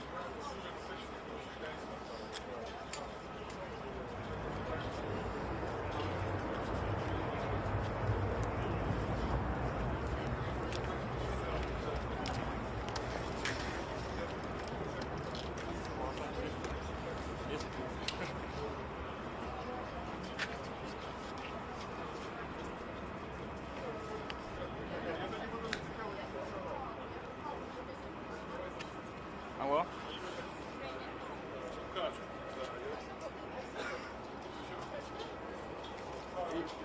Я вам наберу ще через годинку буквально. Зараз не звучить. Дякую.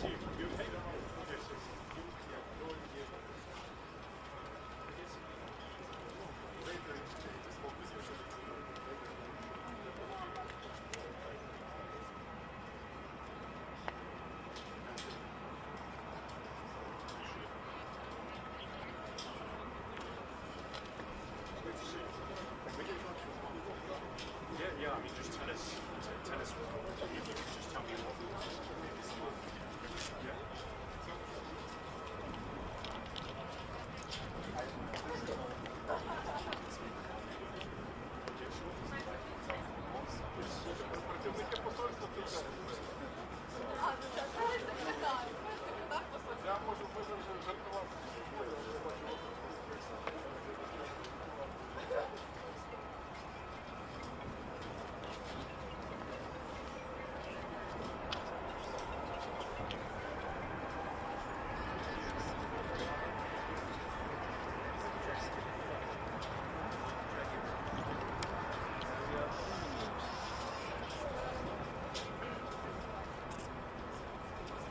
Büşra. Nerede?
Еще оператор тогда, ты помнишь?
shot, shake.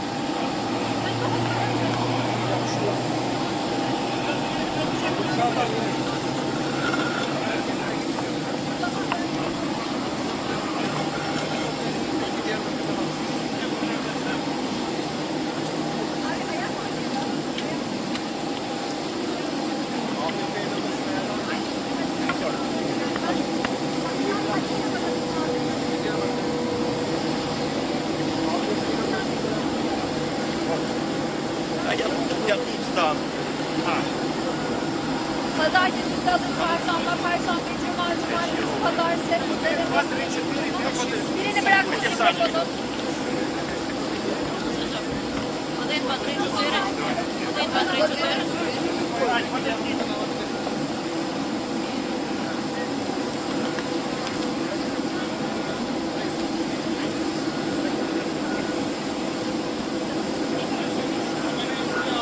Ви малюка бачили?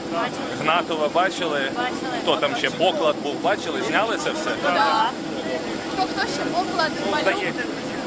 Ну ви що, на кадрах було? Було.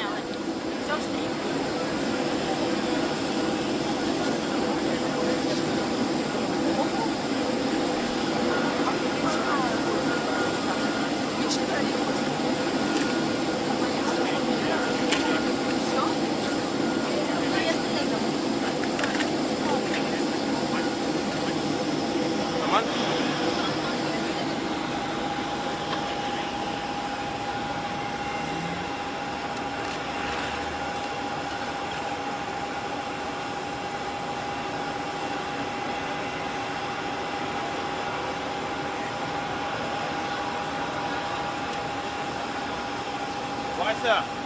Вася! Що, а ти поставив? Поговори. Микрофон пішли. Пішла. 1, 2, 3, 4, 5, 6, 7, 8, 9, 10. 1, 2, 3, 4, 5. Включи блок. Там кліп.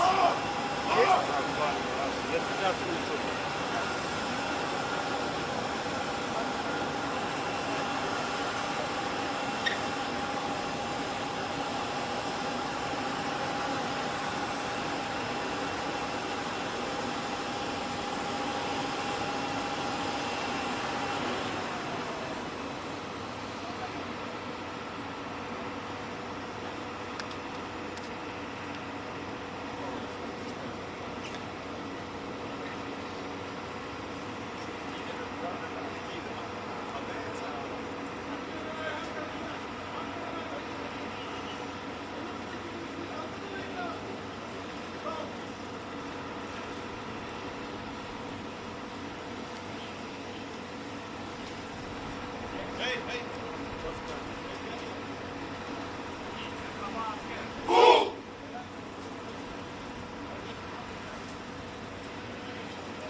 Пане президенте, як Доброго дня, оцінюєте вітаю. російську делегацію? Доброго дня.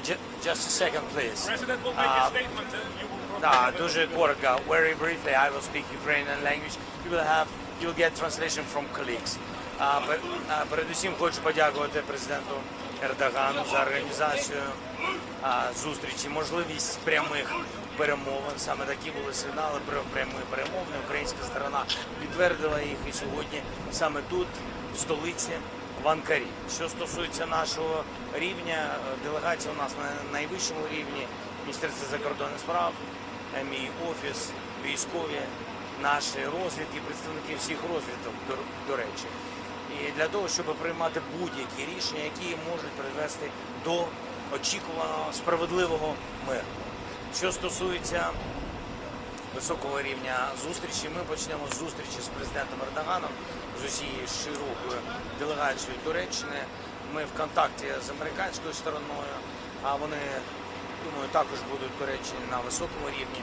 Подивимось, але рівень русських поки що мені офіційно невідомий, але із того, що ми бачимо, більше схоже на бутафорський рівень. Ми подумаємо, що будемо робити, які будуть наші кроки після розмови з президентом Ердоганом. Я думаю, у нас буде кілька годин для важливої розмови, дуже важливих рішень. Ми повинні розуміти, що за рівень російської делегації, який у них мандат, чи спроможні вони хоч щось самі приймати. Тому що нам всім відомо, хто в Росії приймає рішення. Дякую. Будемо в контакті, ми обов'язково вийдемо до засобів масової інформації. Після зустрічі з президентом Ердоганом ми подивимось, в якому форматі я точно зустрінусь. Дякую. President Zelensky, what is your message to Vladimir Putin?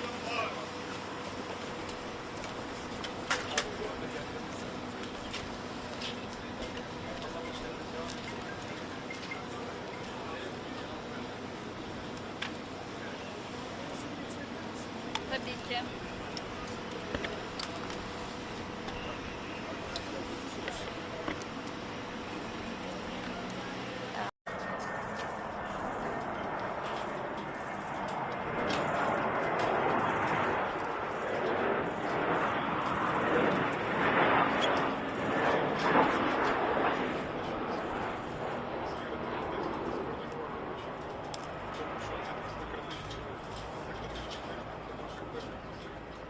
І теж ми входимо до тієї межі, коли світ має посилювати тиск на російського агресора, щоб зупинити відповідь російської агресії, розуміти наслідки своєї поведінки, коли знущаються над тими пропозиціями, зусиллями, які на сьогодні мають.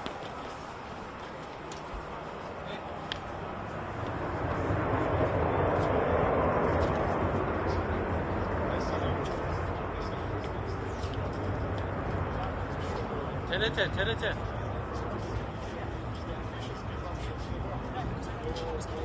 Hocam. Hüseyin Bey, kamera.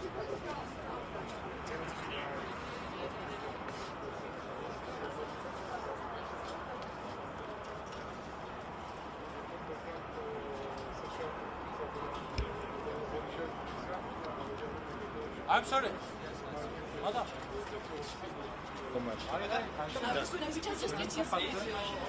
Önümü kapattı.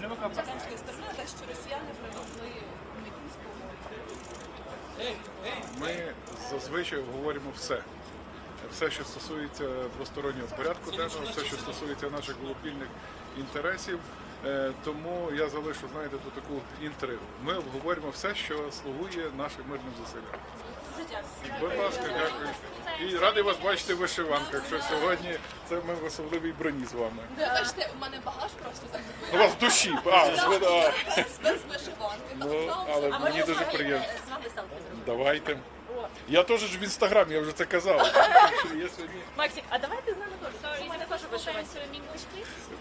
This your permission Sorry. later, yes? We will be around. We will try to make a separate English language appearance later. Today? Yes. I mean, during the program, the president. Yes, he will.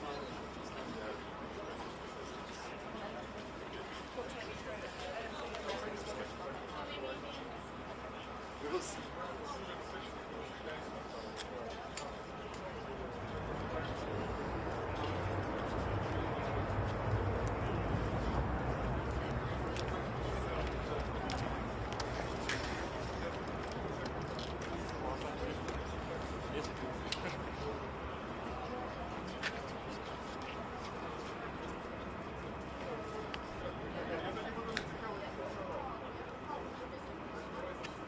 Алло?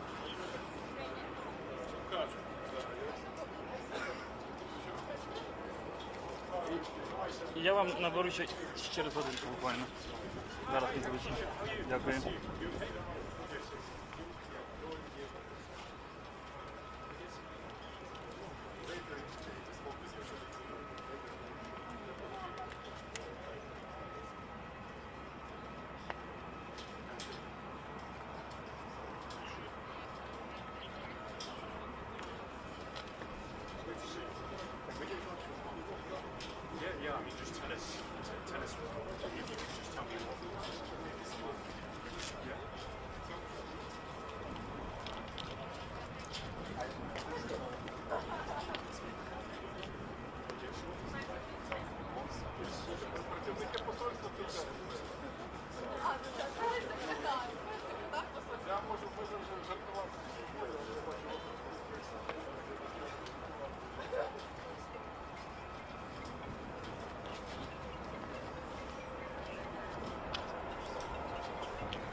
Büşra.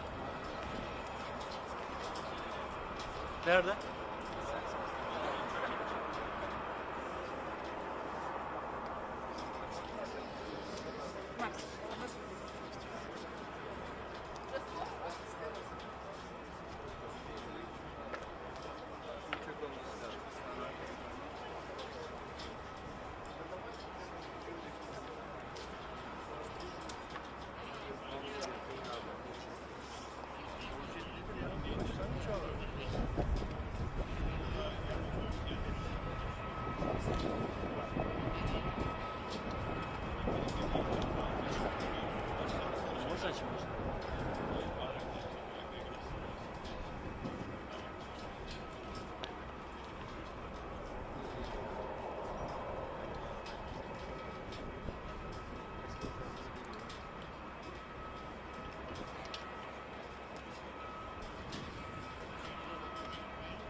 Еще оператор тогда, ты помнишь?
shut, shake.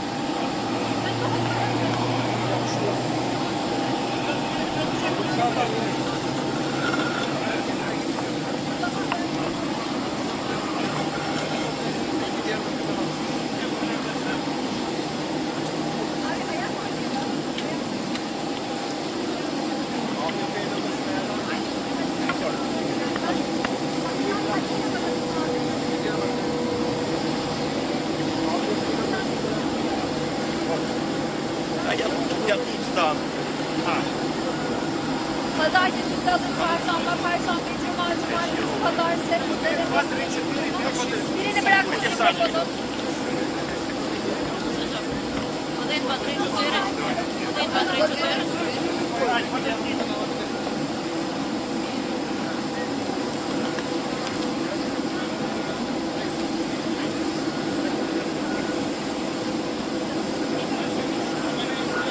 Ви малюка бачили? Гнатова бачили? Хто там ще? Поклад був, бачили? Зняли це все? Так. Хто ще поклад малюк? Ну ви що, на кадрах було? Було.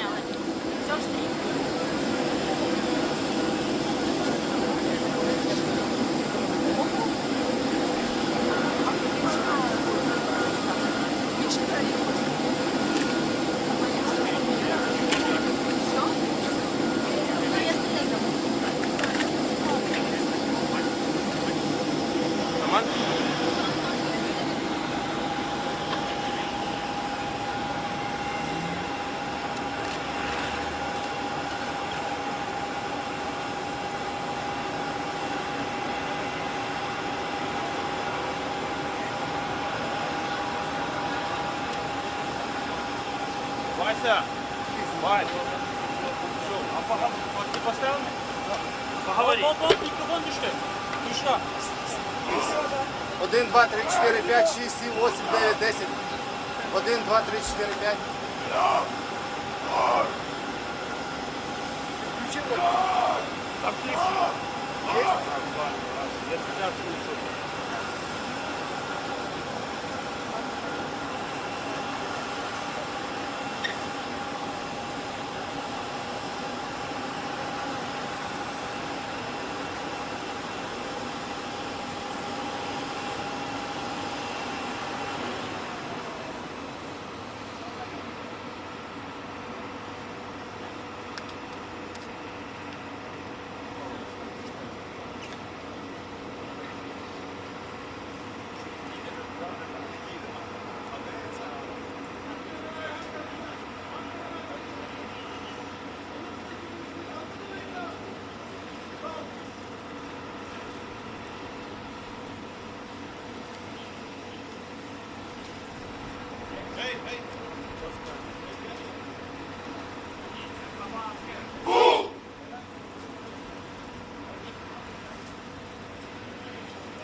Пане президенте, як Доброго ви дня, оцінюєте вітаю. російську делегацію? Доброго дня. Just a second, please. Да, дуже коротко. Very briefly, I will speak Ukrainian language. You will get translation from colleagues. Передусім хочу подякувати президенту Ердогану за організацію зустрічі, можливість прямих перемовин. Саме такі були сигнали про прямі перемовини. Українська сторона підтвердила їх і сьогодні саме тут, в столиці, в Анкарі. Що стосується нашого рівня, делегація у нас на найвищому рівні, Міністерство закордонних справ, мій офіс, військові, наші розвідки, представники всіх розвідок, до речі. І для того, щоб приймати будь-які рішення, які можуть привести до очікуваного справедливого миру. Що стосується високого рівня зустрічі, ми почнемо з зустрічі з президентом Ердоганом, з усією широкою делегацією Туреччини. Ми в контакті з американською стороною, а вони, думаю, також будуть в Туреччині на високому рівні.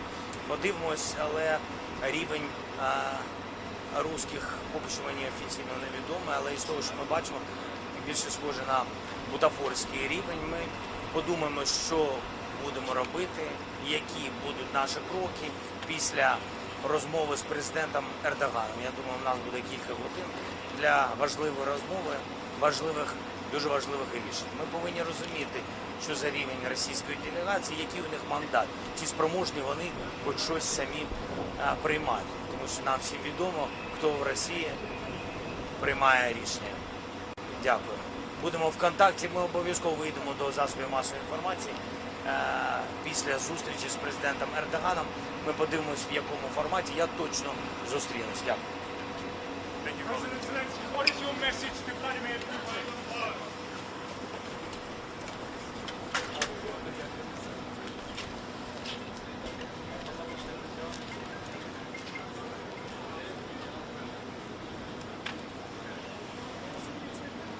Забійте.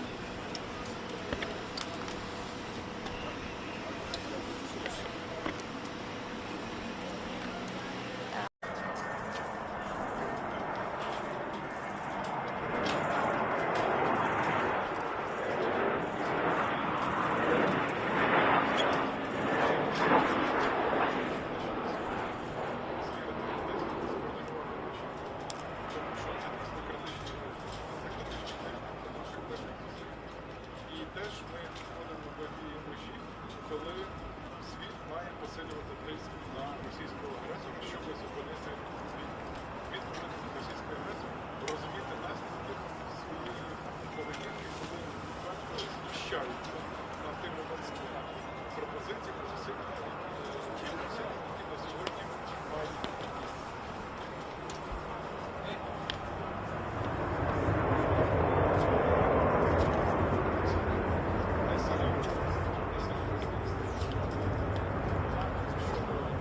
TRT.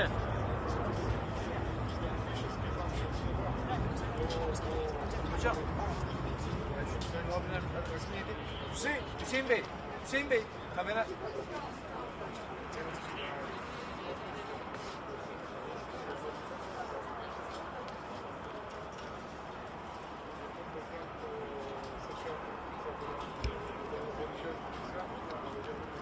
I'm sorry. Adam.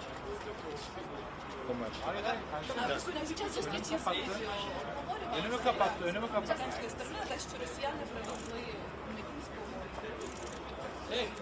Ми зазвичай обговорюємо все. Все, що стосується двостороннього порядку денного, все, що стосується наших глобальних інтересів. Тому я залишу, знаєте, тут таку інтригу. Ми обговорюємо все, що слугує нашим мирним зусиллям. Будь ласка, дякую. І радий вас бачити в вишиванках, що сьогодні це ми в особливій броні з вами. Бачите, у мене багаж просто так. У вас в душі, Без вишиванки. Ну, але мені дуже приємно. Давайте. Я теж ж в інстаграмі, я вже це казав. Максик, а давайте з нами теж. Sorry, я теж вишиванці. English, please? With your permission, Sorry. yes? We will be around. We will try to make a separate English language appearance later. Today? Yes. I mean, during the program, the president. Yes, he will.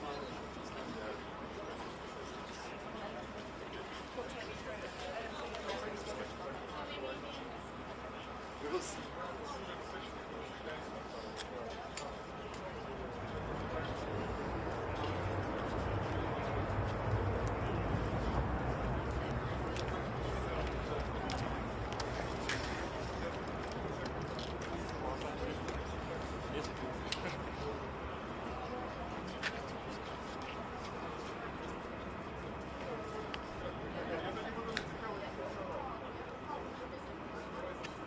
Алло?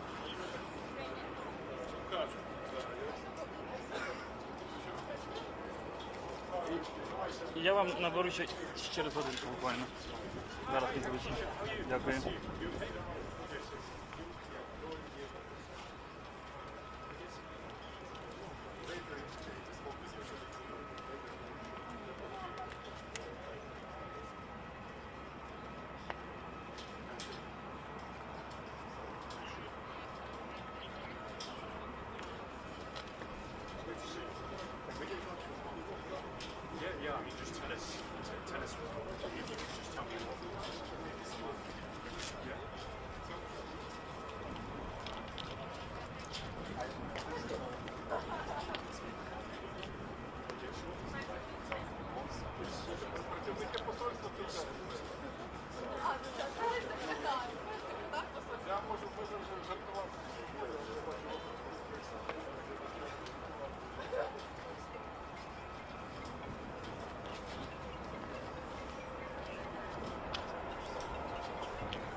Büşra. Nerede?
Еще оператор тогда, ты помнишь?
konuşacak bir şey.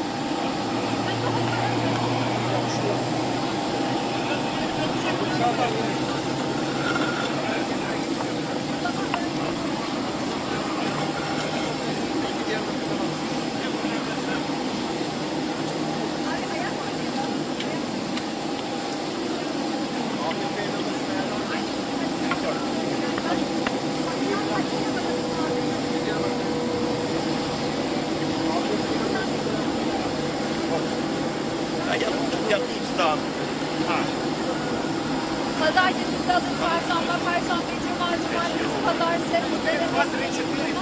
Birini bırakmışsın mikrofonu.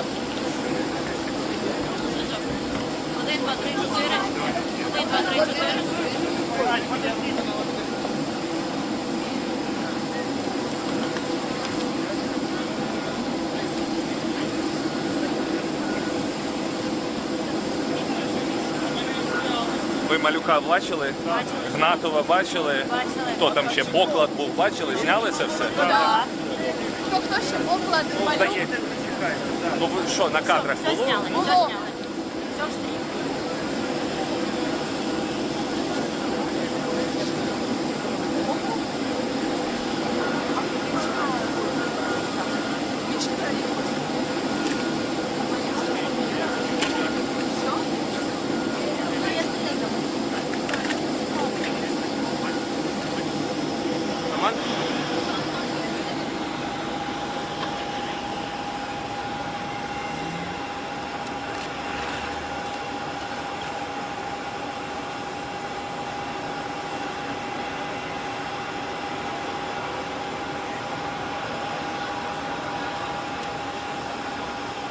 Вася! Вася! Ты поставил? Поговори. Микрофон düştü. Düştü. 1, 2, 3, 4, 5, 6, 7, 8, 9, 10. 1, 2, 3, 4, 5.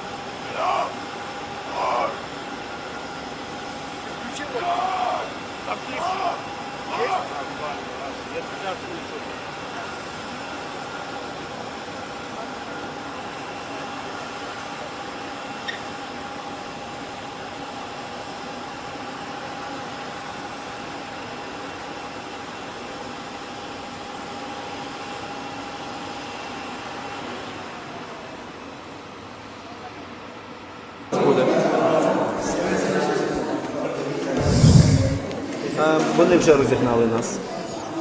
Вони бачать картинку і далі. Sonda. Abi Türkçe'yi bile denersek Türkçe'de şey olabilir. Yükselttim biraz. Bu taraf için.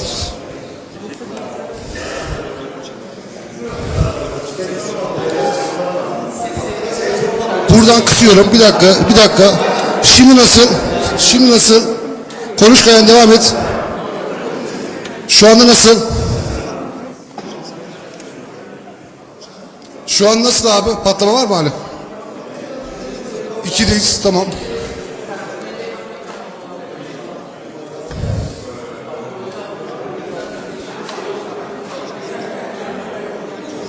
Tamam mıyız Dom? Türkçe ses tamam mı?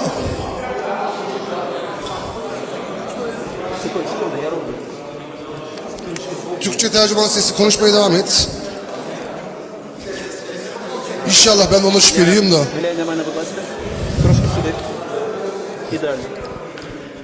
Тільки по можливості давайте швидко. Ben de onu düşünüyorum şimdi. Чекаємо його і щоб я швидше включилася. Ayağını biraz basıp evet. Türkçe, ben Türkçe değil bak. Arkadan gelen ses Türkçe. Tamam mı? Kıstım, patlama falan var mı? İyi misin? Türkçe. Tamam. Siz tamamsınız abi. O da Türkçe oldu. İngilizce iptal oldu.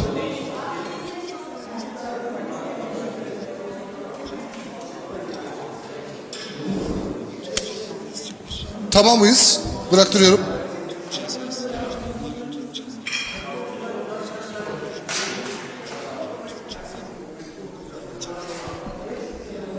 Çıkart abi. Şu ön tarafa doğru çekelim hemen.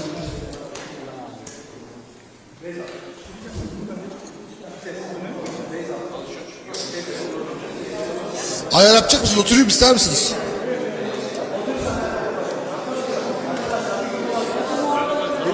Bir oturabilir miyiz yerimize lütfen? 1, 2, 3, 4, 5, 6. Pardon. Pardon. Hanımefendi. Hanımefendi, hello. Ses deneme 1, 2, 3, 4, 5, 6, 7, 8, 9, 10, 11.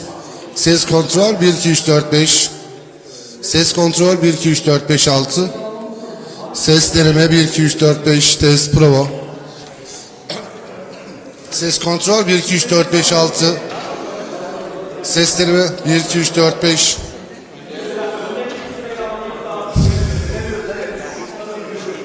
Valla. Ses deneme.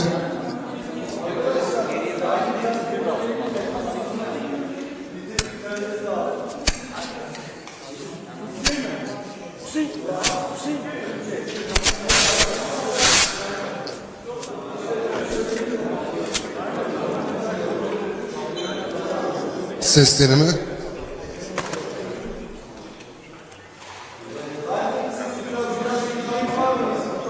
Bir, iki, üç, dört, beş, altı, yedi, sekiz, dokuz. Ses deneme 1, 2, 3, 4, 5. Maalesef önden sıra almıyoruz. Ya durum böyle. 1, 2, 3, 4, 5, 6. Ses deneme 1, 2, 3, 4, 5 test prova.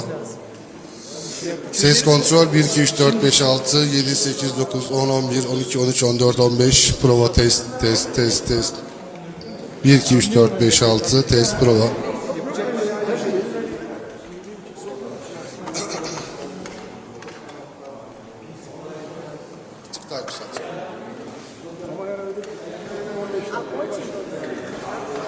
Bir, iki, üç, dört, beş, altı.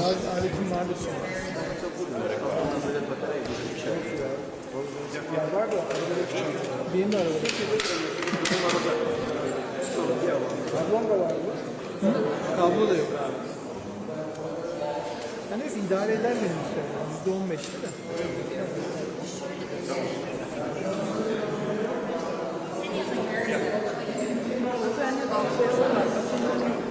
Test prova.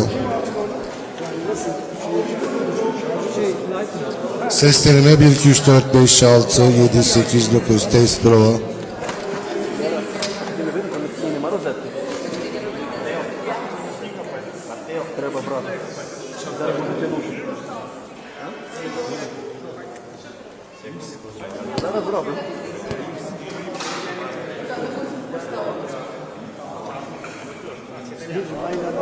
Ancak bu kadar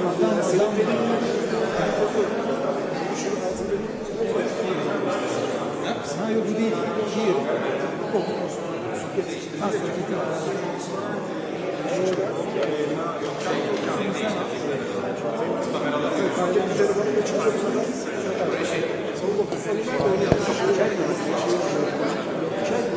Test ses.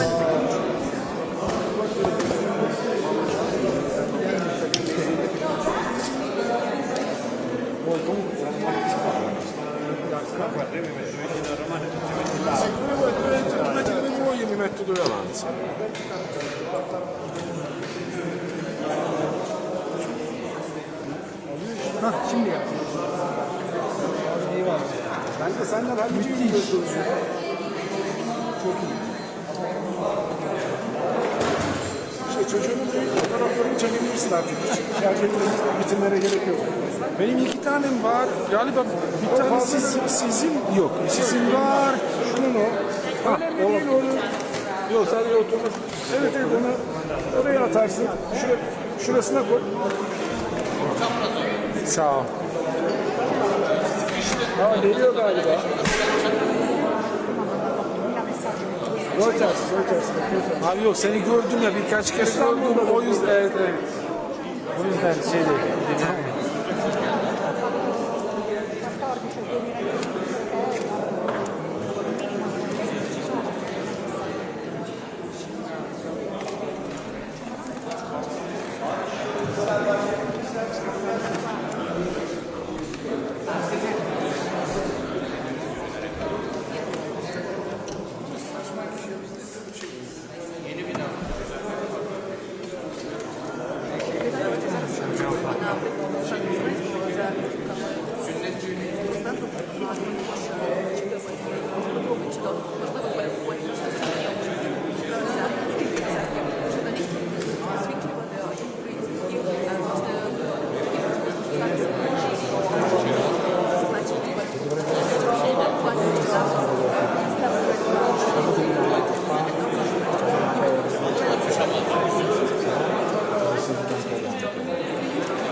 Finish?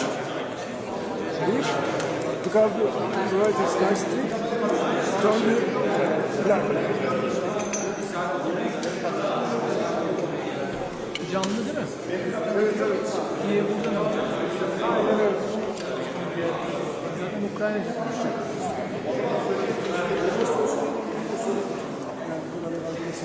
Onda şey ama simultane tercüme var işte. Yanlara söyle.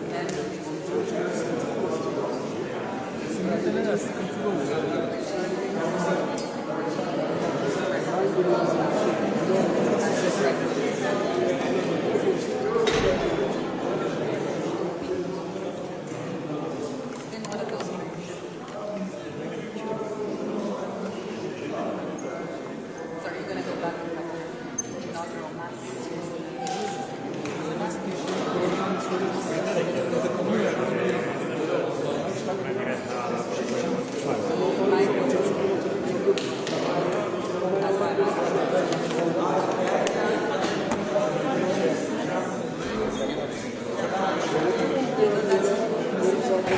Evet abi, şimdi ben eşimle konuştum, bayağı hissetmişim. Seslerimi 1, 2, 3, 4, 5, 6 test pro.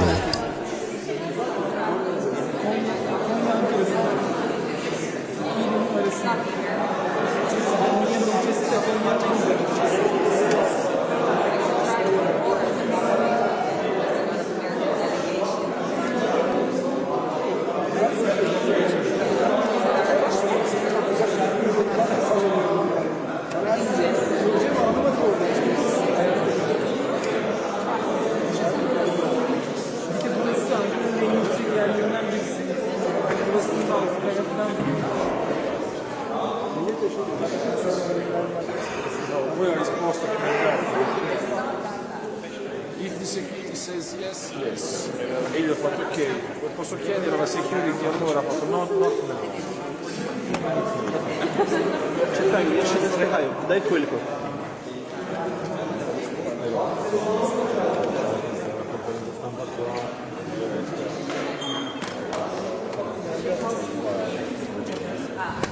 Test seslerime 1, 2, 3, 4, 5, 6.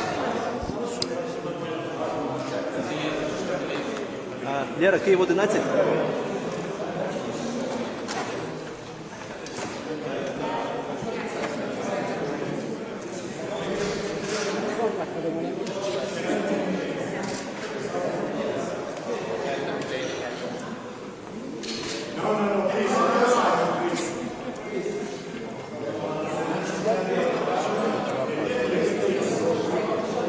isteyen var. Şunu mu? Ama ucuna bakın.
Якщо я так стану, я буду вам заважати. Ні, не будете заважати.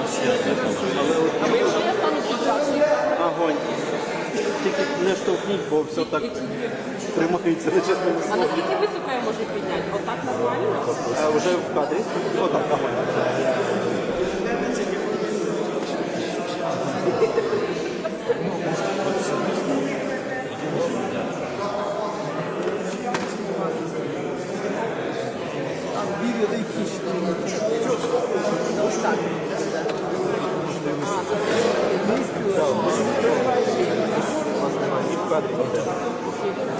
Тільки треба, бо воно все на щось насадити.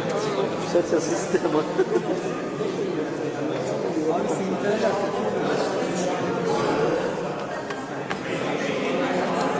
Ви транслюєте наживо?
Ses kontrol, deneme 1, 2, 3, 4, 5. Ses geliyor değil mi? Tamam, bir saniye.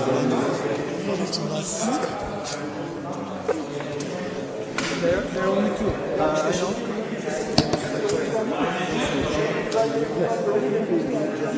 Can we split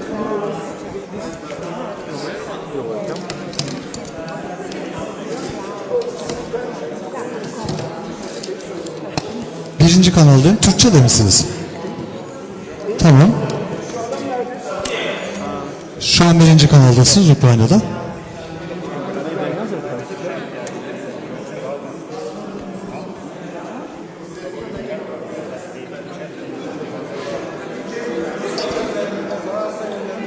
Evet, şu anda tamam. Tamam, bir daha Türkçeden ses alabilirim. Tamam, çok net. Şu an Ukrayna'da çok net. Tamam. It's dead. It's dead battery. No, it's dead battery. Oh, no, I think... Maybe... I'm sorry, give me translator behind you. Behind. No. You should just plug in just for its work. I mean, if you don't plug in, it doesn't work. If you plug in, I can try.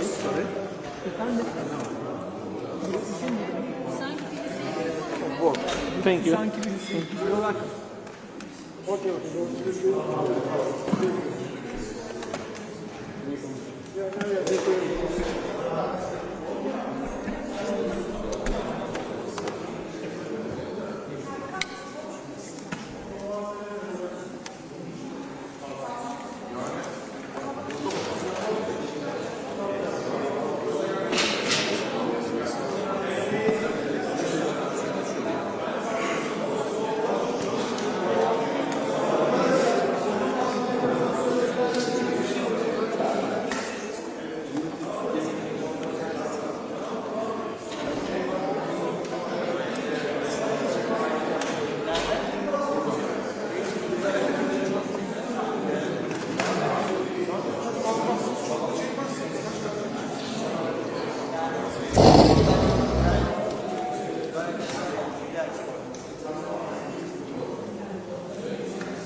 Bir, iki, üç, dört, beş, altı, 7, 8, 9.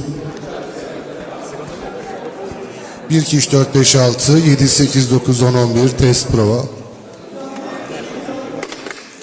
Türkçeden Kayan Bey, Türkçeden mi konuşur musun? 1, 2, 3, 4, 5, 6. 1, 2, 3, 4, 5, 6. Şu anda tercümeli var. Türkçe tercüman var şu anda. Tamam. Tamam. Ses alamayan var mıdır? 1, 2, 3, 4, 5, 6. Ses deneme. Hem Türkçeden konuşuyor şu anda hem master konuşuyor. Ses deneme, prova, test. Ses deneme, test, prova. Tamamız. Bırakıyorum, var mı başka? Tamam.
Ümit. Benim kameradan baksana şimdi.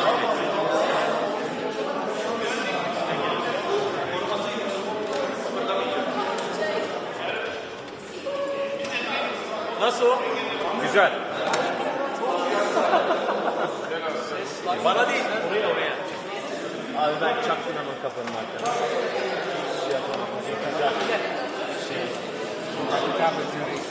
İyi mi Ümit? Bura kesiyor mu?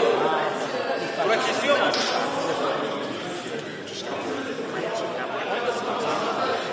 Onlar gidecek mi? Böyle mi? Gelme. Onları bıraktı gel. 1, 2, 3, 4, 5, 6. Ses deneme 1, 2, 3, 4, 5. Ses deneme 1, 2, 3, 4, 5, 6. Türkçe duyuyor musunuz? Ses deneme 1, 2, 3, 4, 5, 6. İkilisiniz sanırım. Doğru olur, tamam. Tamam. Sesi herhalde sıkıntı yok. Lütfen.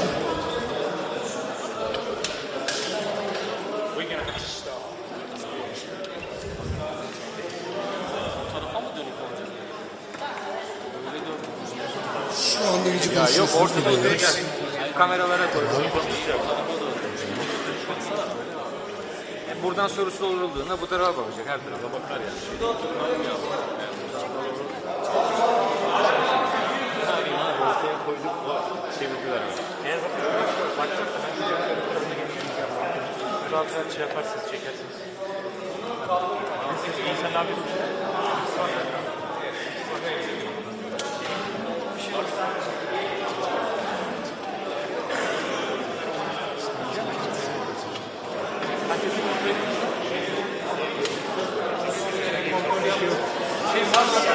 pardon. Bir de kaydırma şansınız var mı? Yok şuna yapalım.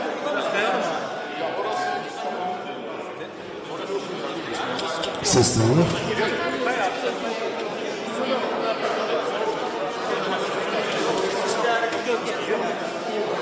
I think now you can move more there. If you want to. You will have a better view. Good? Me too.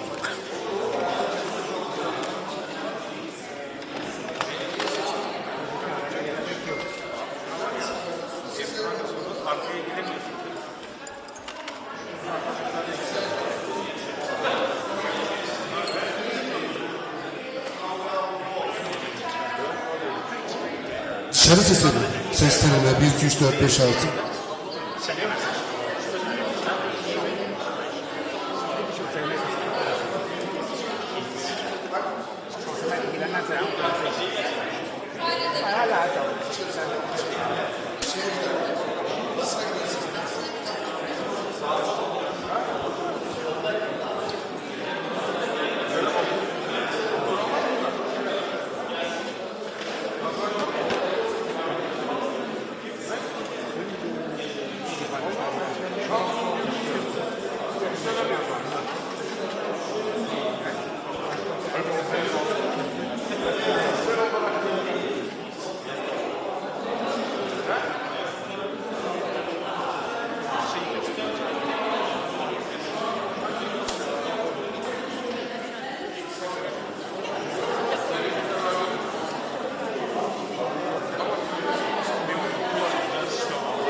Erkan'a sor.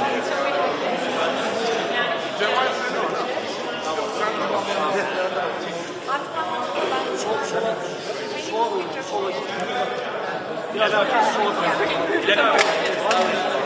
Şöyle söyleyebilir miyim? şöyle komple şöyle slide. Geri gelmeleri lazım. Bir şey söyle. Senin arkandaki sandalyeyi de oradan, senin arkanda duruyor bizim. Hayır, senin arkanda.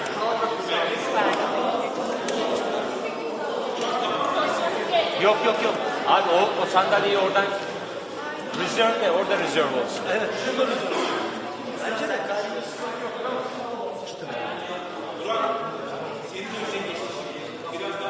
Gel abi. değil. Tutabileceğim mi? Öyle mi? Şunu da Mert'e versene.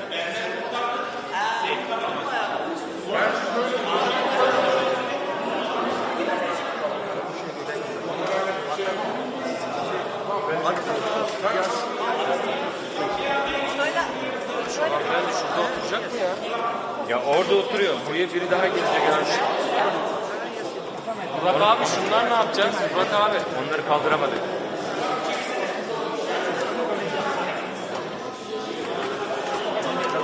Burak abi şurayı ne yapacağız? Soldakileri. Burak o sandalyeyi de çek. Geri gel, getir abi sandalyeyi. I don't know, I said remove that. Yeah. There you go.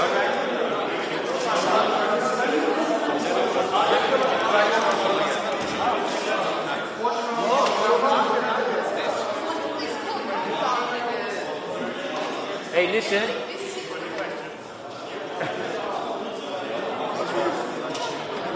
Niye oynatıyorsun? Aynen. Oynatıyorsun. Volkan abi. Rakip oldu.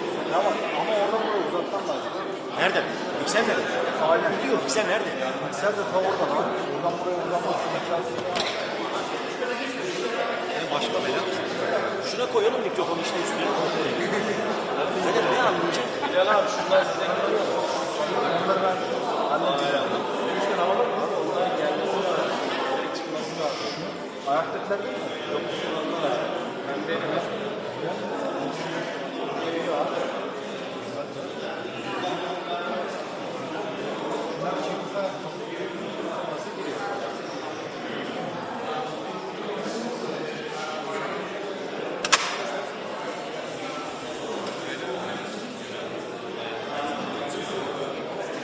Bak şurada bir cihazı yok.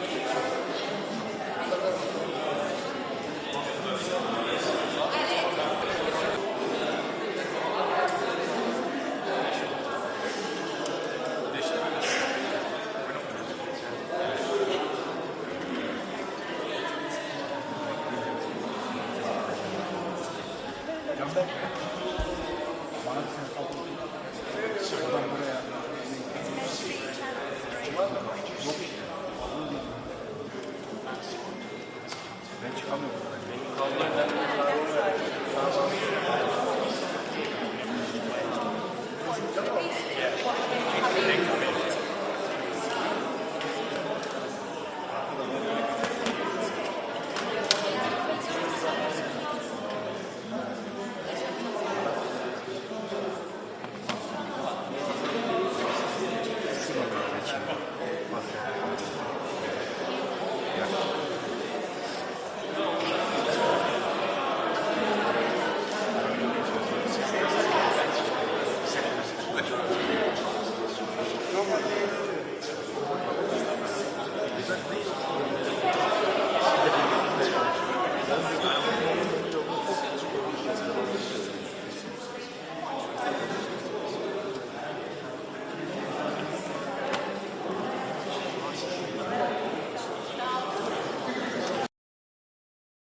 Zelensky's stand.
Ne diyor bunlar?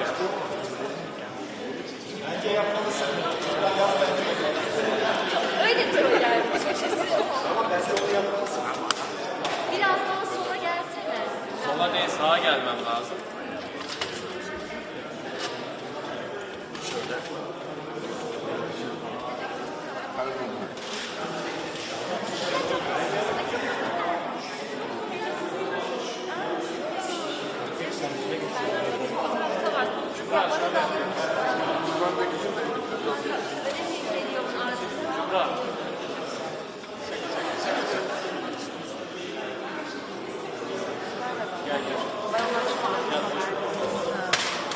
Ben şuraya gideyim. Kabloyu...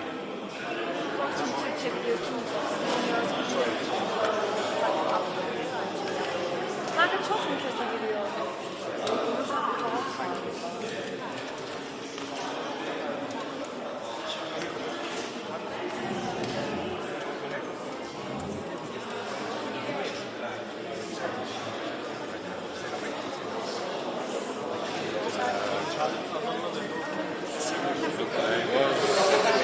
I can give mine, but you want to do that, right?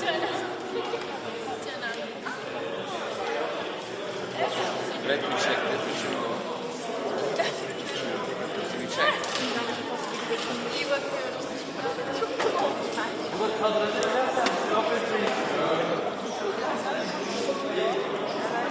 Ben nasıl yapacağım bilmiyorum ki. Aynen ben de almışım. Yeri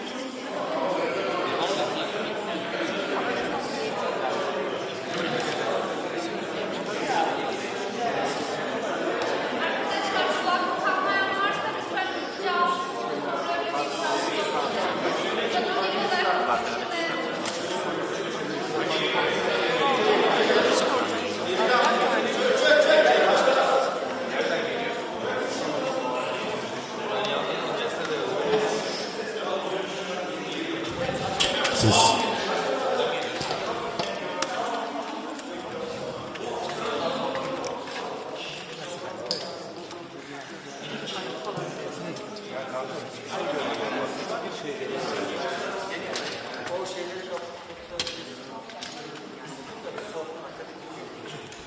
Yo, camera guy.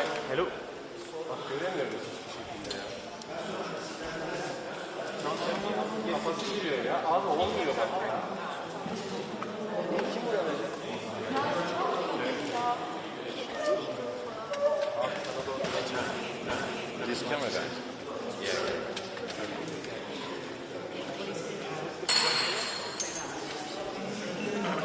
Is it the state TV?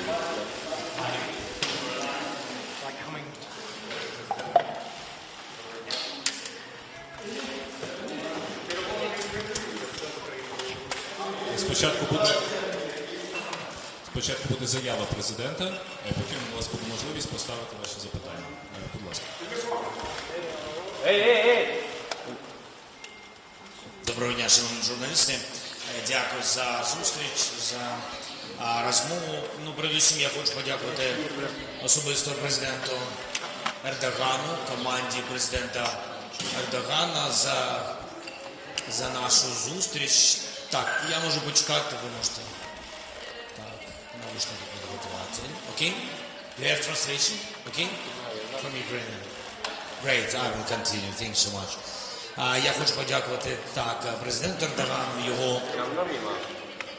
його команді. Дуже дякуємо народу Туреччини за підтримку територіальної цілісності, суверенітету України. Ще раз це підтвердив під час нашої розмови президент Ердоган за те, що завжди підтримує Україну, вважає Крим українським. Для мене це дуже важливі сигнали нашої особистої дружби і підтримки політичної, різної підтримки України. У нас була хороша розмова на найвищому рівні. Україна приїздом в Туреччину. Початок нашого приїзду я вирішив почати разом з президентом Ердоганом зі столиці. Ми продемонстрували високий склад нашої делегації. Це міністр закордонних справ України, керівник Офісу президента, міністр оборони України, керівник Генштабу України, голова Служби безпеки України і представники всіх розвідок України. Туреччина, хочу це відзначити, зустріла Україну делегацію на такому самому рівні, на найвищому рівні. Після того, як ми зрозуміли рівень російської делегації, ми бачимо, що вони, на жаль, дуже несерйозно ставляться до реальних перемовин. Поки що ми не бачимо серед присутніх ті, хто дійсно ухвалює рішення, хоча це була, хочу нагадати, пропозиція русських до прямих перемовин, підтримка президента Трампа особисто, що лідери повинні зустрітися, але тим не менш, незважаючи на достатньо низький рівень представлення російської делегації, але з поваги до президента Трампа, з поваги до високого рівня делегації Туреччини і до президента Ердогана, і все ж таки бажаючи продемонструвати, спробувати досягти хоча б перших кроків щодо деескалації, перших кроків щодо закінчення війни, а саме припинення вогню, я вирішив відправити зараз в Стамбул нашу делегацію, але не всіх, безумовно, голови Служби безпеки, начальника Генштабу не буде, голови так, але делегація буде очолена міністром оборони України. Разом з ним будуть професійні люди, військові і розвідники. Міністр оборони, незважаючи на те, що, якщо чесно, контрпартнера з російської сторони там не буде, але тим не менш розуміючи, що зустріч має бути в форматі турецької, американської, української, російської присутності, по-перше, посада нашого міністра оборони, друге, він входить в склад групи перемовників, переговорників, а по-третє, Рустем Умєров, міністр оборони України, вільно володіє турецькою, англійською, російською, українською мовами. Тому наша команда в Стамбулі буде представлена. Щодо адженди, мандату не буде, припинення вогню номер 1.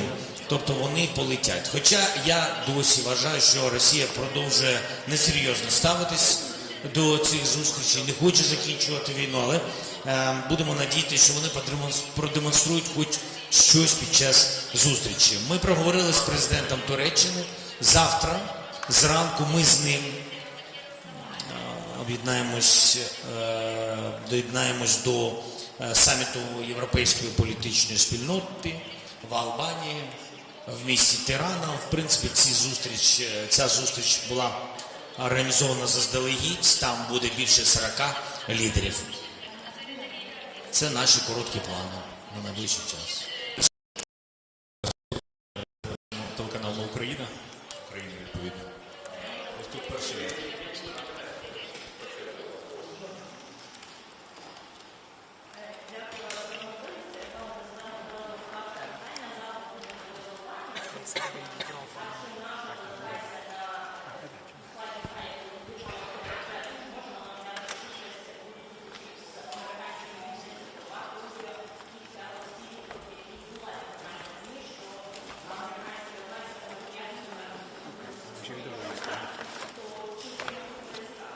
Україна зацікавлена.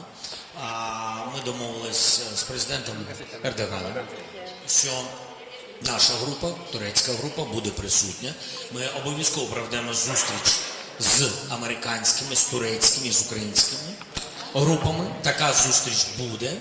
Ми обов'язково проведемо зустріч в форматі із російською стороною. Надіюсь, що ця зустріч станеться все ж таки. Наша група знає. Я думаю, що він абсолютно зрозумілий. Не будуть готові зустрічатися. Зараз ми очікуємо від американської турецької сторони якихось відповідних сигналів. Я б сказав би конкретики, о котрій годині зустрічається група сьогодні, або о котрій годині зустрічається група завтра. Наша група, яку я відправляю в Стамбул завтра, буде там. Тобто ніхто ламати хоч крихку можливість з боку України не буде. Ми будемо конструктивними, будемо присутніми в різних форматах, які будуть домовлені. Наступне запитання, будь ласка, Wall Street. Next question, please. Wall Але Street начальник Journal, second Генштабу row, but the head of the general поки staff що голові Служби безпеки head of the security service і of ще Ukraine кільком and людям, які more people в нашій делегації, які are in зараз our зі мною delegations that приїхали, і are now відповідно with мені me, також and нема що for робити, me тому що there will be Путін не nothing to do прилетів there поки що, because Putin або didn't зовсім come ніхто for це не now знає, or цього не знає. at all. Nobody І knows it. президент Трамп, він дав сигнал, And що President Trump, he gave a може signal that з'явитись, окрім цього сигналу, я думаю, який був в медіа відкритим, у нас нічого іншої інформації that he may appear. He gave the signal in the media. We have no other information. Зі мною ні. Not with me. With me, no. Yaroslav Trohin from the Wall Street Journal. Mr. President, you have said earlier that the one thing you want to discuss, first of all, is a ceasefire, that there could be no substantial negotiations without a ceasefire. You mentioned the mandate of the talks tomorrow. Will you be discussing anything else? Will you be discussing anything else? Or if the Russians refuse the ceasefire, it will be the end of it? Thank you so much.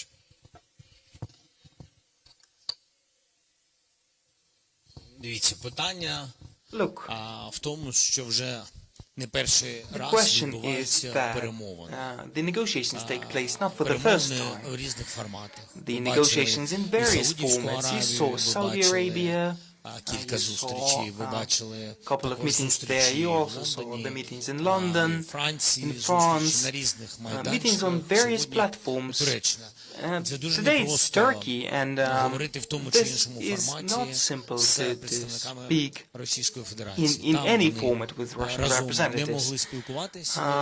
There they couldn't speak together. You know that in Saudi Arabia there were various formats. Yes, that was an opportunity because Russia offered in the media that Putin is ready for direct negotiations. And I truly reacted immediately. He said the date. I responded that I'll be there at that date. And then other information arose that it's not decided yet, so it's just talks now. I believe that all parties must demonstrate willingness for negotiations, and I believe that the first step must be the unconditional ceasefire. If the unconditional ceasefire is possible today on the level of technical groups without the leaders, I have no questions of then it's not necessary to meet because there is a first step. If there is a signal from Russian Federation that we heard that unconditional ceasefire and such things must be decided at during the direct talks between the leaders, I am here, we are ready for direct negotiations. That's it. I would like now the floor to Turkish media. Sorry, I don't know you very well. Anadolu, maybe? Is there Anadolu? Huh? Anadolu? No? TRT. Okay, TRT. Let's.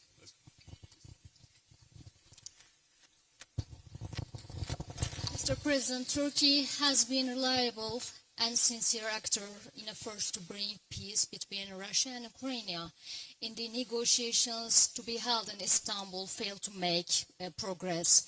What will be Ukraine's next step, and how would you define a just peace for Ukraine? Thank you. Дякую. Thank you. Я не хочу зараз I do not витрачати want час на те, waste щоб the time обговорювати, що таке to справедливий мир, discuss what is a тому що just комусь це peace буде because подобатись, когось це somebody буде will дратувати, like it, тощо. somebody will be annoyed by it, etc.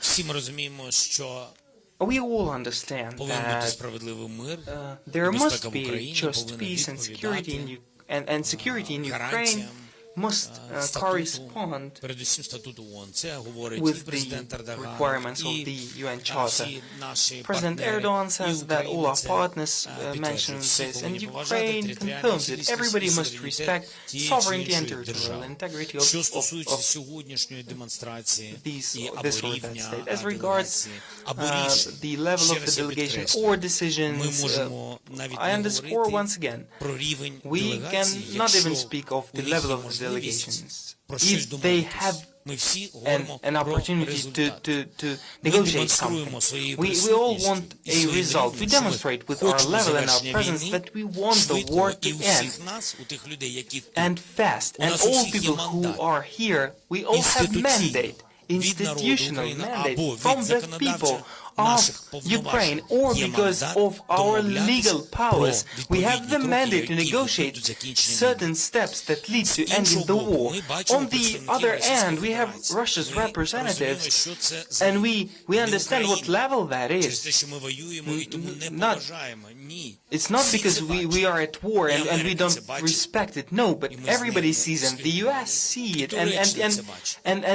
and we are in Що contact Росія with them. повинна And щось Turkey продемонструвати. Або високий sees рівень as well that they must, the Russians рівень must лідерів. demonstrate something, either Або the якісь high level of рішення. delegation Щось. or the level of Якщо цієї leaders or certain демонстрації decisions. немає, значить, If немає they don't готовності demonstrate, then there говорити is про no закінчення readiness війни to і speak приймати about the end of the war рішення. and А to значить, make decisions. не And вистачає that політичної means that волі. А there is значить, a lack of political Росія will, не and відчуває, that що means їй that потрібно Russia does not закінчувати цю feel that війну. it А must end значить, the war, не and that вистачає means політичного, that економічного there і is no інших political, тисків economic, or на Російську other types Федерацію. of pressure on the тому ми Russian просимо, Federation, which is якщо why немає припинення вогню, якщо we are немає asking if there is no серйозних ceasefire, рішень, if якщо there are немає no serious decisions, if двосторонніх there зустрічей, ми are no просимо bilateral meetings, відповідні we санкції, ask які будуть for стимулом the sanctions стимулом that щодо will більш be an швидкого impetus закінчення to війни.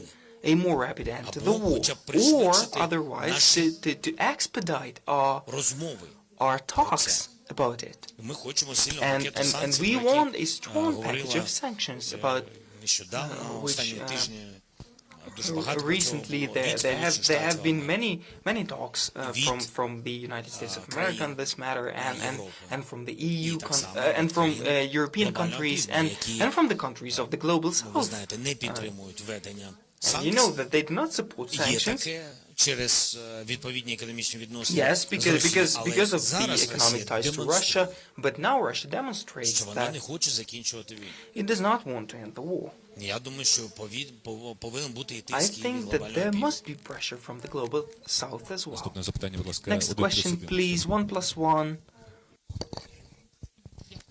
Thank you, Mr. President. Good afternoon. After your meme at the airport, the viral video that I'm here, it spread over the internet and it became the sentence to President Putin. Were there any signals from our partners that is about the Russian Federation? Were there any comments from American partners, from the European countries? Are they ready to impose these sanctions, or they will again say that we postpone our last warning yet again, and the weapons from the United States of America, as President Trump promised? Thank you for the question. I believe that the main thing for Ukraine now is to be constructive and reasonable. And now we send the delegation at the level of Minister of Defense so that nobody later says that something there depended on Ukraine, especially regarding the disruption of the negotiations. And that is very important to me, which is why I give this signal at the very beginning. I don't want Russian Federation to come and make a statement that we feel that something doesn't work out, etc. So that is the first thing. Second is, we expect sanctions if Russia doesn't move to end the war. And you see that now nobody speaks about ending the war, everybody is speaking about ceasefire, because everybody understands that this is a very difficult process for these people. Third is, I believe that the leader of Kremlin must demonstrate his leadership. If he is ready, then we must meet. Without any preconditions he wanted to meet. Let's see. It can't be that we are here in Ankara, he's not here, he's not in Istanbul. We can't run around the whole world and find to find the man. I think that the world has to help the parties to come and settle the war in this or that way. The United States of America, I believe that the US now and Turkey, they feel Russia's disrespect, in my opinion. No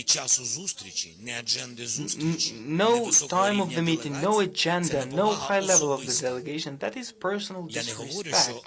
I'm not saying that Russians don't respect us. That is crystal clear. And we have symmetrical attitude. But we are here. Disrespect to Erdogan, disrespect to Trump. Trump sent a big team of people, Secretary of State, Mr. Rubio. Who are the belligerents? Russia and Ukraine. Secretary of State Mark Rubio is there. Minister of Foreign Affairs of Turkey is there. Minister of Foreign Affairs of Ukraine is there. Where is the person of this level from Russian Federation? This is disrespect to everybody. First and foremost, I believe to Turkey, because the meeting is here. Thank you. Next question, La Repubblica. Hello, Mr. President. Two very quick questions. First one, before you coming here, Mr. Lavrov, I've just called your attempt to your request for Mr. Putin to be here pathetic.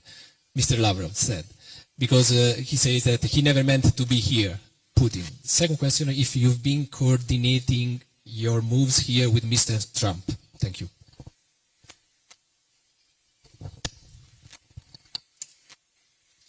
Our teams are in touch. We have not coordinated it personally with Mr. President Trump. So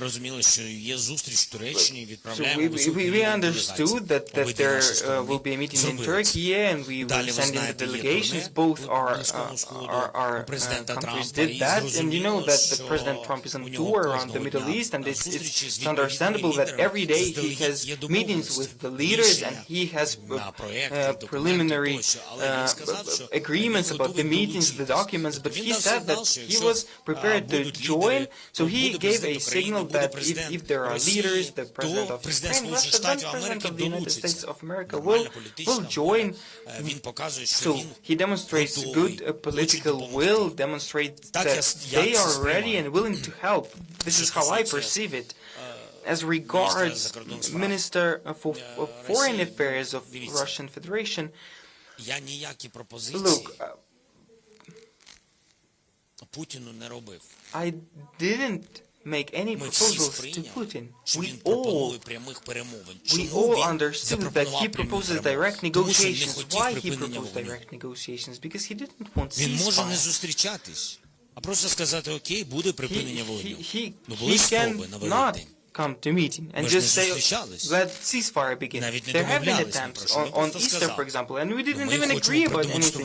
He just said that we are willing to demonstrate that we are willing to make certain steps. He said that they would not attack Ukraine, although half of that was lies, but the number of attacks decreased. So we didn't meet, he said that, and we decided, okay, let's act symmetrically, and all the partners said, support it, why not?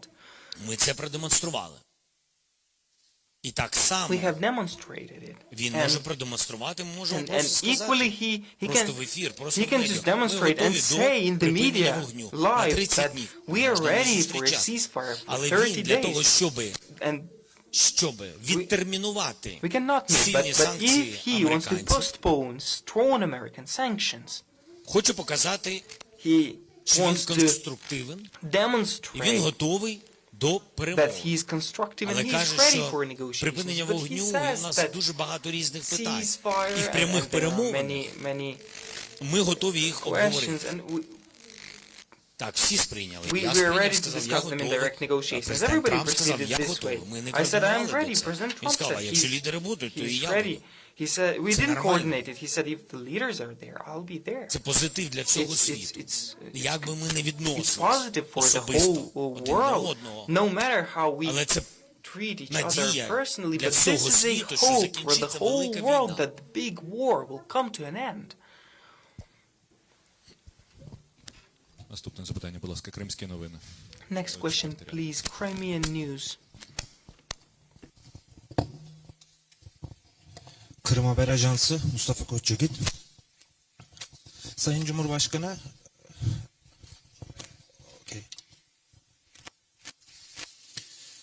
Kırım Haber Ajansı Mustafa Koçyiğit. Sayın Cumhurbaşkanı, ajansımız işgal altındaki Kırım'da hala takip ediliyor. Bununla birlikte Yarımada'daki Ukrayna vatandaşları hala bizim içeriklerimizi takip ediyorlar. Onlarla iletişimimiz, diyalogumuz devam ediyor. Tabii bu noktada özellikle son süreçte bazı uluslararası yayın organlarında Ukrayna'nın barışa ulaşabilmesi için topraklarından taviz vermesi gerektiği yönünde yorumlar yapılıyor.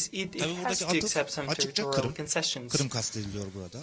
Ve Yarımada'daki yaşayan Ukrayna vatandaşları da bizlere gönderdikleri mesajlarda, yorumlarda oldukça endişeli olduklarını söylüyor. Buna mukabil Kırım Tatarları are very resmi worried organı Kırım Tatar Milli Meclisi de Ukrayna'da toprak bütünlüğü noktasında her zaman Kırım'ın Ukrayna toprak bütünlüğü içerisinde yer aldığı, Kırım'a dair bir karar verilecekse şayet bu Ukrayna devleti ve Kırım'ın yerli halk olan Kırım Tatarlarından başka herhangi bir kişinin buna karar verme yetkisi olmadığını söylüyorlar. Bununla birlikte şahsen siz de biliyoruz ki Kırım dahil Ukrayna'nın toprak bütünlüğüne sarsılmaz bir desteğiniz söz konusu. Ancak söylediğim gibi başta söylediğim gibi işgal altındaki yaşayan Ukrayna bölgelerinde yaşayan Ukrayna vatandaşları için onların endişelerine dair ne söylemek istersiniz? Yine devamla görüşmelerde şayet Ukrayna'nın Kırım dahil toprak bütünlüğüne dair bir talep gelirse Ukrayna bu noktada hangi tavrı gösterecek? Pozisyonu ne olacak? Teşekkür ederim. On territorial concessions, what will Ukraine do? What will be your position? Наша позиція, яку я сьогодні можу представляти, як гарант Конституції, наша позиція є в Конституції України. is in the constitution of Ukraine. Crimea is part of Ukraine. Turkey, thanks God, supports this position, understands it, supports UN Charter, supports that Crimea is Ukraine, Crimea is Ukrainian peninsula. President Erdogan personally always begins the conversations with me when we speak about the matters of Ukrainian territorial integrity. He always says that I yet again reiterate to you that I support territorial integrity of Ukraine. We do not recognize temporarily occupied territories as Russian. The Crimean Peninsula is Ukraine, and he always supports it, and I'm grateful for that. This is I have such position, he has such position, and the majority of the world has such position. That's it. So we cannot speak about territorial things. That would be to violate our constitution. The issue of territories, what's going on with them, how to restore our integrity, what about the humanitarian crisis on the temporarily occupied territories. Yes, we're ready, we're willing, we need to discuss it. There are many details, but with all the talks, in all the talks, I underscore it, and this is my supposition.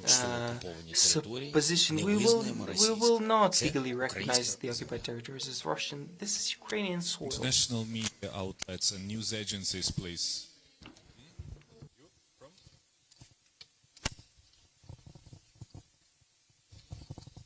Thank you so much, Mr. President. Could you give us much more details? Media? AFP, Agence France Presse. Thank you so much. Could you give us a bit more details about your discussions with President Erdogan, and what did you suggested for finding a solution to this blocked situation?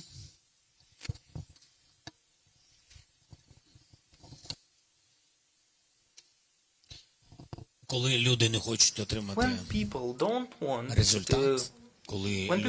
to get the result, when people don't want to talk, when people don't want to resolve everything only with weapons, there is war. And when there is a war and we see no end to it, the people come to diplomacy so that there is no such thing as you say, so that there is no dead end, no gridlock. So you must make steps to bring peace closer as much as you can. Everything you can do to maximize pressure on the aggressor in various ways. That is to strengthen Ukraine with weapons, strengthen Ukrainian defenses, security guarantees for Ukraine, to pressure the party that is not willing to end the war. And by the way, the position of the United States of America, you saw in the very beginning that the position of President Trump was pressure on both sides. That is true, and I believe that we were being pressured more than Russia. This is my position, but Ukraine, step by step, demonstrated that believe us, the issue is not about Ukraine. Ukraine is just standing strong, fighting for itself. We just have no intention to lose our lives and land. That is the answer, but it does not mean that we are an aggressor, and step by step we have confirmed it on various diplomatic platforms.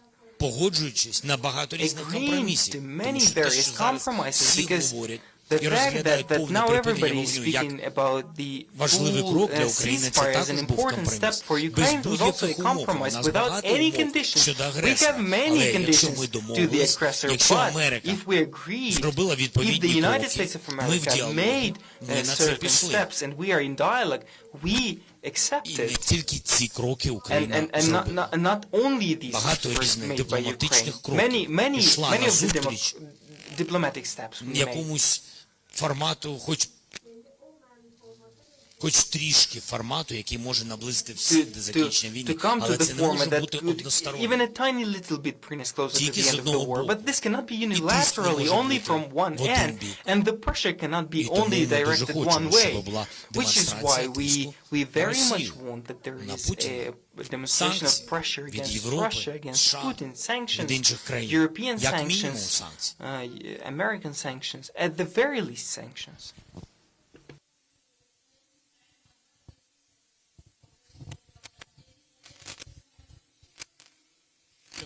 First of all, we are good friends and partners, and I don't want to go further to details about our conversation because we had big agenda of our also bilateral relations between our countries and different directions of industries, and which are very important for us and how to strengthen us. And we spoke also about the coalition of willingness, about the security on the sea, about grain corridor. We had big bilateral agenda. We spoke some hours about a lot of things. But of course, the priority is peace. The priority is ceasefire. The priority is to be here today. That's why I'm here, and that's why I'm underlining it again and again, the high level of representatives of our group. We have what to do at home.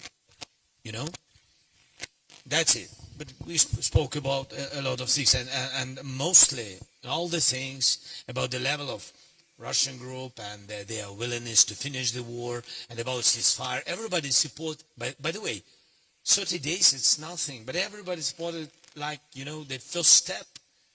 And even you see, and even global South, which been balancing all these years of this war between us and Russia, and they've been not on our side. But you see, even global South, you see their messages, China and other Latin America and other countries who are very supportive.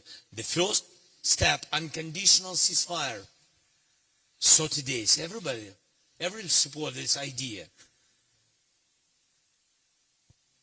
Please. 24 канал попереду. Channel 24. Adriana Kucher, Channel 24. Could you please hint about the time of the start of the talks in Istanbul? Because, you know, Russians, I do not know, which is why I'm saying it. I believe that, you know, how shall I put it? There is disrespect to all parties of these negotiations, because there is no time of the meeting. There was a proposal of direct talks today in Turkey. You remember it. Afterwards, there have been only changes. This is what I see. Which is why our team, yes, it will be in Istanbul. Some people, I think, are already there. And just in case, they will be there tomorrow. Because, you know,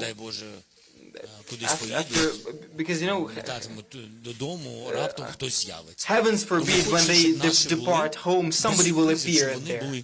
So, to ensure there are no surprises, they'll be there today and tomorrow. And could you please tell if there will be a third party as a mediator between Ukraine and Russia? The United States of America must be, and Turkish side as well. Next question, please, Anadolu Center. Büşra Nur Keskin Kılıç, Anadolu Ajansı. Efendim, bazı eleştiriler vardı, aslında size bunları sormak istiyorum. Liderlerin...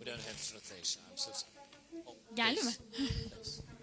Bazı eleştiriler vardı, bunu sormak istiyorum. Liderlerin genelde müzakerelerin sonunda son görüşmeyi yapmasıyla alakalı. The leaders normally during negotiations they normally make final decision in the end of negotiations. Why have you decided to raise stakes so much and decided to do it initially? Is it normal for diplomacy?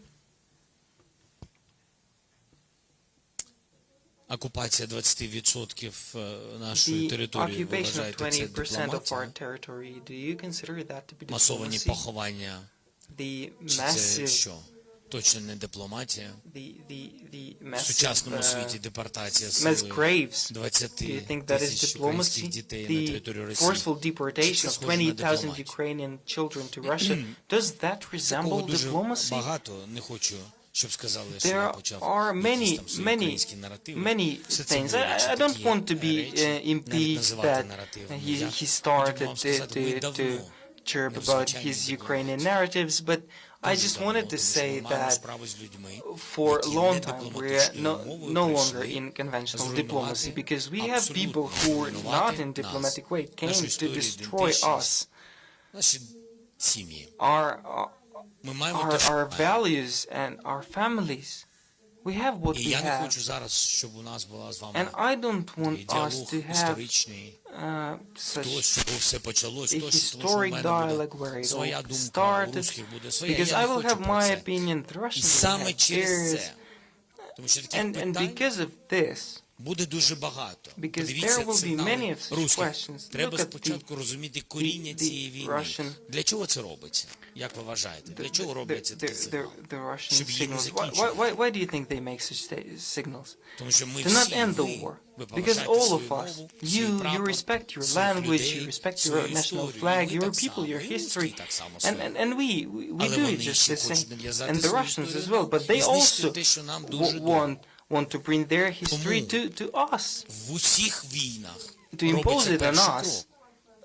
And Як destroy каже us. So, президент, which is why припинити вбивство. everywhere, Окей, ми in every підтримуємо. war, there must be first step. Just as President Trump says, to stop the Припинити killing, вбивство. we support Це it. To full stop the killing, unconditional that is ceasefire. full unconditional ceasefire. І для цього дійсно And- не потрібні лідери.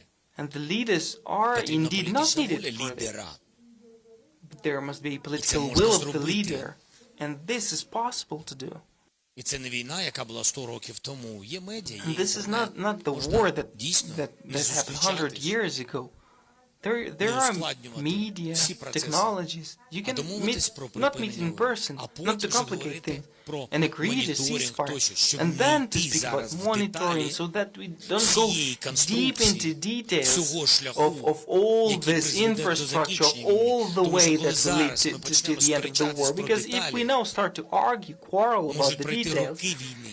years Саме of тому war can всі pass, говорять, which is why давайте everybody спробуємо says, let ceasefire us на try 30 днів. ceasefire, 30 days І коли ceasefire. одна сторона, і And саме when це one одна сторона, side, and this одна, is зараз весь світ one об'єднався side, навколо now all the world unconditional united ceasefire. around full and Немає unconditional інших, хто ceasefire. говорить, спочатку There давайте is говорити, як nobody else закінчиться who повністю says, війна. let us Всі підтримують speak це. Тому що on це how to зрозуміло, що end це зупине the war. вбивства. Everybody І це agrees факт. Agrees Будуть because this will порушення, stop the killing. але This не is буде a fact. There will масовості. be violations, Будуть but there якісь will be постріли. no Але massiveness. буде мовчати масово, There буде will be certain мовчати артилерія. gunshots, but the artillery will be silent. Можна десь щось там збрехати, але це про You can стрілкову lie in зброю, але не certain буде things, but летіти about балістика, small arms. тому що буде But фіксувати ballistics все will завдяки not технології. strike because all this can be seen because of the technologies. Ще пару запитань, будь ласка. And just couple more questions, please. AP and then Sky. Єрова, Associated Press. Якщо вдасться зустрітися з делегаціями, це буде перший контакт за 3 роки. Для багатьох це може статися певним прогресом. Що про це думаєте ви? Might consider it to be a progress. What do you personally think? Is this a progress in negotiation process? We are ready for it. The delegation will be sent there. It's already sent. The delegation is ready for it. Turkey is ready. Their delegation is also been on the way. The American delegation is partially there, partially it's still on the way. The meeting can happen today, can be tomorrow. We have ensured everything on our end. Everybody is willing for the demonstration by the other side, by the Russians.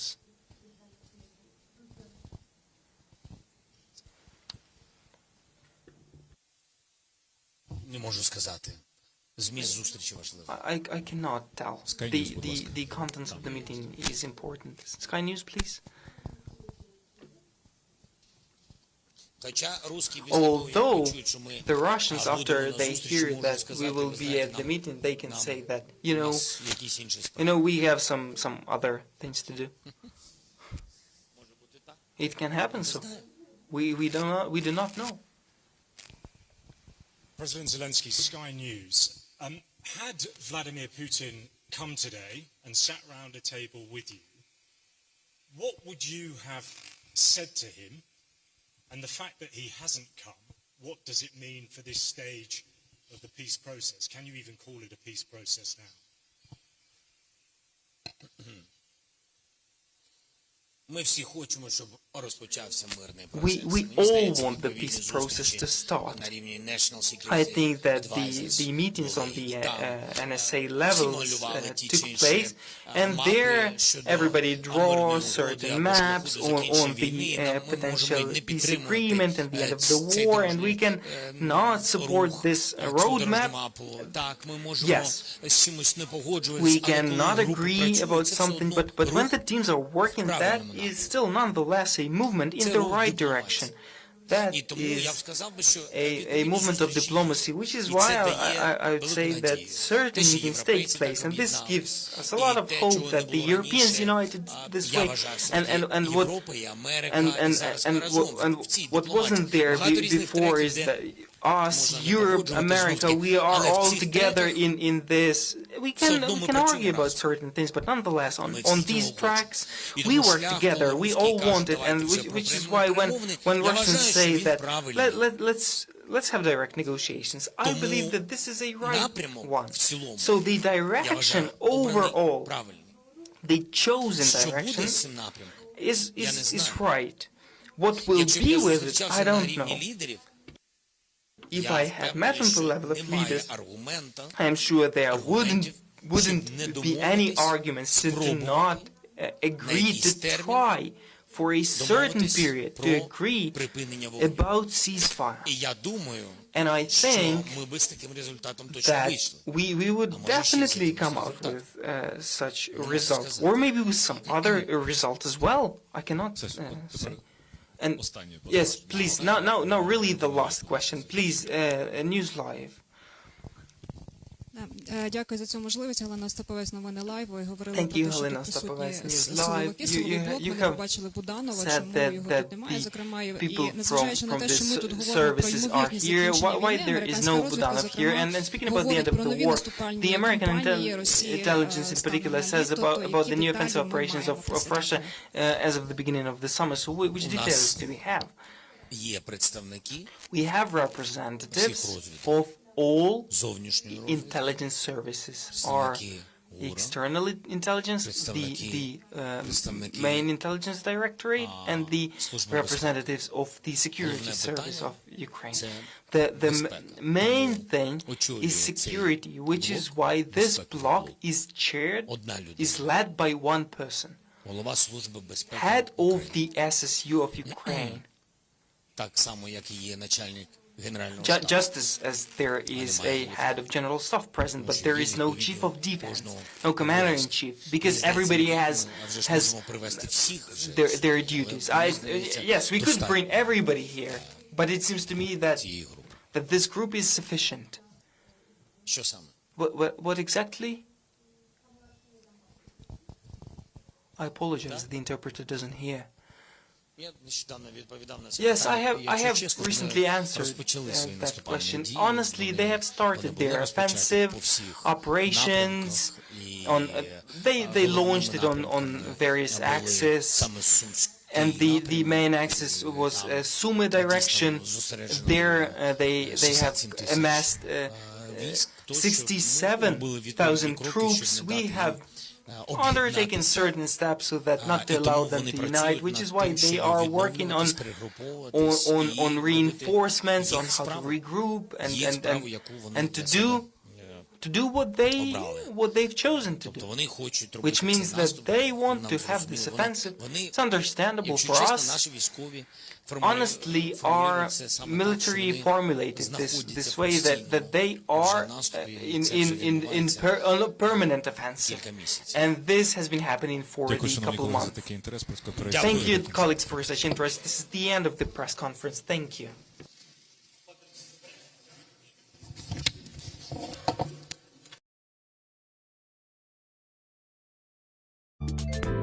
偷偷告诉大家，我最近发现了新法宝 Royal Face 逆时奇迹系列，它有活肤露、全效精华，还有精华霜。尤其我皮肤比较偏干，所以我非常的注重保湿。保湿做得好，肌肤自然烹饪。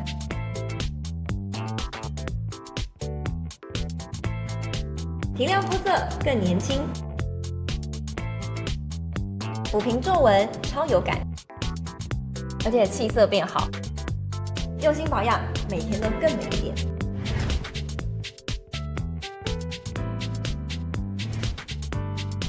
美吧。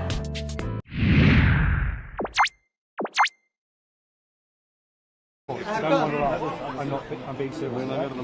Vallahi başlasın ben. Bir kere buradan çekileceğim. Başlayın. Okey.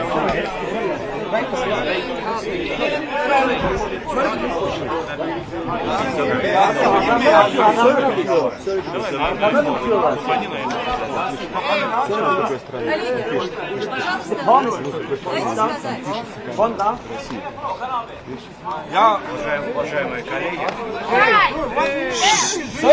Тишина! Уважаемые коллеги, как уже ранее сообщалось, вчера вечером Arkadaşlar, президент России провел совещание. Abi öyle go down. Okey, go down. Abi ben teknik bilmiyorum. Вчера вечером президент России, как уже сообщалось ранее, провел специальное совещание по подготовке нашей делегации к переговорам в Стамбуле. В совещании принимали участие руководство Совета Безопасности России, правительство Российской Федерации, министр обороны, начальник генерального штаба, министр иностранных дел, а также руководители безопасности, разведки и командующие всеми группировками вооруженных сил России, которые участвуют в специальной военной операции. Также в совещании принимали участие члены делегации здесь присутствующие. Была обсуждена внешнеполитическая. Министр обороны, начальник генерального штаба, а также все командующие группировками российской армии в зоне СВО доложили о ситуации в зоне боевых действий. Потом состоялось подробное совместное обсуждение. С учетом доклада всех участников совещания, президент поставил задачи и определил нашу переговорную позицию для российской делегации в Стамбуле. Мы рассматриваем эти переговоры как продолжение мирного процесса в Стамбуле, который, к сожалению, был прерван украинской стороной 3 года назад.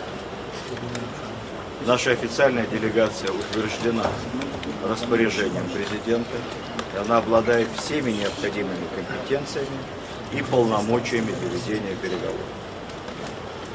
Делегация настроена на конструктивный лад,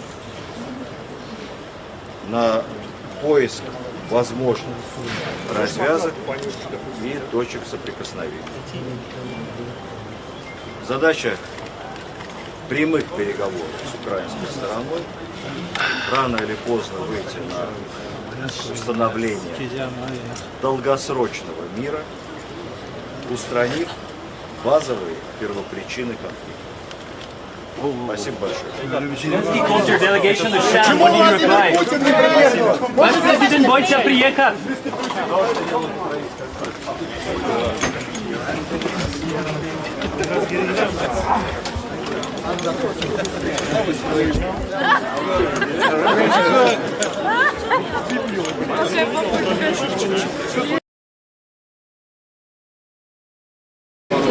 Леш!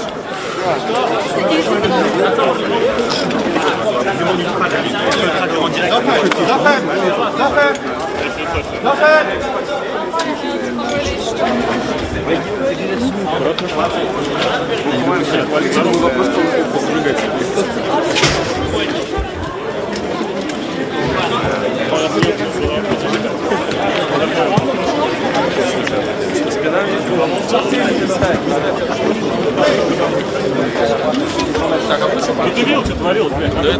Где прислушаться?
заседание как-то совсем нет. То есть, смотрите, час мы ответили котиками, 2 мы как-то вот пропустили. Нет, я отвечал час 10, то есть час назад про котиков. Надо готовить новый материал, мы вот уже на будущее просили. Чтобы они как нам подумали, что мы это не сделали.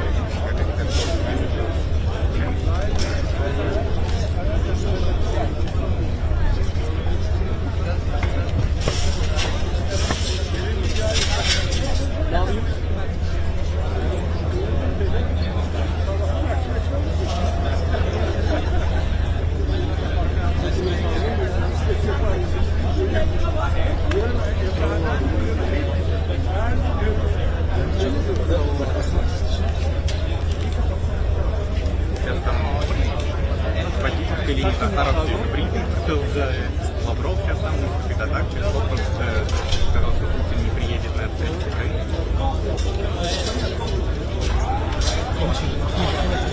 26'sında çaldım bu arada.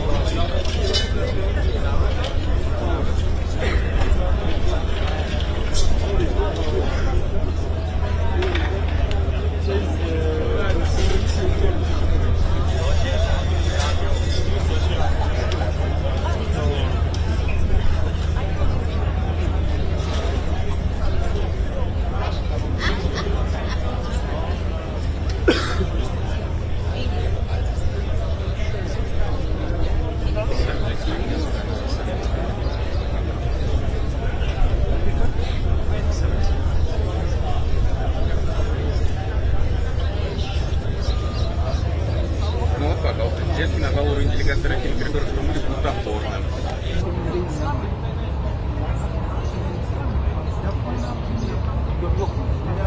Lens temizlemek için bez var ya, ondan da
yazdıktan sonra mı?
Çok zayıf bir ihtimalle.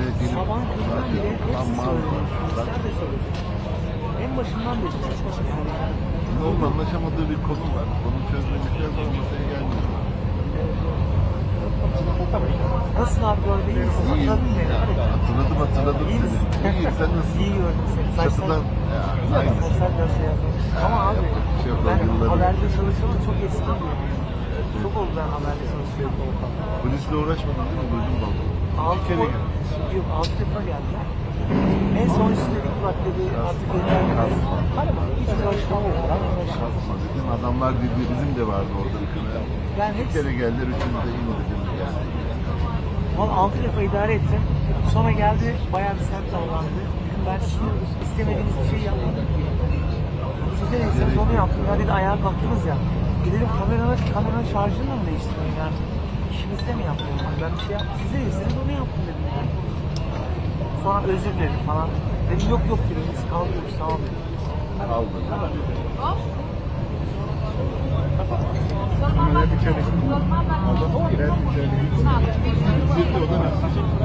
Ona da bir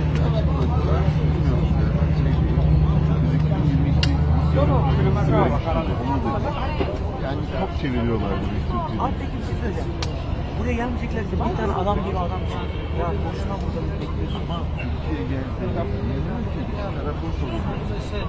Yok gazetecileri hani gel buraya gelmeyeceklerini diyemiyor musun? Düşmanlar ısla karışmıyor. Türkiye bir de onlardan haber bekliyor. Sevde gidiyor.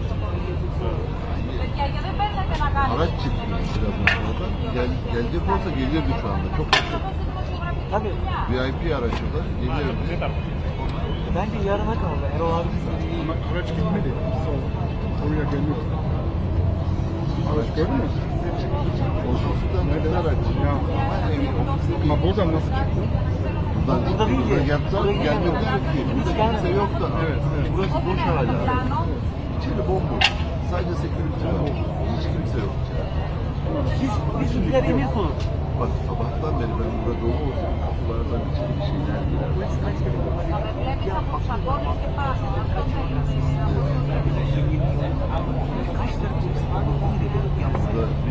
Öbür konudan açmıyor. O kapı hiç açılmadı zaten. Sabahtan beri o siyah kapıdan araç girmiyor. Toplamda en kötü not me. I don't think so. It's not me. It's not Royal Majesty. You can't, don't touch this live ID. No. What do you want? Hayır. Ben bilmiyorum abi. Yapmıyor. Abi birisi büyük bir sürü yani. Hatırlamıyorum. Yani sürekli kafanızda mecburen refleksi alıp yanlıdan düşünce mecbur kalmıyor. Sen hangisini desen 60 olur. Ha bu arada ikisi de aynı şeydi. Aynı seviyede. Yani bayağı şarjı olduğu değerinde yeni konuşacağım yani. Ama bu şu an iyi. Bu arada abi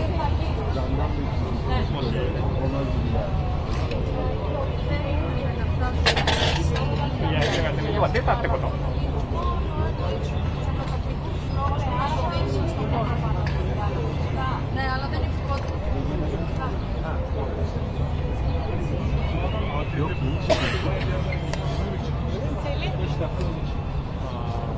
さすがにじゃあリア間違えた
告诉大家，我最近发现了新法宝 Royal Face 逆时奇迹系列，它有活肤露、全效精华，还有精华霜。尤其我皮肤比较偏干，所以我非常的注重保湿。保湿做得好，肌肤自然烹润。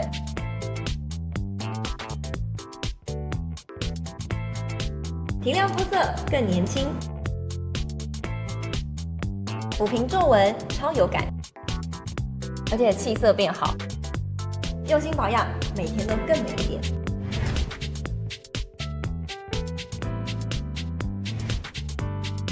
美吧。